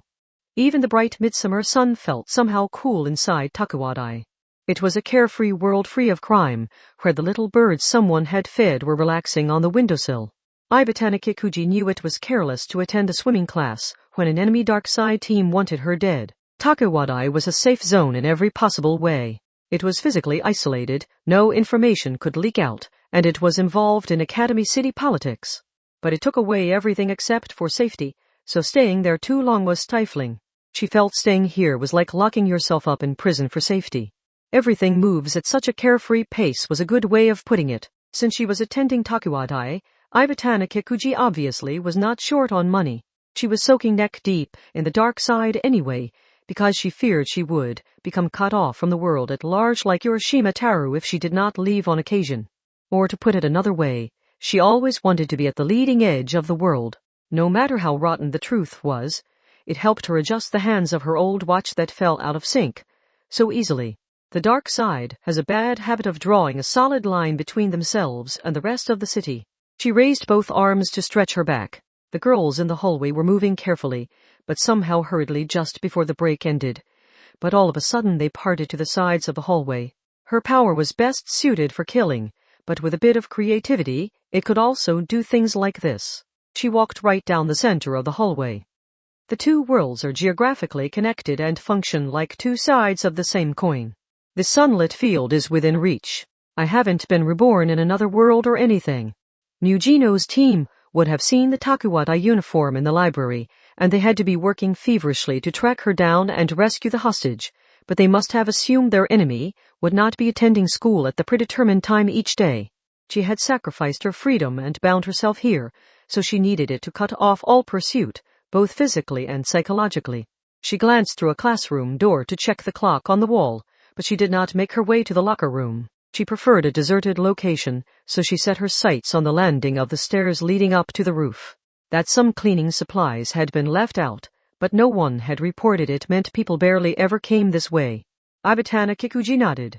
A sharp sound of splitting air scattered from her feet. Since barely anyone went up to the roof, a closed for cleaning sign had been left lying on the landing instead of being put away properly, but it hopped up like she had kicked it. She easily caught it in one hand when it arrived at eye level. She set it up on the stairs below, transforming the landing up to the roof into her own private territory. Of course, if I have to, I can always have them subconsciously avoid the stairs. Now then. She didn't have much time, so she removed her uniform while operating her phone. This was why she couldn't use the locker room in the busy time before swimming class. She attached an eraser-sized signal spoofing device to the phone's bottom connector and manually input a number not recorded in the address book. She had to be clever since Takuwadai had that electrical spur, that psychological spur, and so many more. Yes, I can talk now. But I need time to store my uniform, underwear, and valuables in the locker room, lock the locker, and reach the pool on time, so you have 5 minutes for your report. Do they really allow private phones at that fancy school? It won't be a problem as long as none of you call me in the middle of class. She had called the art club a girl named Nella Spezia. Her plain, whispered voice was even harder to make out coming from the device. And a lot of the girls here don't have one. Have you heard of love letters? They still write them on paper here. With a spritz of perfume on the stationery, of course. At a girls' school? The rules in the student handbook never say a word about banning relationships with other students, although it's possible the teachers just didn't think that one through. Whatever. I don't have anything to do but wait, so I was trying to figure out what to cook today. Do forgive me. The school provides our lunches, so I won't be able to eat your bento. Don't worry about it. I found some good eel, so I'm planning to make some gelid eel broth. Eh? But today isn't even your day to cook. I'm doing it. Gelid eel broth, just a second. You aren't planning to serve just that one dish for dinner, are you? Whenever you try to make a Kyoto dish, you always boil it down well past being a stew. Remember when you suddenly said you wanted to make Kyoto-style ramen the other day and ended up toiling over that huge pot for 8 hours? You always insist Wanagachi-chan doesn't go to the convenience store to tide herself over, so she was so hungry she started rolling on the floor and begging you to let us eat even if it wasn't perfect. I will always wait as long as it takes. I will wait and wait even if it boils down beyond recognition. Ibatana Kikuji stared into the distance, thinking she had better get home early today. But anyway, she unzipped her skirt, leaving her in only her underwear and mentally listed out the things she wanted to check with her dark side teammate. We can wear whatever underwear we want, but here I am with matching white for the top and bottom. I'm so like the other girls here it makes me want to die. How are things with the rest of you? She asked. No real issues yet, but Wanagachi is on the verge of losing control, just as you feared. She says she wants to get back at them for what they did to our teammate, but that's only an excuse. She really just can't bear having to restrain herself from destroying someone who is at her mercy. Then again, there are a number of legitimate reasons, like revenge and getting that girl to tell us where all the enemy's hideouts are. Ibatana Kikuji went on to remove her underwear on a stairway landing with no walls separating it from the rest of the school. She held her phone between shoulder and cheek, grabbed the racing-style Takuwatai swimsuit, and spread it out between her hands. You haven't started without me, have you? Not really. I don't need you getting after me again, kid. That's a good girl. I will reward you later. I know this is an unusual situation, but we don't gain anything by letting that get to us. Bear with it. We can all welcome our cute newcomer together. Did that silence come from jealousy? But it was cute how Anal still obeyed. Ibatana Kikuji continued the conversation with her phone held between shoulder and cheek, and one leg lifted to put on the swimsuit. The angle of her head messed with her vision, so she had trouble staying balanced. Hanano Chaobai, was it? I still think we should have killed her then and there, said Anao. What's this? Jealous? I chose to take her in because she's cute. That's a bad habit of yours. And ultimately, you either don't get along or they can't keep the dark side secrets, so we have to kill them and clean up afterwards. Inao sounded legitimately exasperated. You really need to understand that we are the only ones who can get along with someone as tricky as you. Because with both people and things, you prefer the ones with the presence of death about them, don't you? Hee hee. If you're going to react this cutely, I'm going to do it even more. There were 2 teams and the winner could officially call themselves Item. That much was true, but there was no real reason to take the risk of searching out the enemy team's personal information or hideouts. If all they wanted to do was lay the pressure on Mujino Shizuri's team, they only needed to throw some of their Coliseum money at the adult world. It wouldn't be immediate, but the damage would slowly but surely accumulate. The frozen bank account was one example. By the time the bubbles were visible on the surface, the bottom of the pot was already boiling away. So they needed to preserve this situation. It was crucial they kept themselves in a position where they could make unilateral attacks. If they got greedy and made a mistake, they might lose everything. I miss you, said Anao. Yes. Just wait a while longer. I plan to head straight home today. Thank you. I will have a sea bream hot pot ready for you. First, I slice it thinner than sashimi, then quickly heat it with some turnip Kyoto seasoning scares me. Generally, when a curvier girl attempted to put on a one-piece swimsuit, pulling up the shoulder straps alone wasn't enough to get the chest up. Ibatana Kikuji pushed her large chest inside the swimsuit to fix that and finally took the phone from between her shoulder and cheek. The system will be back to normal either today or tomorrow. We will wait until then before working together to win over Hanano-chan. If she joins us, we have a new teammate. And if she doesn't, we kill her and dispose of her body. Oh, you aren't hoping for that outcome, are you? No response. Ibatana Kikuji seriously hoped she wouldn't try this. She was resisting, so I had no choice but to kill her trick. I will do whatever you want of me, kid. Even if I am bored out of my mind. If you're bored, why not finally hand-wash her 2D by pillow covers and hang them up to dry? BFF. Inal must not have been able to ignore that one, because she gave a highly unusual response over the phone. And how can you be bored out there where your options are endless? Ibatana Kikuji tugged on the shoulder strap with her thumb and let it snap back into place. And she winked. You have it so much better than me, suffocating in this luxurious fish tank. The lovely reward only tasted of rubber. Part 4 Mujino started with their primary assumption. The living room wall behind her was covered by the spiderweb that only she could make sense of. The enemy wasn't here, but the battle had already begun. Hanano Chaobai is almost certainly still alive. Why are you basing that on? I would super like to believe it, but I feel like optimism and wishful thinking are clouding your judgment. Let me rephrase that. Most likely they want to kill her, but can't. It's a simple issue of job allocation. Eugeno made it sound obvious, but then she noticed the confusion on the other three's faces. She changed tack. Frenda, you arrived at the apartment with a big pile of explosives earlier, didn't you? What about it? I don't want to hear a single word about it only being chemical fertilizer. I pulled out all the stops and even dug out the potassium perchlorate and penterithrite this time. Napalm, white phosphorus, thermobaric, I've got it all. In the end, I'm a one-girl chemical fireworks show of blood and death. Why did you bring it yourself instead of asking the support organization? Time froze for Frenda Sivalon. She knew the answer now. Eugeno sighed. I'm sure you had other reasons, like not trusting them with those delicate explosives and not wanting to tell them about your hiding spots. But aside from that, you couldn't even contact them, could you? Takatsubo glanced at the colorful spiderweb on the wall behind Eugeno. Eugeno nodded before continuing. I would much prefer to leave all this research to them.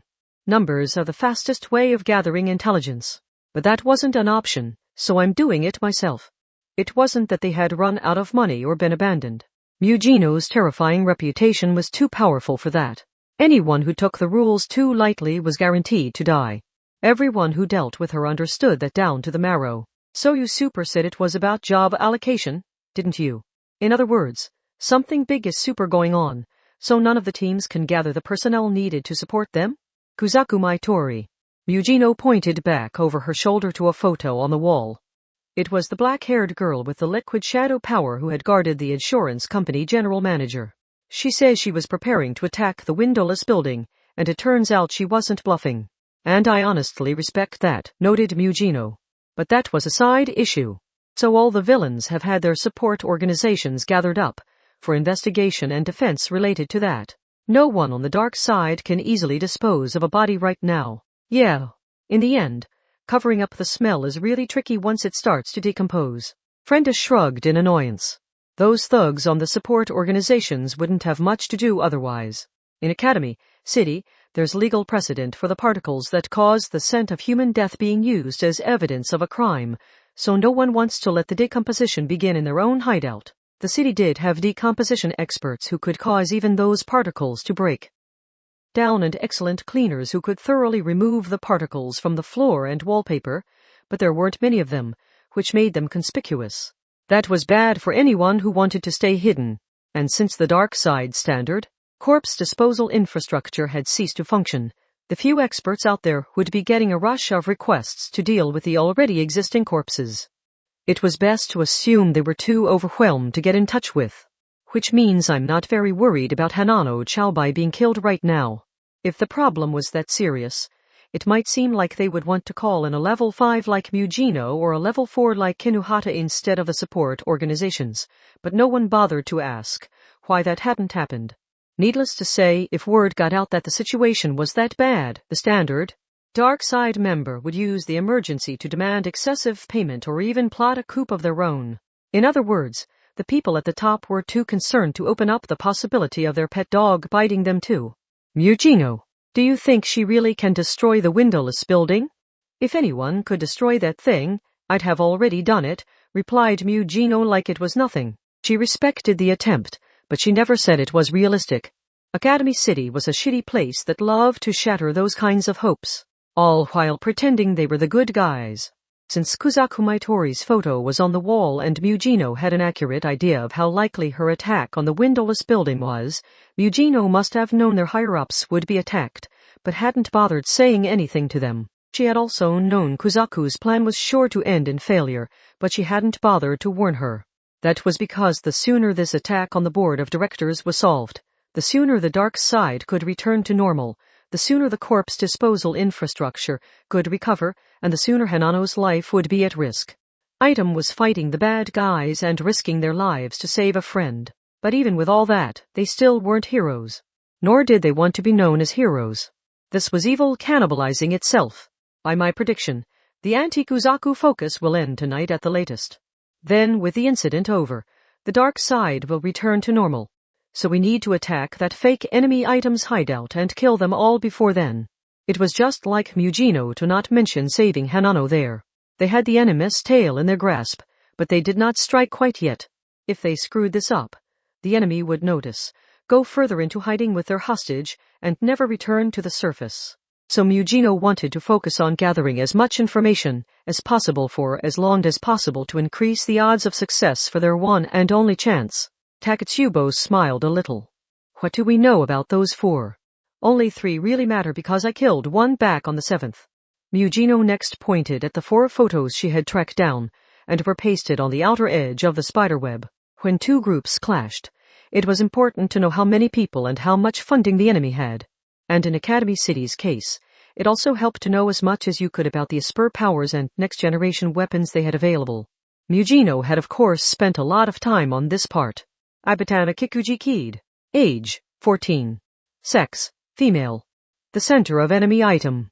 A legit member of the upper class who attends Takuwadai Middle School, but the veracity of her claim to being the #6 remains unknown. All that information is locked down too much to get at, but the rumors I've heard say Takuwadai only has 2 level 5s. Her powers seem to use wind or shockwaves, but it's too soon to say for sure. She might have been holding back on her power while we were watching. She is a latent sadist who decided to experience the city's night to distract herself from her oppressive upper-class life. The obsession with earning a fortune without her parents' help is probably a stereotypical rebellious phase. The way she shows no restraint with such a strong power suggests she is not a murder virgin. Like I said, details on her self-proclaimed #6 position are unknown. Still, the Dark Side's Bane title may mean her job is to punish other villains. This goes without saying, but she's the most dangerous one. Redirect her toward me if at all possible, but if you can't, then don't hesitate to run away. For now, we'll assume she is the #6. You have my authorization to run away during this mission. You should assume contacting her on your own will cost you your life. Hanayama Kamitsu. Age, 18. Sex, female. She was a level 0, but she called herself the courier and plowed through any pursuers using her dragon motor, a kick scooter modified to use a linear engine or jet engine. On the surface, she was a faithful courier, but she was definitely a peeping Tom who loved to watch from a distance as the recipient was ruined by whatever she delivered to them. The quick-dried mummy accident in that one District 7 apartment was apparently her doing. I'm using the past tense because I killed her on the 7th. She won't play a role here except for any friends or acquaintances who might hold a grudge, so you can forget the information about her personally. The dragon motor is mostly a mystery. Has it been mass-produced? If so, can anyone other than her operate it? Who knows? But we can't deny the possibility, so we need to assume her ghost will return to haunt us in that way. Inala Spezia. Age, 15. Sex, female. Known as the modeler. On the art club and makes money counterfeiting various kinds of evidence. Like a hacker, she seems like a support specialist who uses tricks more than direct combat. In addition to creating counterfeit evidence, she also accepts jobs to destroy existing evidence. That's a good way to earn people's trust aside from killing. I can barely find a bad word about the girl either in the official anti-skill records or on the dark side. Almost no one has any complaints with her counterfeit evidence, and the vast majority say they saved her. She might be the type who ended up here because she was a little too good at lying. Wanagachi Nakoba. Age, 12. Sex, female. That apparently isn't her real name, but I couldn't track down what her name really is. She's small, but she's an expert at MMA and has already killed a few people in unofficial matches at her age, which earned her cheers from the audience, of course. In the Colosseum, she was apparently the executioner who punished anyone who broke the rules. Simply put, she's just a combat-obsessed freak. It looked like she sought out the dark side herself, because she found all the rules and regulations of the official matches too restrictive. She goes by a number of titles: the Executioner, the Steel Crusher, the Human Scrapper, the Death Game Queen. You get the picture. Since she doesn't use any next-generation weapons, her ability to break her opponent's spine and crush them into a giant meatball must come from her Esper power. Leverage struggle. It apparently lets her increase the force of leverage. It's probably level 3 or 4. She focuses on grappling since she's a meathead, but she could make more creative use of it with some advice from the other members. Mugino let out a long breath after getting through all that. Friend shrugged. Mugino had learned a lot, but they still only had the general outlines. Too much remained unknown. Was Ibatana Kikuji the #6 or not? Would Hanayama's technology reappear after she had been retired to the graveyard? They didn't even know Hanaguchi's real name, and in cases like this, they couldn't just suspect every little bit of information. They had to be on the safe side. A detective who focused on all the details and prepared for the worst even without any definitive evidence would be crushed under the pressure of all the suspicion on the dark side, where everything was a muddled mixture of truth and lies. In the end, should we find a vulnerable judgment member and come up with something to threaten them with, hiring a hacker and making an attack from outside would be even better. Why go to all this trouble when we could just get the data directly from the bank? In the past, Meltdowner was enough no matter who attacked us. Hadn't Ibatana Kikuji said their superiors had given Mugino's team jobs they could win to give them a taste of victory? And once they had sunk beyond the point of no return, the higher-ups could make use of them however they liked. She had a point, thought Mugino with a slight smile. And if this goes well, the biggest problem is Ibatana Kikuji keyed at the top. The next biggest would be Hanaguchi Nakoba with her deadly martial arts. But we can't ignore Inal Spezia and her ability to frame anyone for just about anything. She could end up being a dark horse. After all, we don't even know what her level is. Is she a level 0, or has she just not used her power since her job is to counterfeit evidence? They might be saving her as a last resort. If they didn't have a hostage, you could blow up their hideout from outside, Mugino. Takatsubo normally stared blankly into the distance, but now she gave a shocking idea. She may have been pissed too, it just didn't show on the surface. Partially from the talk of framing people and counterfeiting evidence, but mostly about Hanano who had been captured in order to protect Takatsubo. Kinuhata cracked her neck. Then let's super think about how we'll rescue the hostage. That's our top priority, and running away super isn't going to help. Mugino-san, do you super know where enemy items base is? Technically speaking, they have 5 bases. But 4 are definitely abandoned, so we can ignore them. The cleaning maids have been in and out, but there was no response. Those bitches must have taken Hanano here, District 11 abandoned railway tunnel. What? In the end, are you saying those villains are a bunch of slugs who chose to live in filthy concrete ruins covered in graffiti? When they have a suitcase filled with 80 billion yen, they did buy retired luxury train, secretly stick it in the tunnel and convert it into a hideout. I'm sure it was meant for technical research, but it wasn't much use given the limited land in Academy City. Anyway, they're living comfortably there. Any of the city's trained nerds would kill to be in their position. The Nightjar's restaurant had 3 Michelin stars, which means they have the nicest industrial kitchen you could ask for. It should also have a cocktail lounge and a pool car. The track was removed from the abandoned section, but the tunnel itself has power since laying out new power lines would have been too expensive. Mugino shrugged. But I imagine the real draw for them was the thick tunnel walls and the high-voltage train lines. They have a smart shelter where they don't have to worry about being discovered from their phone signals, satellite images, or anything in between. Also, a nap room in a luxury beauty salon or a really nice private room in a university hospital aren't great choices for hiding with a noisy hostage. They could apply violence to keep her silent, but the fear that produces is a double-edged sword. She might just get desperate. And remember that the corpse disposal infrastructure is down, so they can't kill her even if they want to. As long as they have to hold on to her, they'll stay to the tunnel. It meant a lot to know the location. But a tunnel was a troublesome location. It had limited entrances and exits, so the enemy was bound to lay out tons of dangerous traps. And while they could blast a hole in the wall of an ordinary building with Meltdowner and make a surprise attack through there, it wasn't so easy with a thick tunnel. You super can't shoot through that. I can, but the blast would be powerful enough to bring the entire tunnel down. Just like with a large arching dam, a tunnel not made with the shield method was not as sturdy as all the thick concrete made it look. Given the total amount of dirt bearing down on the ceiling, the columns were unbelievably skinny and unreliable, so it took some almost artistically creative load balancing to make it work. If that was thrown off, it could all collapse like a house of cards. And that wasn't an option when you wanted to rescue a hostage, not kill everyone. If all the super traps are in the way, I could charge right on and with my offense armor. That would clear out all the stationary traps and give you a path. That sounds great, but in the end, could the walls survive all those explosives going off? Frenda breathed an exasperated sigh. In the end, I want a map of the tunnel. If that line has been abandoned, the security level for that data should have dropped, right? Do you have that, Mugino? Of course. Mugino unfurled 2 pieces of paper larger than picnic blankets. One was a map of the abandoned railway tunnel. The other was a diagram of the Nightjar train. But these are the official plans. This won't include any of the modifications the enemy item made, so be careful. In the end, it's better than nothing. Hee hee. Takatsubo held a hand over her mouth as she laughed. Mugino gave her a funny look. What's so funny? Nothing.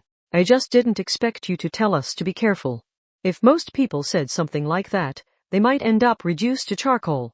But not so with Takatsubo. She could rely on her own instincts to safely cross the minefield that was Mugino Shizuri. TCH. That was Mugino's only real response. She even looked away awkwardly. Meanwhile, Frenda was busy analyzing. She crawled along the floor like a dog, sticking her butt up despite her short skirt, and even licking her lips. In the end, any modifications they made will be built on top of the original structure. No matter how much they change it, the foundation doesn't lie. You can super tell. All those notes Mugino has on the wall give us enough to know the personalities and habits of each enemy item member. And they can't pull traps out of thin air. Unlike guns and knives, the finished product isn't packaged up and sold by the arms industry. Mugino, you've been tracking down their past actions, right? In the end, how much of your pride did you sacrifice for that? I only went as far as collecting their receipts from the communal trash dump near their hideout. You sure do love your friends, huh? So in the end, I'll look into what kinds of traps they could build with that list of materials. Part 5. A quiet scraping sound filled the room. Silver-haired art club girl Anala Spezia sat on the sofa engrossed in her work. She used the kind of work magnifying glass that attached to the forehead and wore an apron over her summer uniform. Some might have thought she looked like a cute squirrel, but no one would be smiling when they learned she was working on creating a bloody ashtray as counterfeit evidence. I need as many cards in my deck as possible so I can help Keed. She had always been good at lying. Her adorable appearance, trouble-making jokes, and plain whispery voice had helped make people trust her. Everyone had looked down on her and assumed that boring girl couldn't lie and would be easy to manipulate. None of this had been intentional on her part. It had all been a miraculous combination of factors. What would have happened to the boy who cried wolf if he fooled everyone to the very end? Anala Spezia was the answer. Her parents. Her teachers. All of the adults. It had been like a magic spell from a picture book that let her bend them all to her will. When the young girl had learned to use it, no one had ever scolded her for it, so her malice had only grown. It had been all the worse for how pure and innocent she was. When she shouted a wolf is coming, it was enough to send a silly adult to their doom. She hadn't wanted money. She hadn't resented anyone. Anala Spezia had simply enjoyed the looks on their faces when a single silly false accusation against an adult so much stronger and older than her would cause everything they had built up over their lifetime to come crashing down. It was such a common desire that it was found in a fable from more than 2,000 years ago, but it was also a villainous act that no one should have been allowed to actually commit. Phew. Maybe that was why she loved figurines. She also liked the works they were based on. In other words, she was an otaku. The residents of the 2D world never changed no matter how much she lied. They never got mad and they were never deceived. She could never be so open with anyone else. If it weren't so easy to buy life-size body pillow covers of her favorite characters from the internet, she figured she would probably have kept a corpse in cold storage instead. The only problem was how bulky those covers were even when rolled up like a scroll, especially when she inevitably found a new favorite character each new season. As anyone who had folded a 1,000 yen note to play with a famous person's face can likely imagine, one's love can be shaken if their body pillow cover gets a crease in it. But if you carelessly iron it, things can get even worse. They fade, twist, and wrinkle so easily. They required a lot more delicate care than a resilient pet. The pillows had a life of their own. I know Key doesn't like how much space they take up, so maybe I should finally switch over to VR. Then you just need the one blank body pillow you can touch and hug, and the VR adds in whatever image you want. The data won't deteriorate or take up extra space. On the other hand, you need the equipment, the hookups, enough space to move around in, and the initial setup sounds like a pain. Hey, Wanagachi was back. Inao chose that as a good time to remove the magnifying glass from her forehead. The 12-year-old executioner felt a need to resupply at the convenience store once every 3 hours. Inao felt that was only the result of Ibatana Kikuji spoiling the girl. What she wanted changed based on her mood, so she couldn't just buy it all at once. Hwanaguchi was supposedly an MMA fighter who wasn't satisfied with the official matches and joined the deadly underground fights, so it was strange how dependent she was on the chips and sodas sold at the convenience store. Meatheads usually only ate protein, chicken tenders, egg whites, and raw vegetables. Don't keep the refrigerator open too long. My gelid broth is setting in there. Oh, you mean the stuff that's way too bland? Keep saying that and Kyoto will eventually fight back. Does Kyoto transform or something? Hwanaguchi pulled a giant cup of blue condensed milk flavor shaved ice from the bag. You apparently heated it for 10 seconds in the microwave to melt it just enough. Then she pointed at Inao's forehead. You've got paint on your face. Despite the warning, Inao did not reach up to touch her face. She couldn't let her guard down just because she was wearing thin gloves. If she got some red AB-type iron paint on her fingers, it could get all over her. She stopped working and made a mental note to use her small bottle of turpentine later on. Hwanaguchi cackled. You're a mess. This is the problem with you Indorsey art club types. How is it you have such a great eye for aesthetics and are so obsessive over making your artwork perfect, but you don't give a single thought to your clothing or even your posture? Keep stooping over and whispering all the time and the chief will lose interest in you. Is that so, Ayoshiyoko-chan? Stop. I've thrown out that name. I have a much cooler ring name now. Even the chief said she loves it. Hwanaguchi Nakoba quickly held her arms up in an X-shaped defensive stance. That name apparently qualified as a counterattack. The mood of the room changed drastically when Ibatana Kikuji wasn't around. These two were all over her, but wanted nothing to do with each other. The nature of relationships differed depending on who they were with. Anyway, where's the can opener? Asked Hwanaguchi. Hello? The can opener? The thing you use to open cans? How stupid do you think I am? I know what a can opener is. Inao set down the small metal file in her right hand, grabbed another tool from the table, and tossed it over. It was an enormous knife in a synthetic leather sheath. The end of the guard had a claw-like protrusion. It could be used as a can opener. Of course, it could also be used to split open an enemy's forehead in close combat. Hwanaguchi caught it one-handed, but then she noticed something. Wait, isn't this the chief's knife? You swiped one of her things and took it to your room again, didn't you? You always do this. Whenever she gives you the opening, you sneak off with her underwear or handkerchief or something. 2D was the best, but it had no scent or warmth. And if the pillow smelled like Ibatana Kikuji, then whatever Inao did with the 2D character didn't count as cheating. Say what you like, but I always clean up the evidence, leave it as good as new, and return it before Keed notices, so you have no proof of anything. What the hell? And all I ever do is sneak into her bed when she's away. Are you going to fess up, or do I have to call Auntie Skill on you? The arguing continued. Maybe she wanted to get in the way of Inao's work, but Hwanaguchi stuck around while she drew the large single-edged knife from the synthetic leather sheath and pressed the guard against the edge of the can. She easily got the lid open. She wasn't just accustomed to doing this. She worked as fast as a sewing machine. Didn't you go to the convenience store? Inao sounded a bit exasperated. And do they even still sell cans you need an opener for? The discount mackerel cans tend to need an opener. And the entire stock has a tendency to just vanish, so they're weirdly in demand. Also, these old-fashioned canned fruits are the best toppings for shaved ice. The chief told me about these mandarin oranges soaking in this toxically thick syrup. Young Hwanaguchi brutally licked her lips. After opening the can, she flipped it upside down and shook it to add her own extra topping to the convenience store shaved ice. Then she added some highly carbonated cider.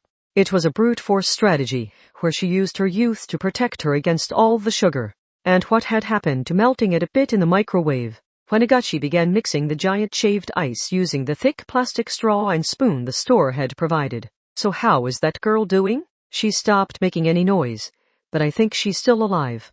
I removed anything she could use to kill herself. Are you sure? Did you remove her teeth? She could bite her tongue or tear out a thick artery with those. Didn't we have this discussion already? Just like sticking her head in the sink to drown herself. The odds of her trying it are too low to worry about. But she still did go check on Ibatana Kikuji's new friend. Inao set her incomplete artwork down on the newspaper laid out on the table, removed her gloves, and rubbed moisturizer on her fingers. The way she scowled at the sound of crunching shaved ice, she may have been concerned some water droplets would end up on her art. But Inao's silent glare only motivated Hwanaguchi to pour even more cider on and gulp down the half-liquefied shaved ice. She must have forgotten all about the canned mandarin oranges, because she started choking, earning her an even harsher glare from the art club girl. The two of them walked down the long hallway. The mood changed the instant they opened the door. Inao frowned a bit at the hot, humid air that wafted out. It was like arriving in a stranger's room. And that wasn't entirely inaccurate. A certain girl had been trapped in there for a week now, so her scent would naturally have started to take over. A weak groan came from the room. In a girl's voice. That was Hanano Chaubai. The room was structured like a prefabricated bath, but it had no window. The shower hose had been removed along with any other equipment that could be used for suicide, and the faucet had been wrapped tight with wire to keep it from turning. The tile floor was damp from the humidity, and the long-unused electrical outlet was covered in dust. Her hand was handcuffed to the pipe on the wall. Hwanaguchi put a hand on her hip. Why are we going easy on her? If we really want to lay on the pressure, we should shut off water to the toilet too. Do you want to clean up after that? When we're having so much trouble with corpse disposal already. Violence was not the only card capable of tearing down someone's psyche and making them obey you like a robot. Pain was just one of the cards that made people's circumstances impossible to bear. If you dumped them in an environment their sensibilities refused to accept and removed all avenues of escape, their internal logic would easily collapse. For example, a week had passed since July 7. For that entire time, she hadn't been able to take a bath, change her clothes, or even change her underwear. For a teenage girl, that alone would feel impossible to bear. They didn't need to torture her or even lay a finger on her. In these circumstances, keeping her clothes on actually increased the discomfort. Those two had caused more than their fair share of suffering on the dark side, so they understood this well. Don't think I didn't notice that perfume you sprayed yourself with back there, said Inao. Hanano groaned and her shoulders shook. But it was really obvious because it didn't fit your plain look at all. That stuff was too grown-up and expensive for you. Just so you know, I broke it all down with a special biological solvent I have, so not even a trained dog could have followed your trail. And that goes for those toys the hound dogs use too, added Hwanaguchi with a key-hee-hee of laughter. Her expression said she loved shattering people's hopes. That was the only trick she tried, whispered Inao. Keed said she might make for a teammate with some interesting skills, but what do you think? Who can say? I bet she wasn't looking past the girl's appearance. She can't get enough of the terrified mouse type. But it's not my decision. And I never said I would always obey every one of the chief's orders. There was no panic or irritation in Inao and Hwanaguchi's voices. They didn't think Hanano would really be their teammate. If they could win her over before the support organization was back, then she would be. If that didn't work, they would kill her. They were assuming they would end up killing her and they could just stop working if a miracle did occur. They had no real pressing reason to keep Hanano alive. Nor would they gain anything by cruelly torturing her. They didn't even need to attack Mugino to eliminate that threat. Going into hiding would work just as well. Then they could add on to the frozen bank account to gradually tighten their grip around Mugino's throat. If the others on the dark side realized they had a chance to attack, those others would do the dirty work for them. They didn't even need to get Hanano to reveal any of Mugino's personal information or the location of her hideouts. In fact, they were hoping to kill her and throw her out as soon as possible, so any excess injuries to the future corpse could turn into unwanted evidence. But all of that was based on a logical analysis of the situation. None of that meant much, when to someone with a short temper who wouldn't want to leave an enemy prisoner alone after one of their own was killed. Plus, what if they spared Hanano now and she betrayed Keed? If she won't listen, why not just strangle her? Chained Hanano's shoulders jumped. The 12-year-old girl may have been enjoying the effect her words were having on the older girl. She smiled belligerently and kept going. Constrict her carotid artery and she'll be out in less than 10 seconds. But get the windpipe and she'll suffer a lot longer. You can make her experience the fear of drowning. Do it just right and her stomach will go nuts too. No. You'd enjoy it too much and end up crushing her neck bone. I mean, yeah, but you're pissed too, aren't you? Key does not want revenge. Again with the chief. You say that, but you will obey her here, won't you? Hanano's gaze bounced back and forth like a tennis umpire. Probably because her life was on the line here. She looked truly pitiful. Then again, this conversation was primarily being used to lay the pressure on her. This item had its own support organization, but those convenient workers had been called away for an emergency task. That meant they could not be relied on to dispose of a body, so killing was best avoided. Keed had gone out of her way to supply this secret hideout. Think of it like an article of clothing their sweetheart bought them. These girls wanted to avoid stinking up the place with a corpse. When do you think those underlings will be back? Asked Wanagachi. Who knows? God, a hostage that doesn't make us a single yen is such a waste of space. How long are we going to keep feeding her? I guess this demonstrates how necessary the support organization is. Are they all that necessary, though? Inao rejected that conclusion while whispering down toward the floor. You say we can't kill her because you don't want the stench and rotten corpse juices all over our hideout, right?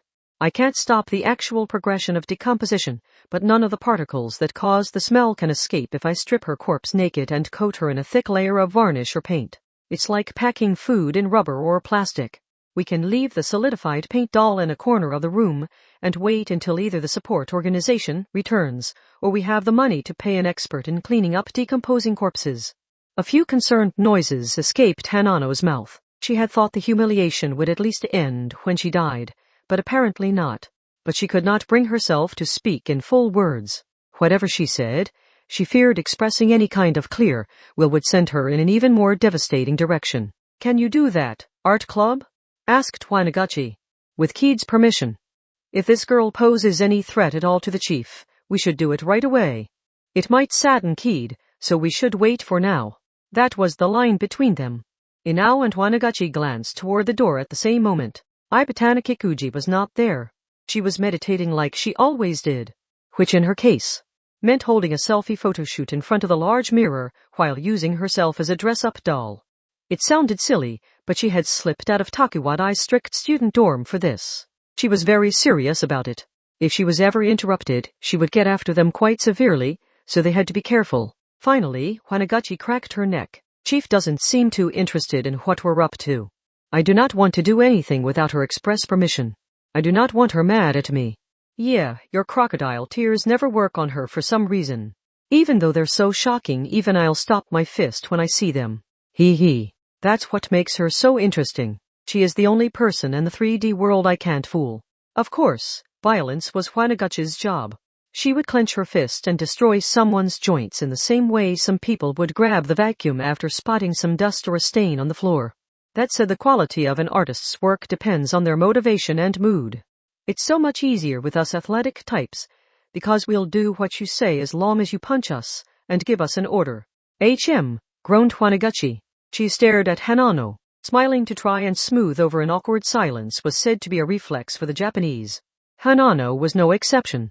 It had nothing to do with whether or not she was happy and, in this case, it may have been more of a defense mechanism to avoid angering her captors.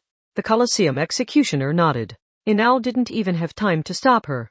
The little executioner needlessly slammed her fist into the center of the hostage's face. Hanano's choking and sobbing sounded somehow wet. Her breathing may have been clogged by her own blood.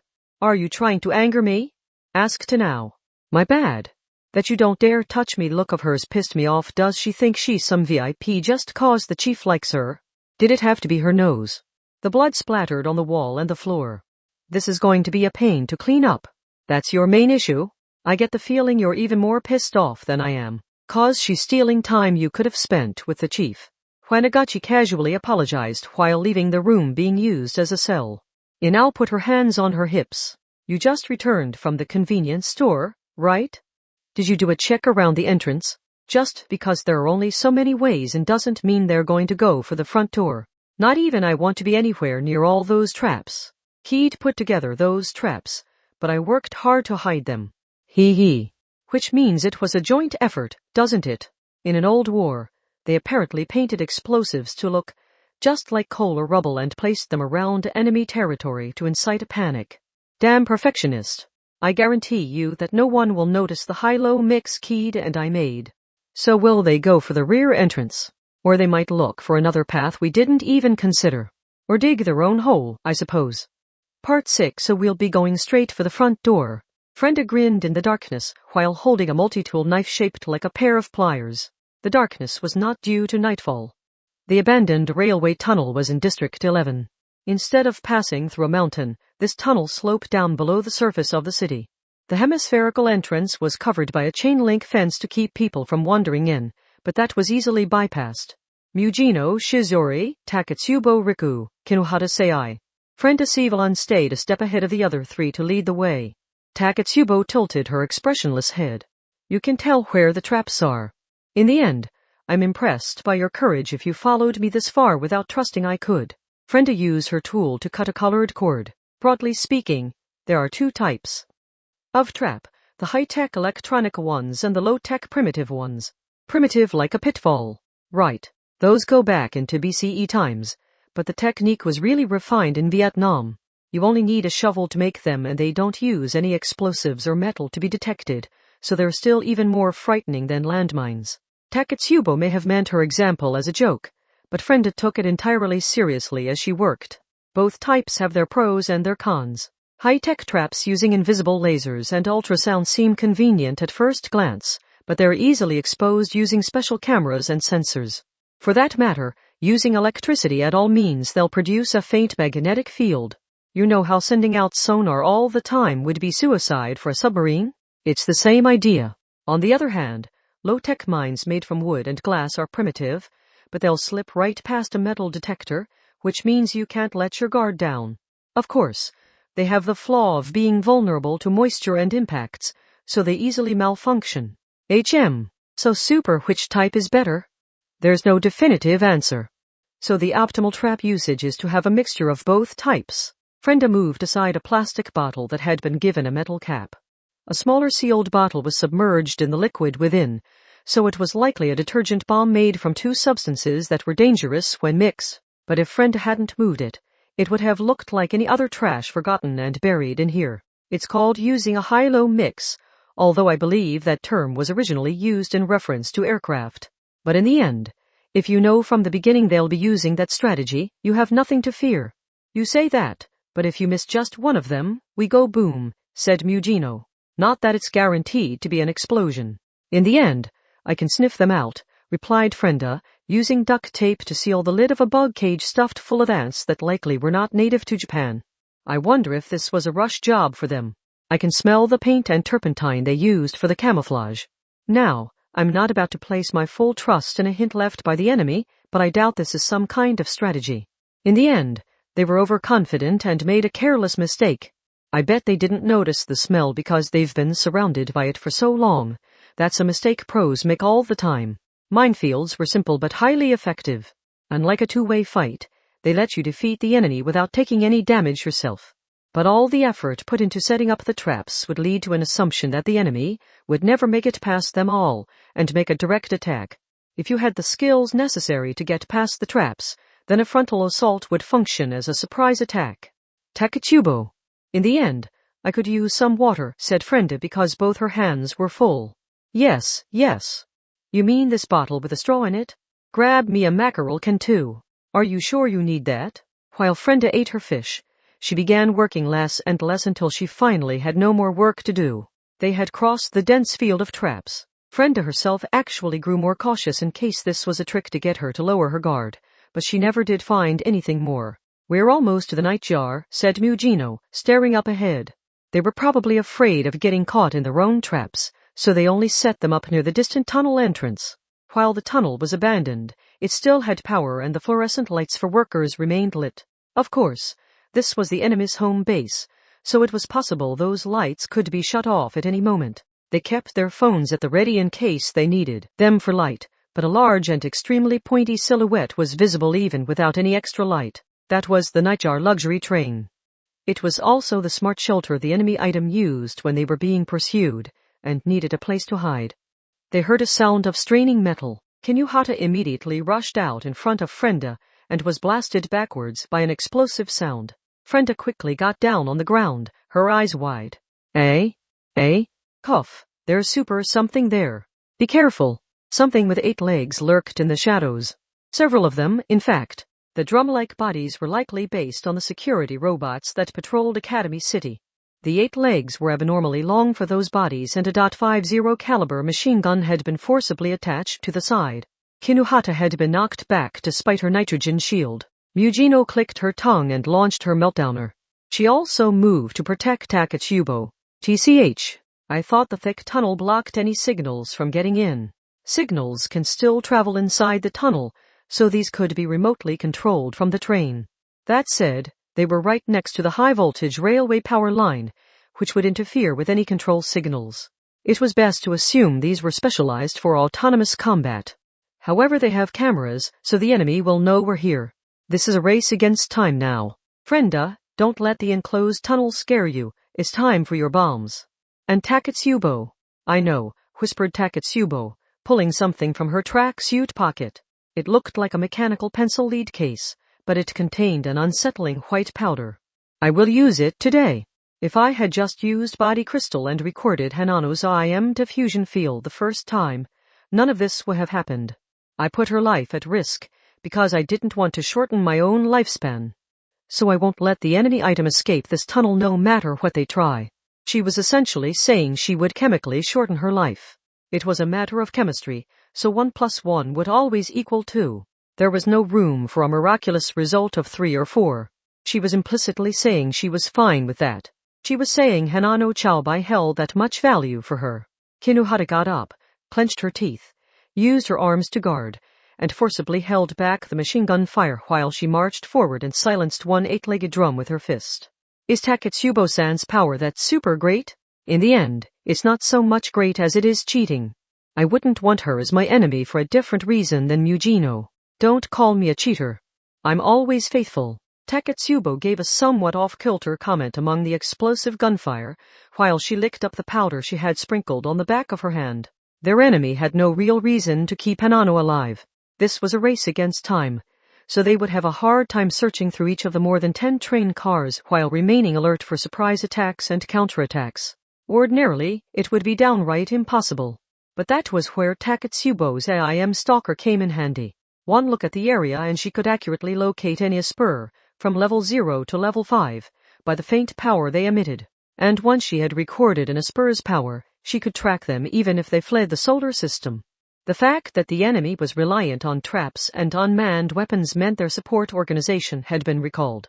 The only people in that long train would be the enemy item's 3 survivors and their hostage, Hanano. So Takatsubo only had to identify which cars she sensed people inside.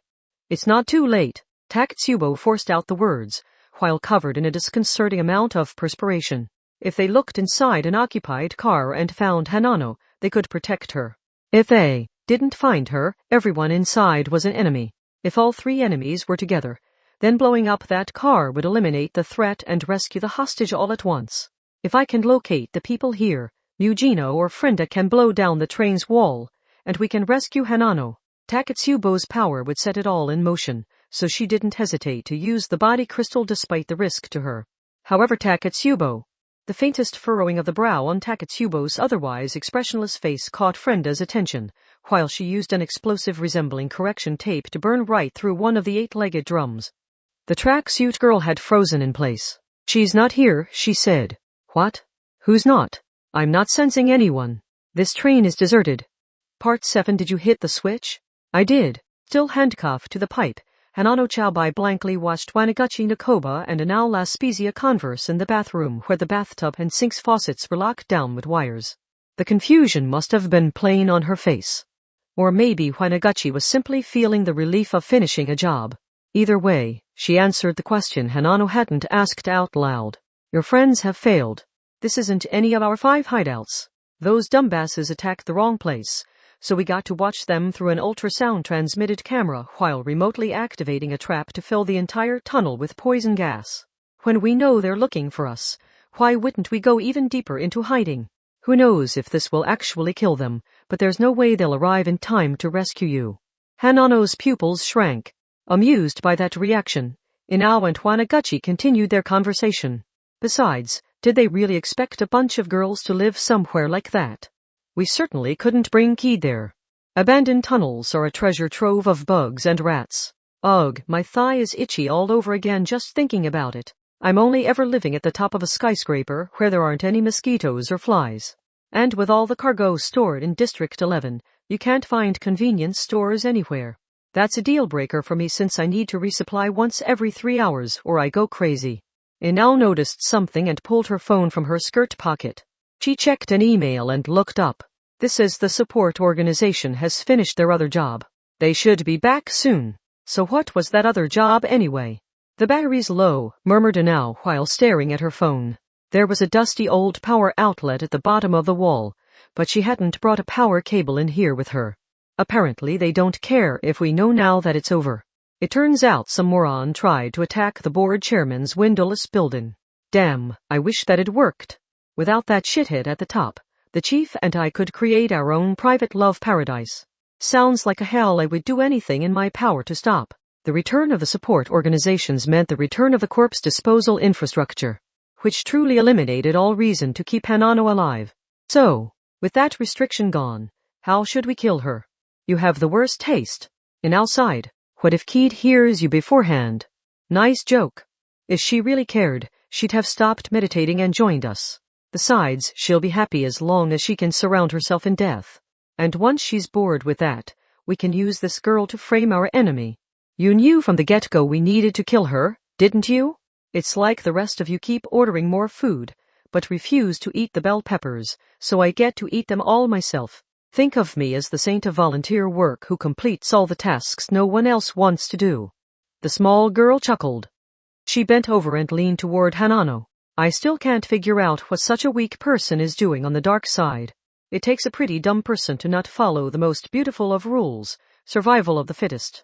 But not even that rule applies to the dark side. This is a much simpler and purer world. Survival of the strongest, you mean? That sounds arrogant, but you're really just trying to make yourself look powerful because you're afraid of being bullied if people see you as weak, aren't you? Oh, Hiyoko-chan. Don't think I didn't notice that your workout regimen with those rubber balls has nothing at all to do with your power. I heard every word of that, you Kyoto girl who somehow can't pass a history test. And use my ring name. The way the 12-year-old blushed and cleared her throat was quite cute, but she was also an expert in crushing and destroying people. She wasn't about to go easy on anyone. Keed isn't coming to save her. And after she went to the trouble of taking her in. Inal noted that, but she made no attempt to stop Waniguchi. That was because this happened all the time. I have no interest in violence, so can I wait outside until you're done? Asked Inal. I'm a performer, you know. I need an audience to really get into it. Even when I'm punching the sandbag at the gym, there are at least people around. If you're going to leave, at least call the chief in here. You must be joking. I can't let Keat see this. Just before she left, Inal's eyebrows twitched. There was something about Hanano. No, it was the lack of any kind of reaction that Inal found unusual. She should have struggled in any way she could. Sure, she was handcuffed to the pipe, but she would be killed if she did nothing at all. Would she really give up and accept that fate? Inal sensed something from the girl's apparent lack of concern. The first to take a step forward was plain and whispering Inal, not short-tempered Waniguchi. The silver-haired art club girl grabbed the chest of Hanano's clothing and jerked her hand forward. Hanano's short-sleeved sailor uniform audibly tore, revealing her chest. Her modest chest was covered by a plain bra. Something hung at her chest, a cylinder about the size of an IA battery. That was a fuse. The device was used to ensure a destructive explosive would detonate at the desired time. However, the fuse alone was no more powerful than a firecracker. But it seemed unlikely she would have that hidden away for no reason. If it was her secret prize, it had to be worth entrusting her life in. Inal was speechless. But she did not doubt the reality before her eyes. Her small nose detected a scent other than sweat staining Hanano's bra. Liquid explosive. Meanwhile you gave me an entire week to work with. Hanano managed a weak but unmistakable smile. When she had asked Frenda to tell her where Mugino's mines were located, Frenda had told her to find them herself. She had found that heartless at the time, but now she knew better. You didn't reveal your teammates' secrets, even as a joke. If you couldn't manage that, you could never earn the trust of your team. Which led to only one possible conclusion. This was the best option available to her. The triumphant girl spoke, with no attempt made to cover the chest exposed by her torn sailor uniform. If you want to be villains, you really should have stripped off all my clothing. Part 8 Kaboom! Enemy items hideout exploded so violently it was visible from the outside. Part 9 Friend Sivalon had emerged from the abandoned railway tunnel. Poison gas was a bad match for item. Mugino could simply use her firepower to burn the gas, that is, forcibly oxidize it to rewrite the chemical formula and neutralize it. Frenda could use her explosives in the enclosed tunnel to push all the contaminated air outside. Finally, Kinuhata could protect herself with the thick gas barrier created by her offense armor. But they didn't feel like they had outsmarted their enemy. Get the van moving. Hurry. Mugino shouted and the van's tires screeched. She was shouting this command to a driver from the support organization. His presence meant the situation had advanced to the next phase. The delinquent driver first merged onto a large highway. Where exactly do you want to go? You can see that smoke in the distance, can't you? Get there as fast as possible. Frenda was desperate because she already knew what this had to be. As an explosives expert, the deep noise was enough for her to identify the type of explosive used. The young driver's eyes widened. The light's red. So what? Don't let your foot off the gas. Run the light. They plowed right through the large intersection at full speed, just barely avoiding a yellow sports car. A flurry of horns honked at them, but they ignored it. But this couldn't last forever. They crossed a few district borders, but they hit some congestion upon entering District 15. A few sirens blended together in the distance. I can't get you any further. It looks like anti-skill is directing traffic up ahead TCH. The girls didn't bother listening any further and hopped out of the van. Even now, a blimp floated leisurely by overhead. Its screen read, "A fire in a building along a major road in this area is causing traffic delays. If you are nearby, please watch out for falling objects. For a detailed map of the affected area, please check the Traffic Management Center or the railroad company's website." In the distance, they saw orange light and black smoke rising into the night sky. Fire trucks and ambulances were gathered at the base of the building. All four of them had to be thinking the same thing. Why did it have to be here of all places? Outside the keep-out tape, the press and personal phones were filming the scene. That made it difficult for anyone on the dark side to approach. But quite a few things were flying through the area, even outside the taped-off area. There was sharp shards of glass, scorched wreckage of what had once been furniture, and a book that looked like it had been chewed up by a fierce dog. The book contained Yumasuna Seru's makeup techniques. Who was it that had so happily embraced that prize up after discovering it at the parasol market? Silence fell over all four of them. Their rescue of Hanano Chaobai had failed, but this explosion had revealed enemy items' location. More than that, it had probably killed some of them. But that meant nothing. Why hadn't Hanano considered that part? Frenda recalled an earlier conversation with the girl. Oh, right. I forgot to congratulate you for your performance earlier today, Hanano. Thanks. Yes. It had been meant as a reward.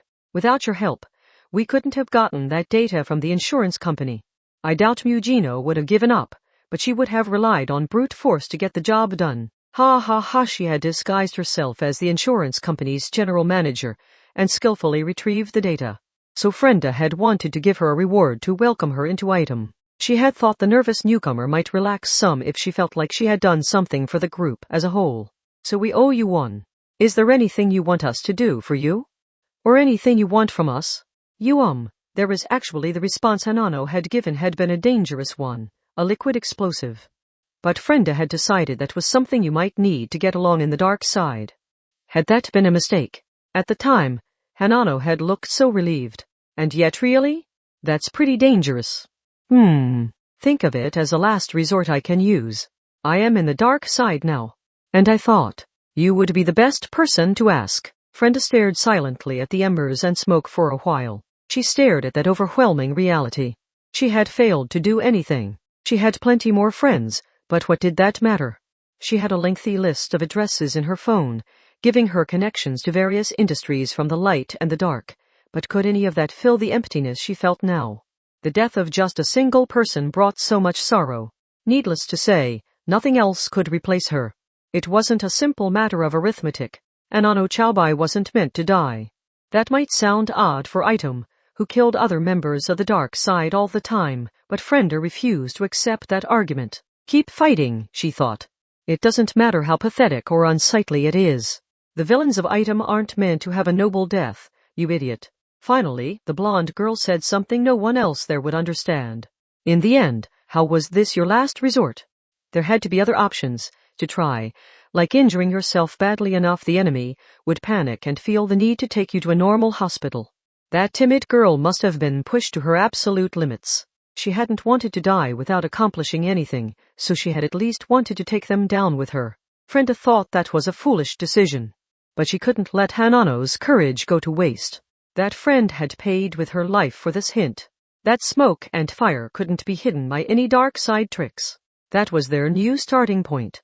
If they used that, they could resume the hunt no matter where the enemy tried to run. Damn that girl. Frenda's mind was boiling. She repeated much the same words, but directed at someone else. Damn those girls. She didn't care about the money. There was no hostage anymore. The girl's objective had changed yet again. In other words, Frenda Sivalon bit her lip for a moment. And then you did. Counterfeited. Villains were selfish.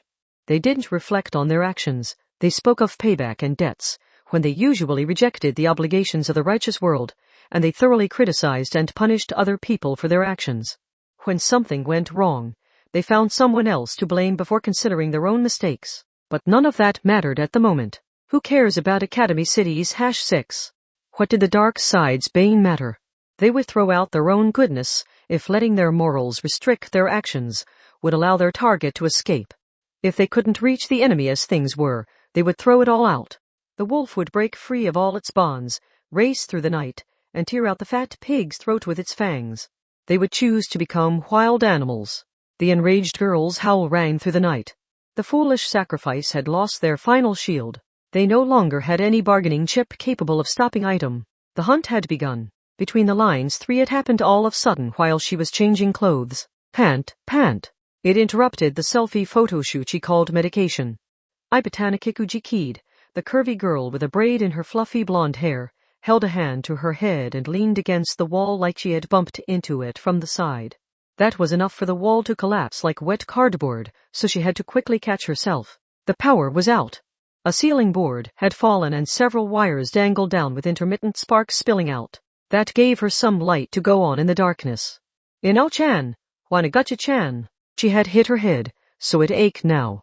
The voice that spilled from her mouth was so horribly hoarse she barely recognized it. What had happened? An explosion. She wobbled on her feet as she searched her pocket, but she couldn't find her phone. She was disinclined to get down and crawl through the dark searching for it. First, she needed to find out what happened. It didn't appear to have been a gas explosion from the bathroom or kitchen. She called her teammates' names while searching for them. Her first guess was the room holding the hostage. She smelled something like fireworks before she even got close. That plus a smoky smell. It looked like the door had been blasted outwards from within. But instead of the bent door lying on the floor, its splinters were stabbing into the opposite wall. Please answer me. And now she trailed off. She could barely see the floor in the dark, so she ended up kicking something. It was about the size of a soccer ball, but heavier. It was a human head. In all species. It was burnt beyond recognition, and Ibatana Kikuji held a hand over her mouth upon seeing it. When she looked away, she saw something hanging on the wall. It reminded her of a coat on a hanger, but that was no coat. It was skewered by a rainstorm of sharp metal scraps and partially embedded in the wall. It took her a second to recognize the motionless object as a burnt human body. Wanagu, the name was cut off by the need to swallow the vomit threatening to climb her throat. The hostage had done something to trigger an explosion. Emotions could come later. She had to think about what needed to be done now. This explosion would have been visible from the outside. Anti-skill, the press, and even online news reporters who were little more than gawkers would be rushing here before long. And Mujino's team would follow this very obvious signal. Ibatana Kikuji's item had now lost 3 members. She was the only one left. In that sense, this last-ditch suicide attack had been very successful. Now wasn't the time to argue about individual power. She could never have run the Colosseum, and its 80 billion in profits if she let her emotions take control at times like this. Her opponent here wasn't just a level 5, but that level 5 entire team. That meant they could cover for each other's vulnerabilities and blind spots. She had to assume she gained nothing from a direct confrontation. Ibatana Kikuji reigned supreme only as a criminal. As seen in how she ran the Colosseum, and how she abducted Hanano. Her general policy was to hide herself in the crowd so she could remain invisible. So in this case I need to run away. She made the decision instantly. This had nothing to do with how strong or weak her power was. Waiting here for an entire group of enemies was out of the question. She needed to slip away for now. She could consider how to kill them later. I need to escape to safety and gather my strength. And gather people as well. Once she made a decision, she was quick to take action. She grabbed a bent oil lighter originally meant to light aroma candles. At the very least, she needed to gather up and burn or otherwise dispose of the documents, the evidence, the phone she had lost and given up on finding, and anything else incriminating. She left the corpses and burnt wreckage alone while grabbing her Takuwadai summer uniform and the suitcase containing 80 billion yen. Then she left the destroyed hideout.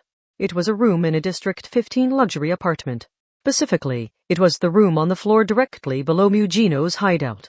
We already had a room soundproof to use as a cell, so keeping a hostage here was no problem. And we could spy on their conversations, using a device that reads the minute vibrations in the pillar running between the two floors. Since the blast broke through the ceiling, did this destroy their hideout too? She went straight to the elevator, saw it was already rising from the ground floor, and changed direction. She stepped out onto the emergency stairs, descended just one floor, and pressed the elevator button from there. The rising elevator would not react to the down button, so she could slip past anti-skill, the firefighters, or whoever else was coming up from below. She boarded the elevator that did arrive and rode it down to the ground floor. That brought her to the bottom of 15 bells, but the outside was awash with flashing red lights. She had no intention of being seen by the cameras of the press and onlookers gathered just outside the keep-out tape. She instead left through the back staff entrance. "You're dead, Count of 8. She heard a shout from the crowd, but she kept her face impassive. She poured all of her strength into her facial muscles. They hadn't noticed her yet, so the Takuwadai girl slipped away from the explosion site with her suitcase in tow. She didn't risk using her power. She could have manipulated the crowd on a subconscious level if she wanted, but she preferred to avoid giving herself away with any unnecessary actions. Ordinary behavior was the ultimate camouflage. This wasn't over yet. The rules hadn't changed. The name item went to whoever won in the very end. Chapter 4 Roar of the Level 5. Part 1 July 21, 8 p.m. Phew. A girl in a summer uniform and a large mask arrived in District 3. She was fortunate her usual makeup tools had survived the explosion.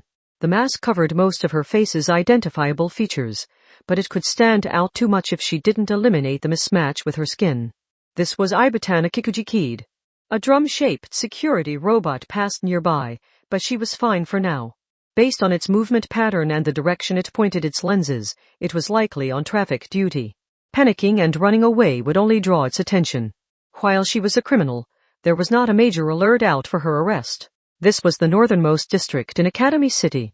In addition to luxurious office buildings owned by many major corporations, it contained the north gate leading to Saitama.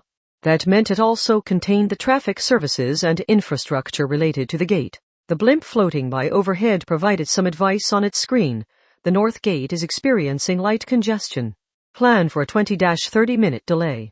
If your vehicle is caught in the congestion, please turn off your engine to cut down on exhaust while idling. During the hot night, the roadside mist shower was unpleasant. It stuck to her skin and clothing like sweat. A small light danced in the corner of her view while a 3-blade wind turbine turned. A couple in yukatas was crouched down, apparently enjoying some sparklers. Their phone backlights were brighter than the fireworks. Die, the upper-class girl cursed silently. It didn't look like they had requested a security robot with a firefighting attachment to supervise, so she hoped they started a fire and had the worst night of their lives. Her fluffy blonde hair with a decorative braid swayed as she walked. The suitcase rolled behind her. A bulging sports bag hung over her shoulder, and she entered a building that resembled a giant parking garage. Ibatana Kikuji had arrived at a long-distance bus terminal. To efficiently process as many large buses as possible, the facility had been expanded to have loading stations on the upper and lower level. The lower level also had a taxi loading zone and a parking lot, but the bus loading stations were the main attraction. The interior was a bit nicer than a concrete parking garage. Instead of metal signs and sun-faded plastic benches, the waiting area was protected by a glass box and contained large sofas like you would find in an airport lounge. A push of a button on the seat, and a waiter from the affiliated cafe would come to take your order. C11. The highway cradle bound for Aomori should be this one? Ibatana Kikuji. Check the alphanumeric designation provided by the e-ticket displayed on her new phone, and made her way to the loading station for the bus she wanted. The bus itself had yet to arrive, so she would have to wait. She opened the clear door, found an empty spot on the sofas covering 3 of the 4 walls, and sat down. Phew. I would have preferred to go to District 23 and escape overseas by air, but they should be monitoring all of the international flights. Ugh, if only I could fly tonight. Just give me freedom. But that can wait until I escape Kanto and take a domestic flight to another international airport. The transportation facility was crowded even at night. There were other middle schoolers like her, and even younger elementary schoolers wandering around with large suitcases. Public transportation usually shut down after the city curfew, but today was special. It was the 21st. There was a reason Ibatana Kikuji had taken the risk of staying hidden until today. Today was the first day of summer break. The city had a population of 2.3 million, 80% of whom were students. They wouldn't all be leaving the city to return home for the break, but a lot more would be leaving today than any other day. Takuwadai was extremely strict about spending the night away from the dorm, although Ibatana Kikuji snuck out of the dorm fairly frequently, but that changed if you were returning home for the break. She had gotten her form filled out a little differently from everyone else, but as long as it let her hide among all these people, she didn't need to fear pursuit. She heard a deep rumbling. A late-night bus large enough to give 30 people ample legroom was climbing a spiraling slope similar to a parking garage. Ibatana Kikuji was alone after losing her 3 teammates, but Mujino still had all 4 members of her team. That meant her opponent was more than just a level 5. Mujino had multiple support personnel, so fighting her alone would be a bad idea. The strength of Ibatana Kikuji's power didn't even come into it. If a power compatibility issue occurred in that situation, she would be doomed.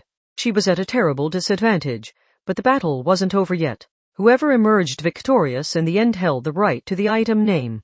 That condition remained in effect. It didn't matter that she was the only one left. If she gathered new teammates to fill all 4 slots again, she could redo her version of item. She crossed her legs in the waiting area sofa and rubbed her palm gently across the suitcase sitting next to her. She had created this place for herself. No adult had given it to her. She couldn't let some stranger have it. Yes, for herself. To put that another way, her teammates had only ever been a collection she kept to decorate her hideout according to her tastes. She might watch them, touch them, and adore them, but she would not lament their loss forever. She loved her item teammates from the bottom of her heart. That was completely true. But the sorrow would not last forever. They could be replaced with an even greater collection, which would create an even more comfortable place for herself. If you lost your treasured possessions in a fire or other disaster, you would not just give up. When you loved something, you would naturally seek out new ones as long as you lived. Hers was the love of someone looking down at her loved ones from above. I have plenty of money. I can rebuild my forces as many times as it takes. So what I need most now is freedom. I need to go into hiding and cut off all pursuit before slowly and gradually acquiring new fighters and finally becoming the hunter once more. Then I can turn the tables on them. I will make them pay for taking my collection from me. This is not over. To do this, she needed to escape Mujino's team's pursuit, use the adult's power to gradually weaken them, and end their turn as the hunters without having to lay a single finger on them herself. For now, that meant escaping outside of Academy City. As long as I am undefeated, the threat of item remains to plague you. I will grow and regenerate and wear you down. Part 2 Mujino. Okay, let's make a real show of it. Part 3 Something exploded, sounding a lot like a giant firework going off. Then the building shook vertically, sending an icy chill into her gut. The bus terminal lost all power, but it wasn't as dark as a movie theater. Similar to a parking garage, it wasn't fully enclosed, but more than that, the lights directing people to the emergency exits immediately switched on. The indoor speakers that had been playing light jazz now played an emergency announcement. But this didn't sound like a pre-recorded synthesized voice. Hello, hello, hello, this is not a test. In the end, that was a real anti-tank rocket, so I'd evacuate pretty quick if I were you. We'll try our best not to hit any of you, but we can't guarantee your safety if you don't do your best to leave. I repeat, this is not a test. At first, the customers stared blankly in the dark. But the mood changed once another explosion erupted quite close by. The many customers scattered and fled in every direction. It was like the glass waiting areas were hornets' nests someone had poked with a stick. The panic soon spread to the customers inside the building. Now, the rest of this message is for the piece of shit hiding in your midst. We have the building surrounded by UAV bombers and remote grenade launchers. In the end, we have them programmed to detect your face and gate in the crowd no matter how well you try to hide them. That rectangular cage is our Colosseum ring. Everyone else can get out, but not you. Take one step outside and you'll be blown to pieces for breaking the rules. Those cursed words probably meant nothing at all to the ordinary people. The terms like UAV bombers and remote grenade launchers entered their ears, but their brains failed to convert the sounds into anything meaningful. If they had understood the situation, they would have been too afraid to leave. The only one who understood was the true villain who was all too familiar with unreasonable death, so she was coated with sweat. Are they crazy? Launch a large UAV bomber in Academy City, and the airport radar will pick it up. Not to mention these explosions. Do they want to get killed by the unmanned 6 wings that will inevitably be called in? No, they probably didn't care about that. It wouldn't harm them if their unmanned weapons were shot down, and the 6 wings attack helicopter might target Ibatana Kikuji as well. Panic clutched her heart, but her rational side insisted that, even if she were identified within the crowd, launching an explosive to kill her there would result in an indiscriminate slaughter. If they were really prepared to do that, they wouldn't have bothered with a warning and simply blown up the entire building with their automatic 40mm grenade launchers or 300 kg air-to-surface missiles. However, while that did check out logically, could she really truly predict what a dark side team would do while burning with rage? Would she really be safe heading outside with only that reasoning to go on? It functioned much like landmines. The possibility of the threat was enough to restrict her actions. In that case, it would be better to escape in some way that prevents them from identifying me. That means hiding in a large roofed vehicle, like in the large luggage space below a bus. Ibatana Kikuji's eyes widened when she saw a uniformed driver rushing out of his large bus. She left the glass box with her heavy suitcase. Wait. You have the long-distance bus right here. We're only 400 m away from the north gate. If you leave now. You want me to leave with all this going on? They'll be canceling all the trips anyway. A bus would be perfect for escaping, but could it really avoid all the fleeing customers spread out over the area? The driver joined them. Ibatana Kikuji considered using her power to control him, but it wasn't suited for giving detailed instructions like the operation of machinery. If anyone is stupid enough to get in the bus's way, you should just run them over. But only the dark side could carry out a plan like that without hesitation. She looked to the bus, abandoned and driverless. I don't gain anything by fighting here, but I can escape the city if I get this bus moving. See, could I drive it myself? She flinched back from a loud boom of destruction. This one wasn't a rocket, nor did it sound like a collision between buses. The slightly muffled sound reminded her of compressed gas, or maybe a powerful blow made with nitrogen. Something was rolling in the shadowy distance. It appeared to be another late-night bus. An impact to its side had bent it and positioned it to block the spiraling slope leading down. It weighed too much to ram out of the way, so now no one could get any of the large buses out. TCH. She made sure to split the smoke and dust with her power so she could still see. Given this, should she have given up on leaving the city and mixed in with the crowd? Even if she couldn't escape the UAV bombers and remote grenade launchers, she could have tried going a step further and taking a hostage. They couldn't aim at her alone with explosives. But all the potential hostages were gone. Ibatana Kikuji Kid was alone in the bus terminal. It's no use, said a strange voice. It was soft, but it still pierced sharply into her chest. Someone passed by the broken bus and stood directly in front of Ibatana Kikuji. The girl wore a pink track jacket and shorts. We aren't holding anything back. I have already used my body crystal and recorded your IM diffusion field. It doesn't matter what you do now. I can track you even if you escape into outer space or the deep sea. As an outsider, Ibatana Kikuji couldn't know if that voice from the darkness was telling the truth. But there had to be something to it. That wasn't any ordinary gaze directed her way. She couldn't shake an uncomfortable feeling like someone had their finger jabbed right between her eyes. It told her she couldn't fool this observer no matter what. You cannot escape, not as long as I live. So if you want to escape, you need to kill me and cut off my supernatural pursuit. Do you understand the rules now? Ibatana Kikuji had figured that much out on her own. She kicked away the suitcase and tossed aside the sports bag she carried over her shoulder. Even the mask was in the way now. She didn't want anything obstructing her breathing even slightly, so she removed the cloth and let it fall to her feet. That tracking power did sound like a problem, but at the same time, each spur could only have one power. That meant this girl could not shoot fire or electricity from her hand or otherwise fight directly. A powerless location tracking spur should have been hiding in the bushes holding a sniper rifle, but here she was standing in front of Ibatana Kikuji. How stupid could she be? If she was going to set things up this perfectly, there was no good reason for Ibatana Kikuji to not just kill her here. But Ibatana Kikuji did not step forward. In fact, she stepped back. A dreadful beam of light swept through the air from the side. The bus terminal was structured a lot like a parking garage, and this blew away a few of the thick concrete columns supporting the ceiling. If she hadn't noticed and moved toward the tracker girl, the first blast would have vaporized her upper body. Yes, this was a battle between the two items. So of course this girl was here. Level 5. Mujino Shizori. What's wrong, self-proclaimed #6? Surely this isn't enough to strip you of that title. Mujino licked her lips as she approached. The 80 billion yen in the suitcase no longer mattered. She was much more interested in taking her time to shred that girl's reputation. So her first priority was Ginuhata. Super on it. We've trapped her here, so I'll super take Takatsubo-san and disappear. Ginuhata stuck to her initial role as Takatsubo's shield by pulling on Takatsubo's hand and gently guiding her into the darkness. That was the right decision. Ibatana Kikuji's win condition was not defeating Mujino, it was killing Takatsubo to stop being tracked. Fail to take those priorities into account, and Mujino's side would lose another member. They weren't going to let that happen again. Their target didn't even bother suppressing her tongue click at this point. TCH. Out of the way. You'd better kill me quick, fancy girl. Otherwise Takatsubo will get away. Mujino slid to the side to position herself in between.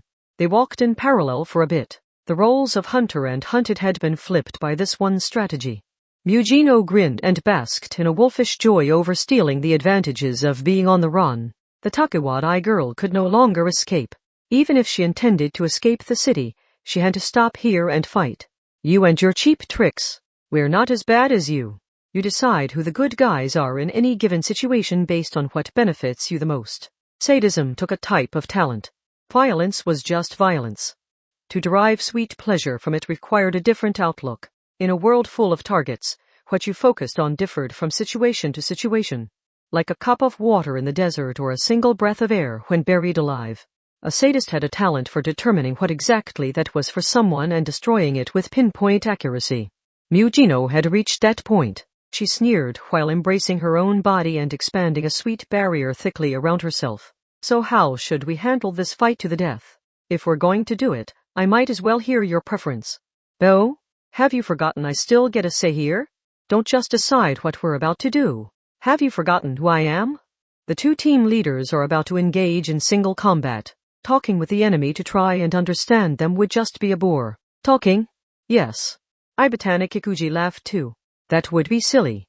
Mujino Shizuri and Ibatana Kikuji Kid both launched something from their palm. They didn't bother waiting to confirm the rules. Both of them had lost at least one of their teammates. Talking couldn't change the amount of spilled blood. Part 4 even so. Mujino thought to herself while the anger sizzled at her heart. Her meltdowner beams had scorched the air and blown up a few empty buses. That much was fine. Some of them had bent in a way she hadn't expected, but she had seen the phenomenon before. Ibatana Kikuji immediately jumped to the side to dodge in the opposite direction, but it made sense she could get lucky there if she was guessing that a surprise attack was coming. But what had Ibatana Kikuji done? A small red line ran across Mujino's cheek. It was like a cut from a blade. A moment later, the concrete wall behind Mujino was torn apart and blown away, almost like an invisible wrecking ball had hit it. She had seen this before when Ibatana Kikuji had first demonstrated her power. Or more accurately, she hadn't seen it. But it was definitely there. It was deadly. She claims to be the #6, but what kind of power is she actually using? Ha ha. Instead of widening her eyes in shock, Mujino laughed. By controlling her tension, she transformed it into elation and pleasure. Like an athlete entering the zone. Thrill rides and horror movies spent huge sums of money to safely mass-produce thrills. Since the villains were cut off from the benefits of justice and goodness, the primary rule for survival in the shadows was to convert anything and everything into sustenance. So Mujino swallowed the lump of unease and advanced, while firing meltdowner beams as fast as she could. She ignored the passive rule of drawing out a circle that surrounded the target. Without knowing the details of that girl's power, she couldn't calculate the risk of charging straight in or taking a more roundabout path. So only one thing mattered now. I need to get her to use her power for defense even if I have to force it. Then I can reveal her secrets while staying safe myself. Firing a machine gun could stop the enemy troops. If you didn't want a single shot coming back your way, it was safest to pin them behind cover by firing 10,000 bullets of your own. Just like a turtle afraid to stick out its head and move, because someone was poking at its shell. And Meltdowner could do more than pin someone in place. It could pierce through concrete pillars, abandoned buses, or any other cover. Mujino could keep most any enemy on the run without needing any evasive action of her own. She would fry them before they had a chance to counterattack. Ultimately, she didn't really need to reveal Idatana Kikuji's power. Anano had paid with her life to blow up Wanagachi, and now while the latter's power remained a mystery, and that was perfectly fine. However, have you already forgotten? Do try to remember what I said before. Ibatana Kikuji spoke from beyond the barrage. She still had time to talk with all this going on. Are you stupid? Your high score came from working through a list of easier small-scale jobs chosen specifically to give you a taste for blood and victory. Just because you can power your way through some jobs on easy mode doesn't mean every battle you come across will be as easy. It happened directly ahead of her. The thick beam launched from Mujino's palm exploded shockingly close, and scattered light everywhere. Exclamation! Oh! The first time, our powers intersected and your beam bent, but this must be what happens when they perfectly overlap. Silence fell, like time had stopped for a moment. About 10 m away, Ibatana Kikuji was holding out her own palm. She didn't even try to show off her high score of remaining unscathed in these circumstances.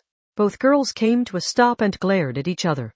And like they had timed it. What the hell did you do? #6. Guess. Level 5. The frozen time seemed to explode back into motion.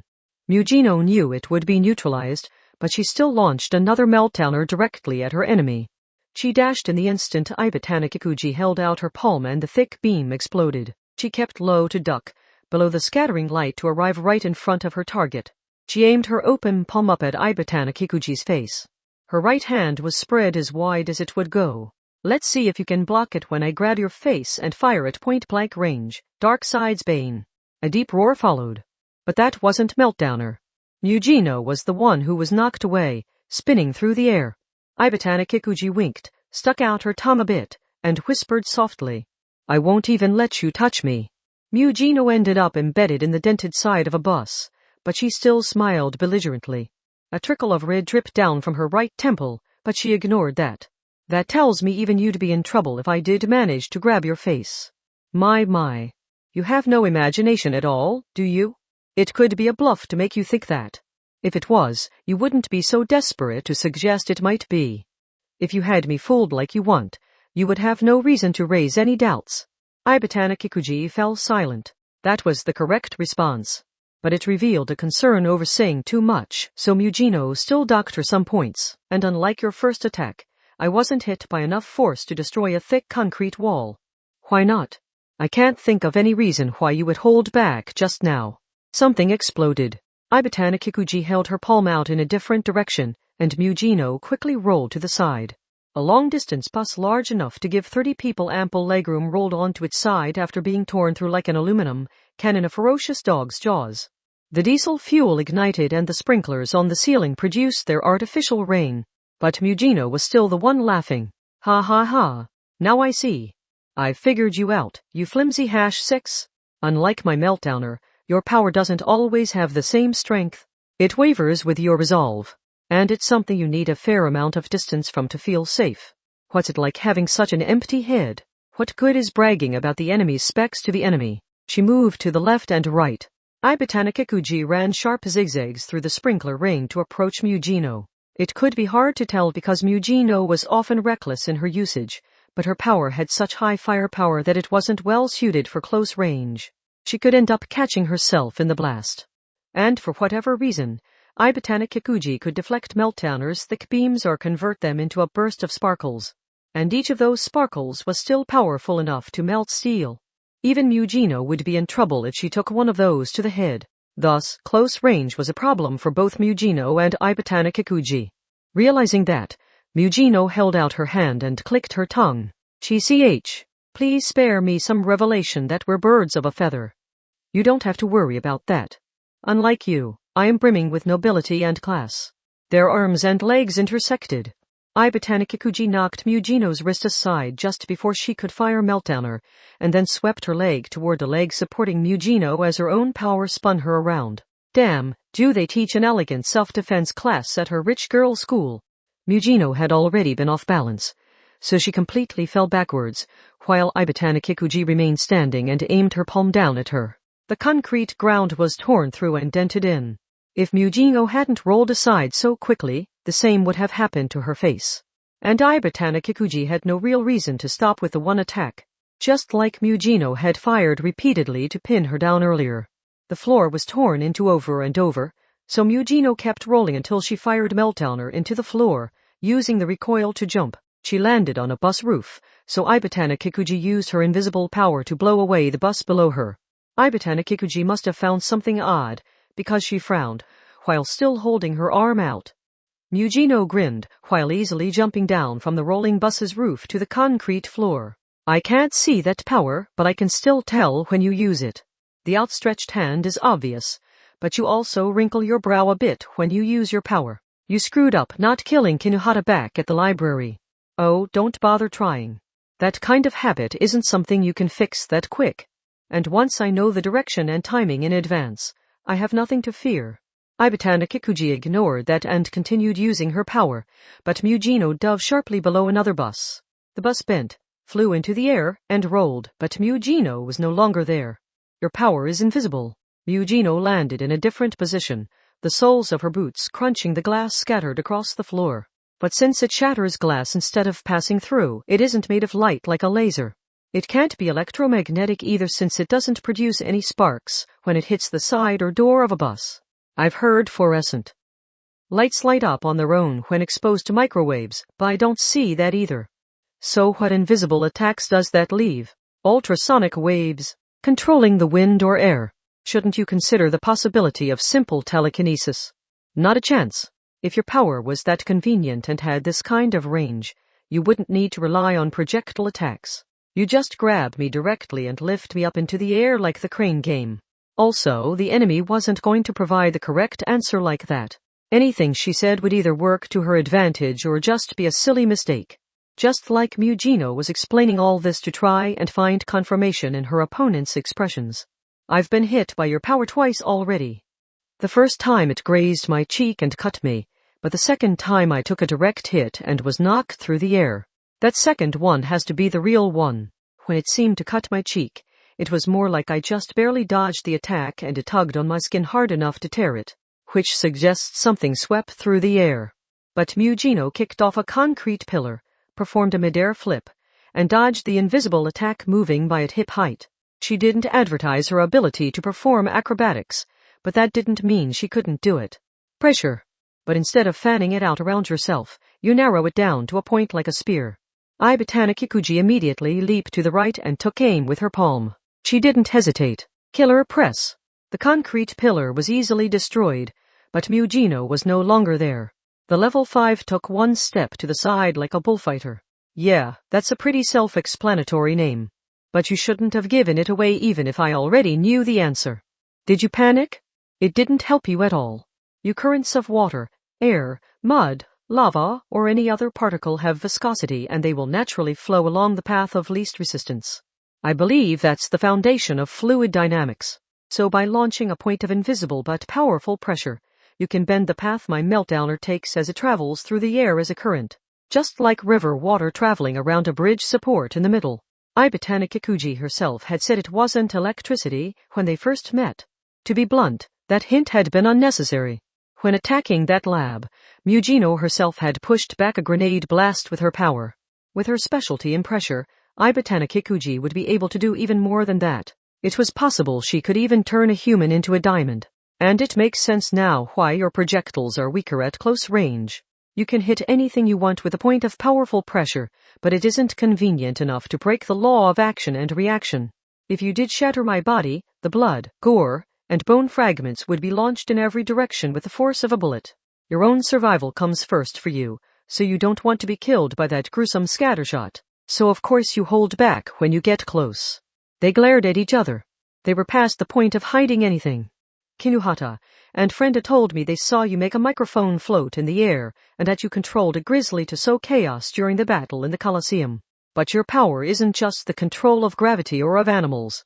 You used pressure to knock the microphone into the air like a billiards ball.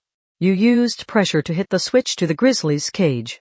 Animal paths form in the mountains and forests because animals naturally choose the path of least resistance when walking, leading them the same way every time. So you used a minute amount of pressure to redirect the grizzly away from one direction and toward another. Well done. Killer Press allows me to design my own animal paths by creating invisible bushes and thickets. And the sensation is so subtle the influenced target isn't even aware they are being controlled. That was when Mugino's voice dropped in tone. So what about back at the Colosseum, when Hanano fled with Taketsubo? That's right. You gave the command, but I influenced the direction they chose. If not for that, the timid chihuahua of a girl would still be there by Mugino's side. Mugino hadn't seen it herself, but the way the Takuwadai girls had parted to clear the way for Ibatana Kikuji had been an application of that technique. She sent out a minute amount of pressure to distance people. When water, air, bugs, lava, powder, or humans moved as a group, they followed the fluid movement of particles.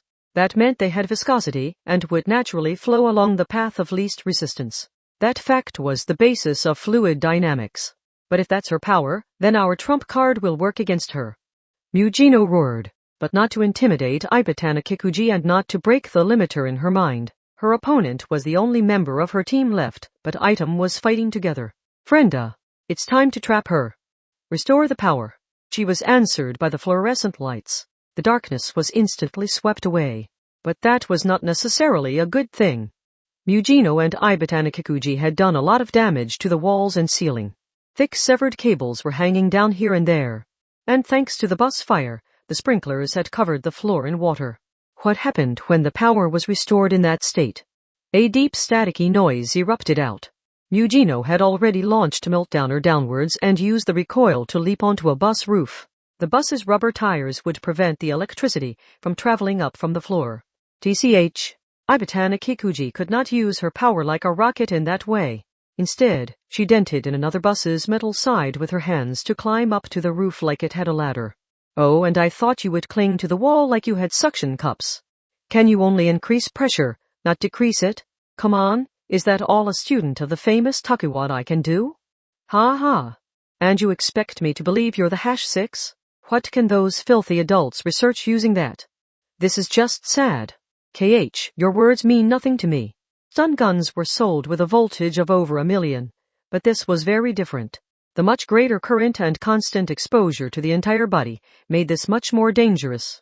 The couple 100 volts used for large appliances could easily kill a human with the help of some highly conductive water.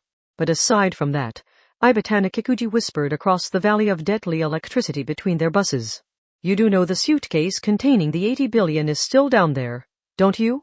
The money cards are made of plastic and, while the suitcase is stab and bomb resistant, it is still made of plastic. That deadly electricity will be enough to melt the cards, rendering them useless. That's only 80 billion. Did you really think I was still fighting for that, you piece of shit? A meltdowner beam immediately flew out. Ibatana Kikuji used her own power to destroy a ceiling panel and twist a thick pipe she swung on like a pendulum to reach another bus. And she launched her killer press to target Mugino from a distance. Both missed attacks caused great destruction. Concrete pillars broke, cracks ran through the ceiling, and the buses providing the only safe footing rolled and exploded. The glass waiting areas were destroyed in the process. Ibatana Kikuji pointed her open palm elsewhere. With a loud noise, a fallen square ceiling panel shot straight up from the ground. She had shoved the pressure spear between the floor and the panel to launch it up like kicking up a soccer ball. And as soon as it arrived at her eye level atop the bus killer press, she knocked the thin panel outwards with all her might. The many sharp fragments pierced by the invisible pressure spear fanned out to slice through the air.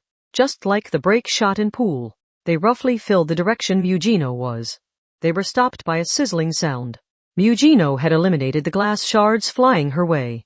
Her beam had bent and flown elsewhere, but it had managed to secure her safety first.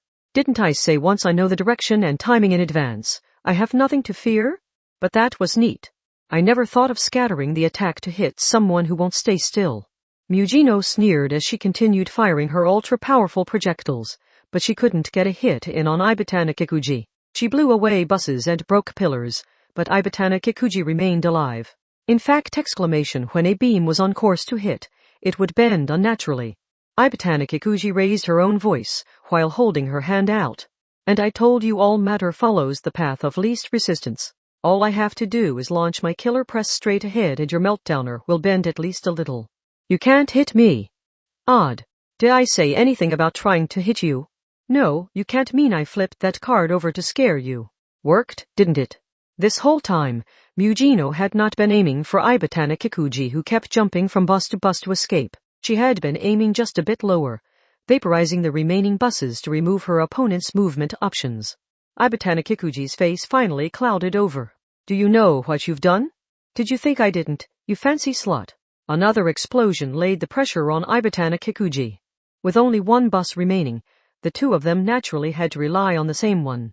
The two wicked girls faced each other like they were preparing for a duel. Both the spurs used high firepower projectiles. The next exchange of attacks would end this. Ibatana Kikuji held her palm straight out, but then something unexpected happened. Mugino aimed her palm as well. But instead of aiming at her enemy, she aimed at the roof of the final bus they were standing on. There was no more safe ground. Destroy this bus, and there was no escape. They would be forced onto the wet and electrified floor of death. Really? The word seemed to slip out of Ibatana Kikuji's mouth. Whatever she was feeling, her lips formed an oddly tense smile. And Mugino was not shaken. My objective here isn't survival. If it were, I could have given up on avenging Hanano and let you run off. So she didn't hesitate.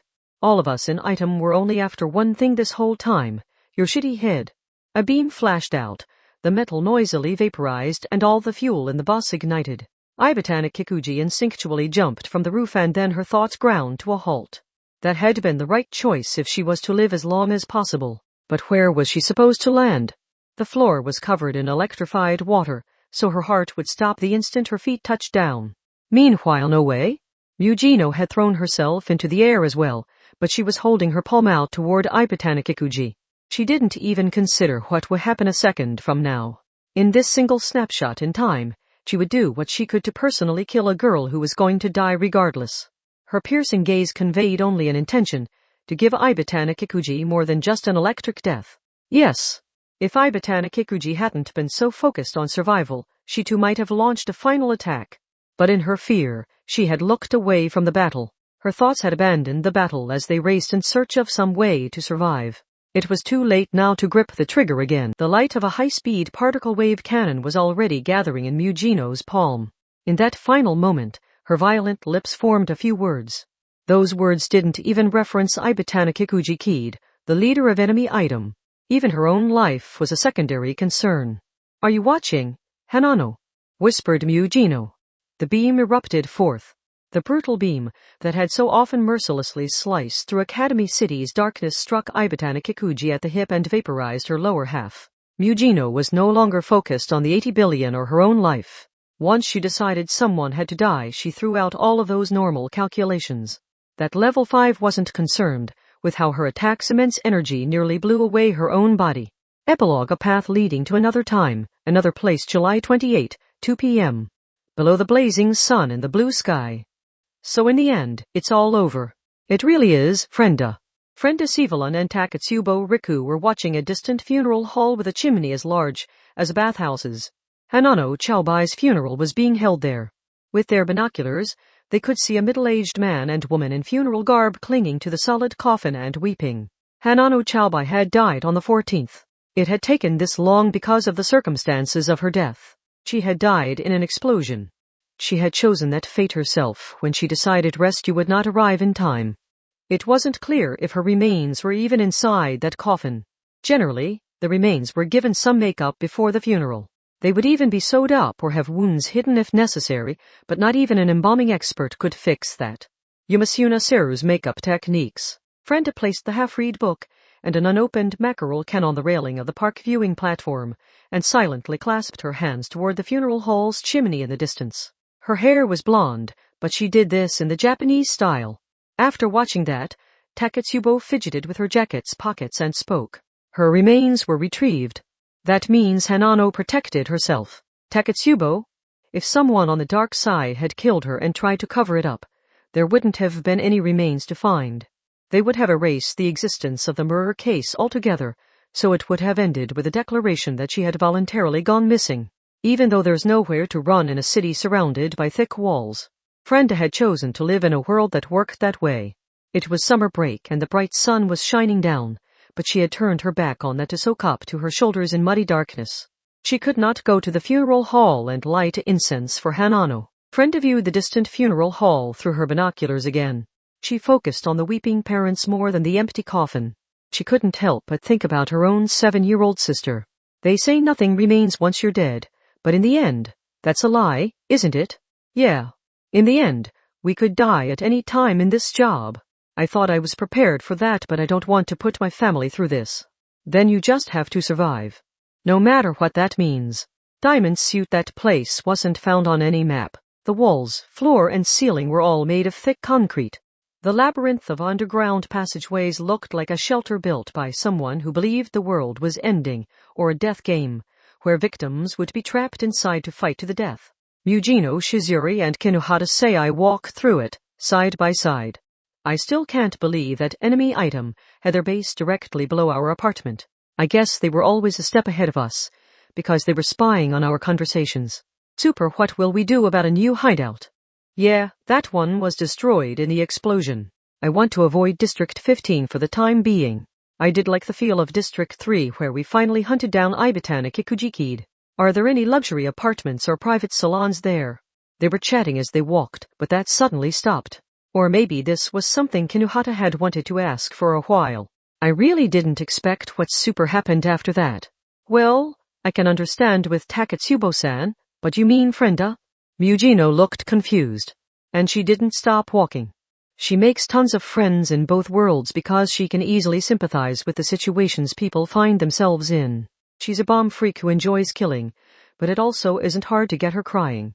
That's good from a human perspective, but working on the dark side like that will break you. That super isn't what I meant, in Kinuhata. They continued through the dreary underground passageway that had a way of wearing down the human heart. Mujino, I meant how you took such care and super held back on making our attack. I expected you to grab us by the collar and demand we head out right away. That's what I would normally do, but I wasn't in the mood. And I liked that. Calling me Mujino, much better than adding an honorific. That was all it took for them to speed up their pace. Out of nowhere, Kinuhata asked another question. So do you super think it was true? Think what was? That she was the dark side's bane. She super claimed to be the #6, remember? Mujino shrugged. She was probably bluffing. That's super what I thought. Kinuhata didn't seem very surprised. Whether they know it or not, any of the level 5s is going to be part of some super major project. It's just the ones who act like good people super haven't been told about it. So if we had killed one, all the awful grown-ups benefiting from her would have done something to get back at us. But there's been super no sign of that. Also, if she was a level 5, then her DNA map would be extremely valuable, so attempting to leave the city with falsified documents could have gotten her assassinated. Not even I want to try crossing that outer wall. The people at the top would try to prevent the leak of the DNA map by killing the escapee even if it meant firing a powerful contactless weapon through their apartment wall. For that matter, a hot-blooded hero dedicated to defeating villains wouldn't try to run away the instant she was cornered. That would only allow the weak to be devoured. Then something occurred to Mujino. That would mean the real dark side's bane is on another level entirely, wouldn't it? I had to kill her before getting a clear answer out of her, so wouldn't that mean she was actually pretty powerful? Taketsubo-san was really mad about that stunt you pulled. It's just super hard to tell since her face is always blank. I know it was necessary, but you did electrocute yourself. I am technically an electrical esper, you know. I have more of a resistance than your average person. Your heart super stopped for 2 full minutes. Item fights as a team. I knew someone would collect me after I died and my heart stopped. She super said she would kill you if you got in the habit of it. That was pretty extreme for Takatsubo, who normally acted as their brakes. So Kinuhata wasn't joking about her being really mad. Then Mujino's phone rang. She pulled it from her pocket but didn't stop walking. Hello. First off, good work. I am glad you managed to clean up the Coliseum incident. Just to be sure, you can accept payments now, I hope. The support organization reported that the money cards they had collected were melted by a deadly electrical current. Huh? I thought you'd be more upset. Wasn't that insurance company general manager our client? We did kind of abduct him and beat him up. If you took this job seriously, you should already know that isn't an issue.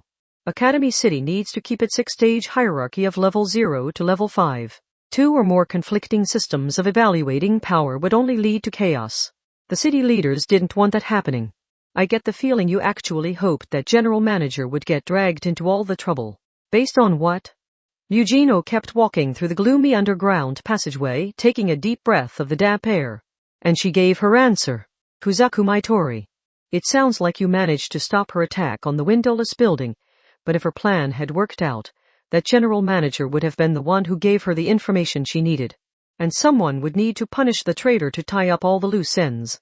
I am much too nice to give you any answers here. You would be in a lot of trouble if you knew anything for sure. In other words, the higher-ups are up to their usual tricks, hammering down any nail that sticks up too far. Mujino's mood changed. It silently but definitely grew colder. How much did you know about there being 2 items? The 2 teams were set up to fight, and whichever one survived got to officially keep the name. But when you get down to it, victory there doesn't really give us anything of value, does it? The higher-ups wanted to hammer down a nail, or some real idiot thought they would earn some points by taking the initiative. That means that girl with the stupidly long name stepped on someone's toes. The battle over the title of item was set up to eliminate that group for violating some kind of taboo. Are you asking for confirmation? Again, you would be in a lot of trouble if you knew for sure. The voice on the phone's tone dropped a bit. An ordinary person would conclude this was a landmine. Anyone familiar with Academy City's darkness, and with a voice on the phone who held special privileges there, would immediately back off. Even if they just barely managed to avoid the landmine, they would be stuck trembling in bed with the covers pulled up over their head for 3 days and 3 nights afterwards. But these shadowy girls were different.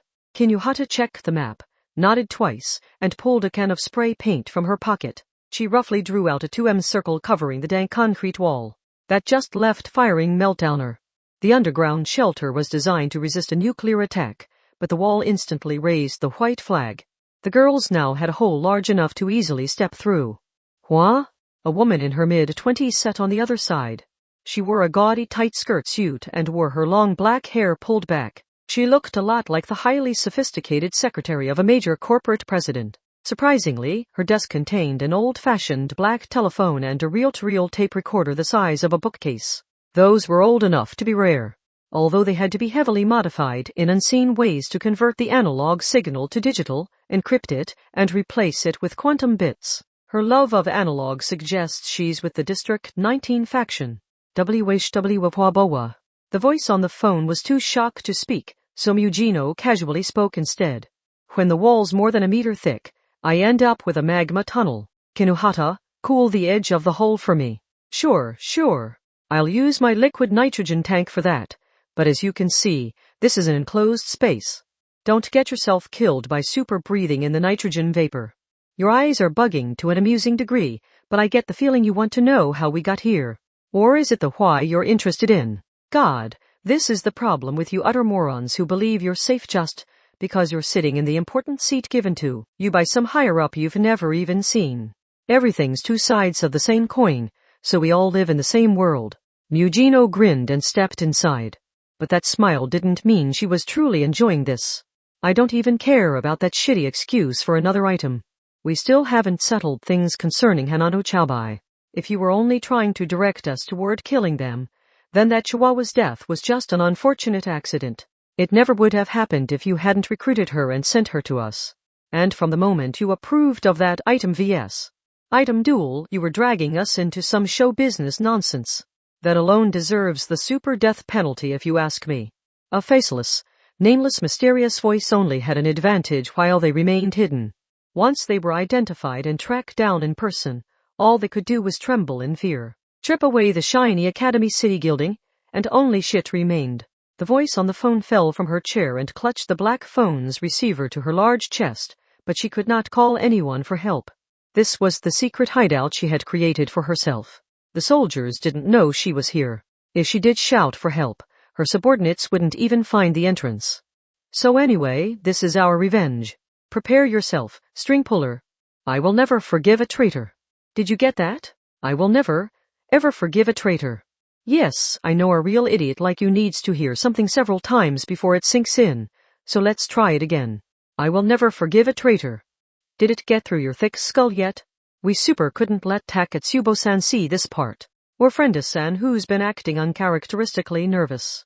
This was just as unreasonable as letting someone sink to the bottom of the ocean in the bulletproof car they had designed to be indestructible. The dark side was all about using people's circumstances against them. Really? Ibatana Kikuji Kid asked the same thing. I am the voice on the phone. I am the manager of the darkness, the one and only chosen one who passes down all the orders. If you kill your commander, it will be seen as a rebellion. You will make an enemy of Academy City's 2.3 million people. Like I told her, I'm not fighting to survive. She was Meltdowner, one of Academy City's 7 level 5s. Yujino Shizuri held her palm out, gathered a beam there, and smiled belligerently. No one was ever going to mistake her for a righteous hero, nor did she want to be one. But she was still a kind person who cared deeply about her teammates. You're dead meat. Afterward, this is Kamachi Kazuma. When I wrote the A Certain Scientific Railgun novel, I believe I mentioned in the afterword that I hoped to do that again if I had the chance, but it looks like I got my wish in a somewhat different form. So now we're still on the science side but with a dark side focus. This is a story about the 4 girls of Item +1 starring level 5 Mujino Shizuri. Any readers who have read my novels or that thing on my official site should be aware that I've gotten weirdly hooked on writing 4 girl groups. I find Item is just as easy to make use of as Lessac and the rest of New Light on the magic side. This time, I turned back time to about a year prior to Volume 1 of the original novels and focused on the story of Item's formation. As a side note, that is about when past Kamiju and past Shokyu were having their adventure in NT11, so they're somewhat linked through the seasonal event. I hope you will notice the many ways I had fun with the past setting, like showing Fremia before she learned to say Naya, showing where Mujino learned to use her scattershot attack, and the mentions of Anari and the dragon motor. Mujino Shizuri, our protagonist this time, is a difficult girl to work with, but I believe she is a kind person who cares deeply for her teammates as long as no one betrays her and as long as she is not in a crisis situation. She really is the wicked demon lord, isn't she? She is also like a tiger or bear, in that her excessive self-defense instincts can have disastrous results for ordinary people. If you reread OT-15 knowing what she originally wanted to protect and where it all went wrong, you might find something new about how she goes on a rampage and bares her fangs against her own team. And Item was also the enemy this time. A girl who seeks out impurity because she can't stand how her pure upbringing has left her out of sync with the world. A devil-like girl who wants to watch people ruin themselves through the contracts they make. A girl who cried wolf who is a perfect liar. A girl who makes sure she is always the one attacking, because she is afraid of being attacked. All 4 of them were about as terrible as someone can be, but while Mujino's Item were all facing and charging in the same direction, the enemy Item all belonged to different genres of crime, so whichever one you found most frightening might say something about your personality. I give my thanks to my illustrator Noritsu-san, to my editors Miki-san, Anan-san, Nakajima-san, Hamamura-san, and Matsura-san, and to Fuyukawa-san and the Deo editorial department. I am deeply moved that I received permission to write an entire novel about not just the science side, but the dark side. Grasping the unique atmosphere of high-tech Academy City's delinquent girls couldn't have been easy. Thank you for going along with that and all the other gimmicks I included. And I give my thanks to the readers. What did you think about this story focused on the dark side, which normally remains hidden but definitely exists somewhere in Academy City? Not one of the people in this book could be one of the good guys, but they still risked their lives and fought with all their might. I could not ask for anything more than for you to have found one of them who you sympathized with. Thank you. It is time to close the pages for now, while praying once again even harder than usual that the pages of the next book will be opened. And I lay my pen down for now. Wow, when you list it out, there really aren't many level 5s not involved in the dark side Kamachi Kazuma Nujino. Yeah, I just heard about it from the support organization too. On July 14, only 2 charred corpses were found at the super site of the explosion. It took so long to report back to us, because the remains were burned and blown into so many pieces they had super trouble determining how many people they belonged to. In the end, they finally finished salvaging the records from the AI air conditioner that tracks people's locations. In La Spezia and Wanagachi Nakoba entered the room they were using as a cell at 8:21 p.m. on the 14th, and the explosion was seen from the outside at 8:30. So there was a super lag of about 10 minutes until the explosion. That's more than enough time for someone to slip out before the explosion. But in the end, Hanano was being confined there, and both Inao and Wanagachi were in the room with her. She couldn't have won in a spur battle, so how could she have taken them out? I can think of plenty of methods. Remember, there's no rule saying she had to detonate the bomb as soon as she pulled it out. If she used the wires around the faucets to remove her handcuffs, and then combined the wires with the outlet to give herself an electric attack, she could have placed a time bomb in front of the incapacitated pair and then snuck out. So, Mugino, is that also why her coffin was empty? Hold on. In the end, who were the couple crying at her coffin? According to the support organization, they super can't contact them. It's super unknown if they were even ordinary people. Hanano Chaobai. Who are you really? Diamond suit. The date was July 31.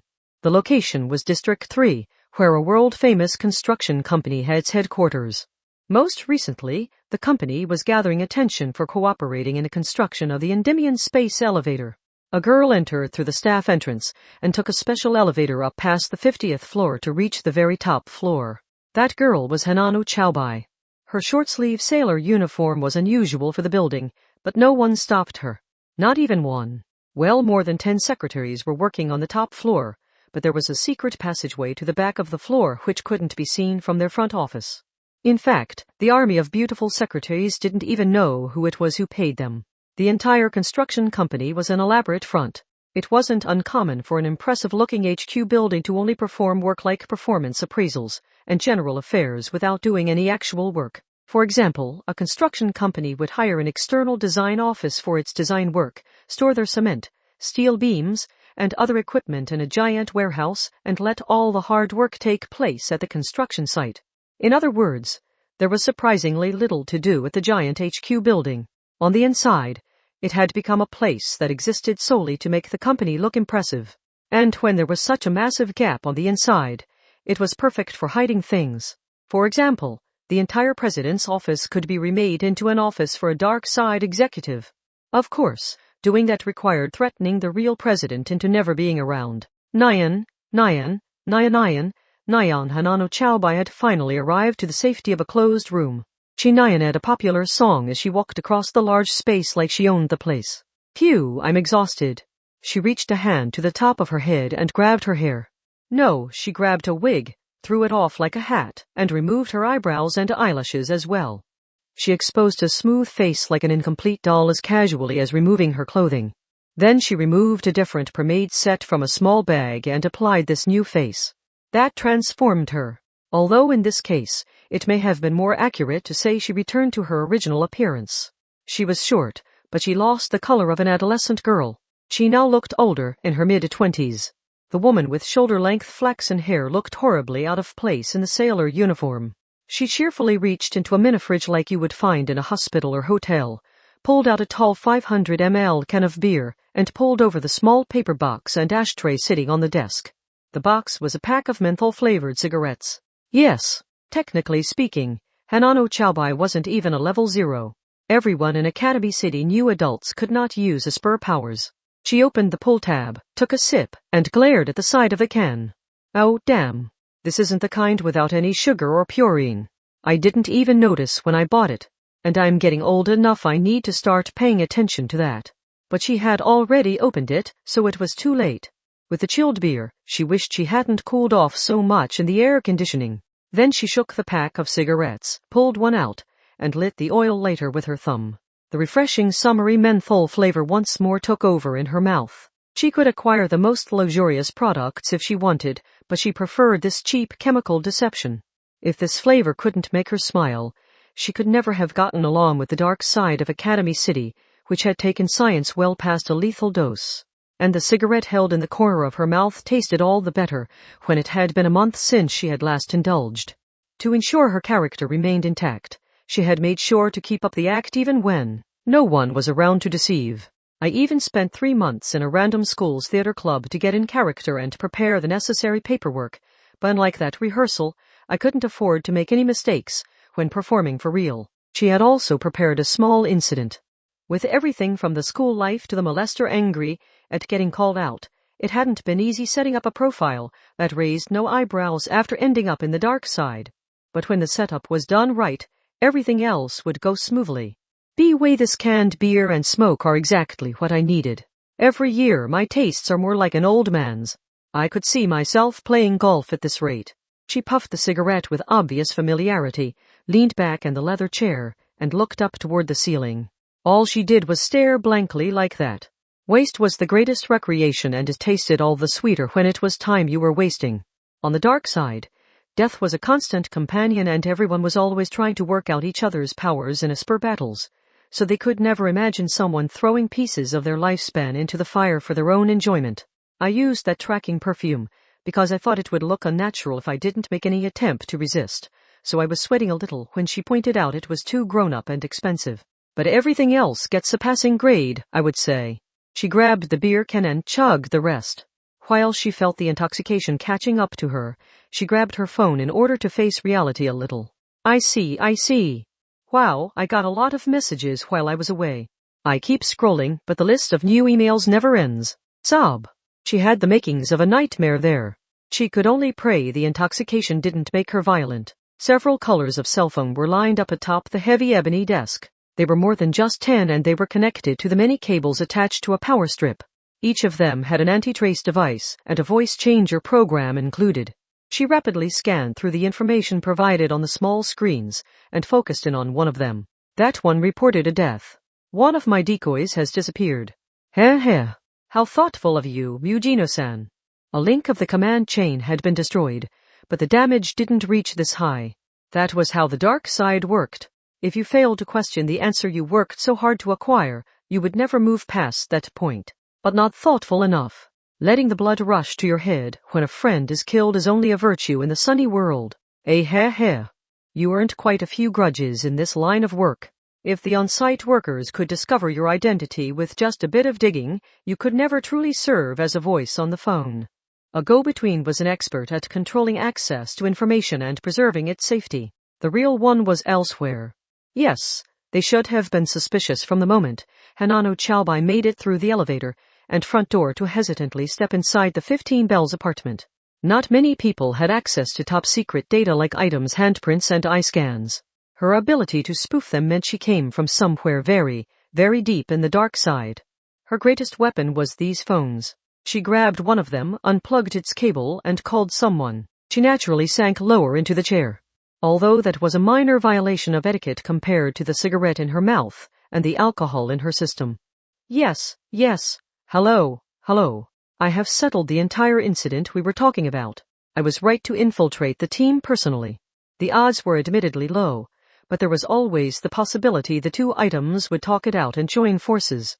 So I thought it would be best to kill one of their own to motivate them with anger. That was why she had asked friend Sivalon for the liquid explosive. And it was why the most powerless girl had shouted from the ceiling of the Colosseum to get the fighting started before either item could do anything else. And it was why she had triggered that final explosion. The fifth girl, the odd one out, had set it all up. Yes, of course, Mujino Shizuri's item 1. They were the one with a real level 5, after all. There was only one person she could be speaking with now. Was it an honor to directly speak with that person? Or did it feel like being the poor department head who had to babysit their superior? Each of the few real voices on the phone had their own interpretation. I won't ask why this had to happen. I never do. But I'm sure it wasn't just anything as common as stepping on someone's toes or violating a taboo. Yes, I know. No looking into it. Academy City is supposed to be a city of science, but the people at the very top sure do have a mythical quality to them. Yes. I'm sorry. I won't do it again. Will I end up dead if I poke my nose into that any further? Ahaha. Her flowing report continued without delay. She was not interrupted by any questions. She guessed this report wasn't really necessary and the person she was speaking with already knew it all. By using a mysterious surveillance technology beyond just the cameras and security robots. Whatever it was much nastier and covered every nook and the cranny of the city. So this was less a report and more a test. If she hid anything important, she would lose their trust and immediately lose her job, if not her head.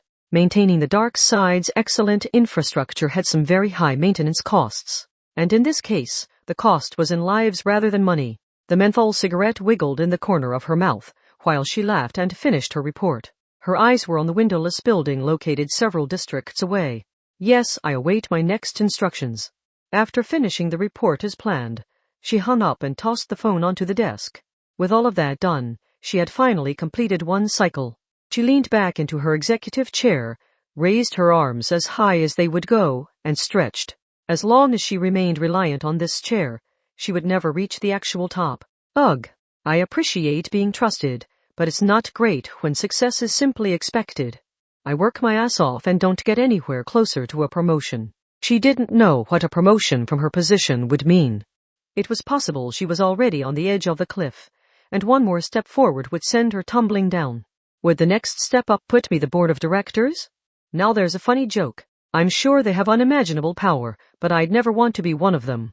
But she was glad Mugino's item had won. If she was being honest, Ibetana Kikuji Keed's item had been good at what they did, but they had thrown money around a little too indiscriminately. Villains of that sort made connections with the corrupt adults of the dark side behind the voice on the phone's back, so there was always a risk of them working their way into the adult chain of command and striking back. That was what she had meant by stepping on people's toes and violating a taboo. That wasn't a pleasant thought for the voice on the phone, who controlled all of the dark side by sending out instructions from a position of safety. Once the connection went both ways, her life could be threatened too. She was the only one who should be sending out terrifying surprises. She couldn't have them coming back up at her. But I doubt that was the only reason they had to be killed. Did I feel the need to get some alcohol in my system before making that report, because I still have some lingering attachment to those four? What is wrong with me? Do I want to start drunkenly analyzing my actions until I'm so depressed I get an urge to jump off the building? But she was through with that sentimentality. Now was the time for rational analysis. For example, the dark matter appeared to be plotting something in secret. For example, the mental out had one foot in the dark side yet showed no sign of being corrupted by it. Those monster children were getting involved in the adults' plans, but no matter how useful they could be, that wasn't her style. She preferred her pawns to be cut off from the network and isolated. Just like Item, the isolated strongest was the best form of the dark side. It was incredibly cost-effective. It was a laughably good deal for her. In that sense, the Item member who frightens me most is Frienda Sivalon, because she's so sociable and unpredictably makes friends in just about every industry. I have a much better feel for her now that I've met her in person. I need to add a caution tag to her file, and I may have to do something about her eventually. But what to do now? Hanano Chaobai crossed her legs in the executive chair like she belonged there. She shoved the shortened cigarette in the ashtray, making sure to put it out. She wouldn't allow a single ember to remain. No, this was only someone who had used that name for a while. And now she whispered alone with a thin sneer on her lips. Honestly, it's always like this with you.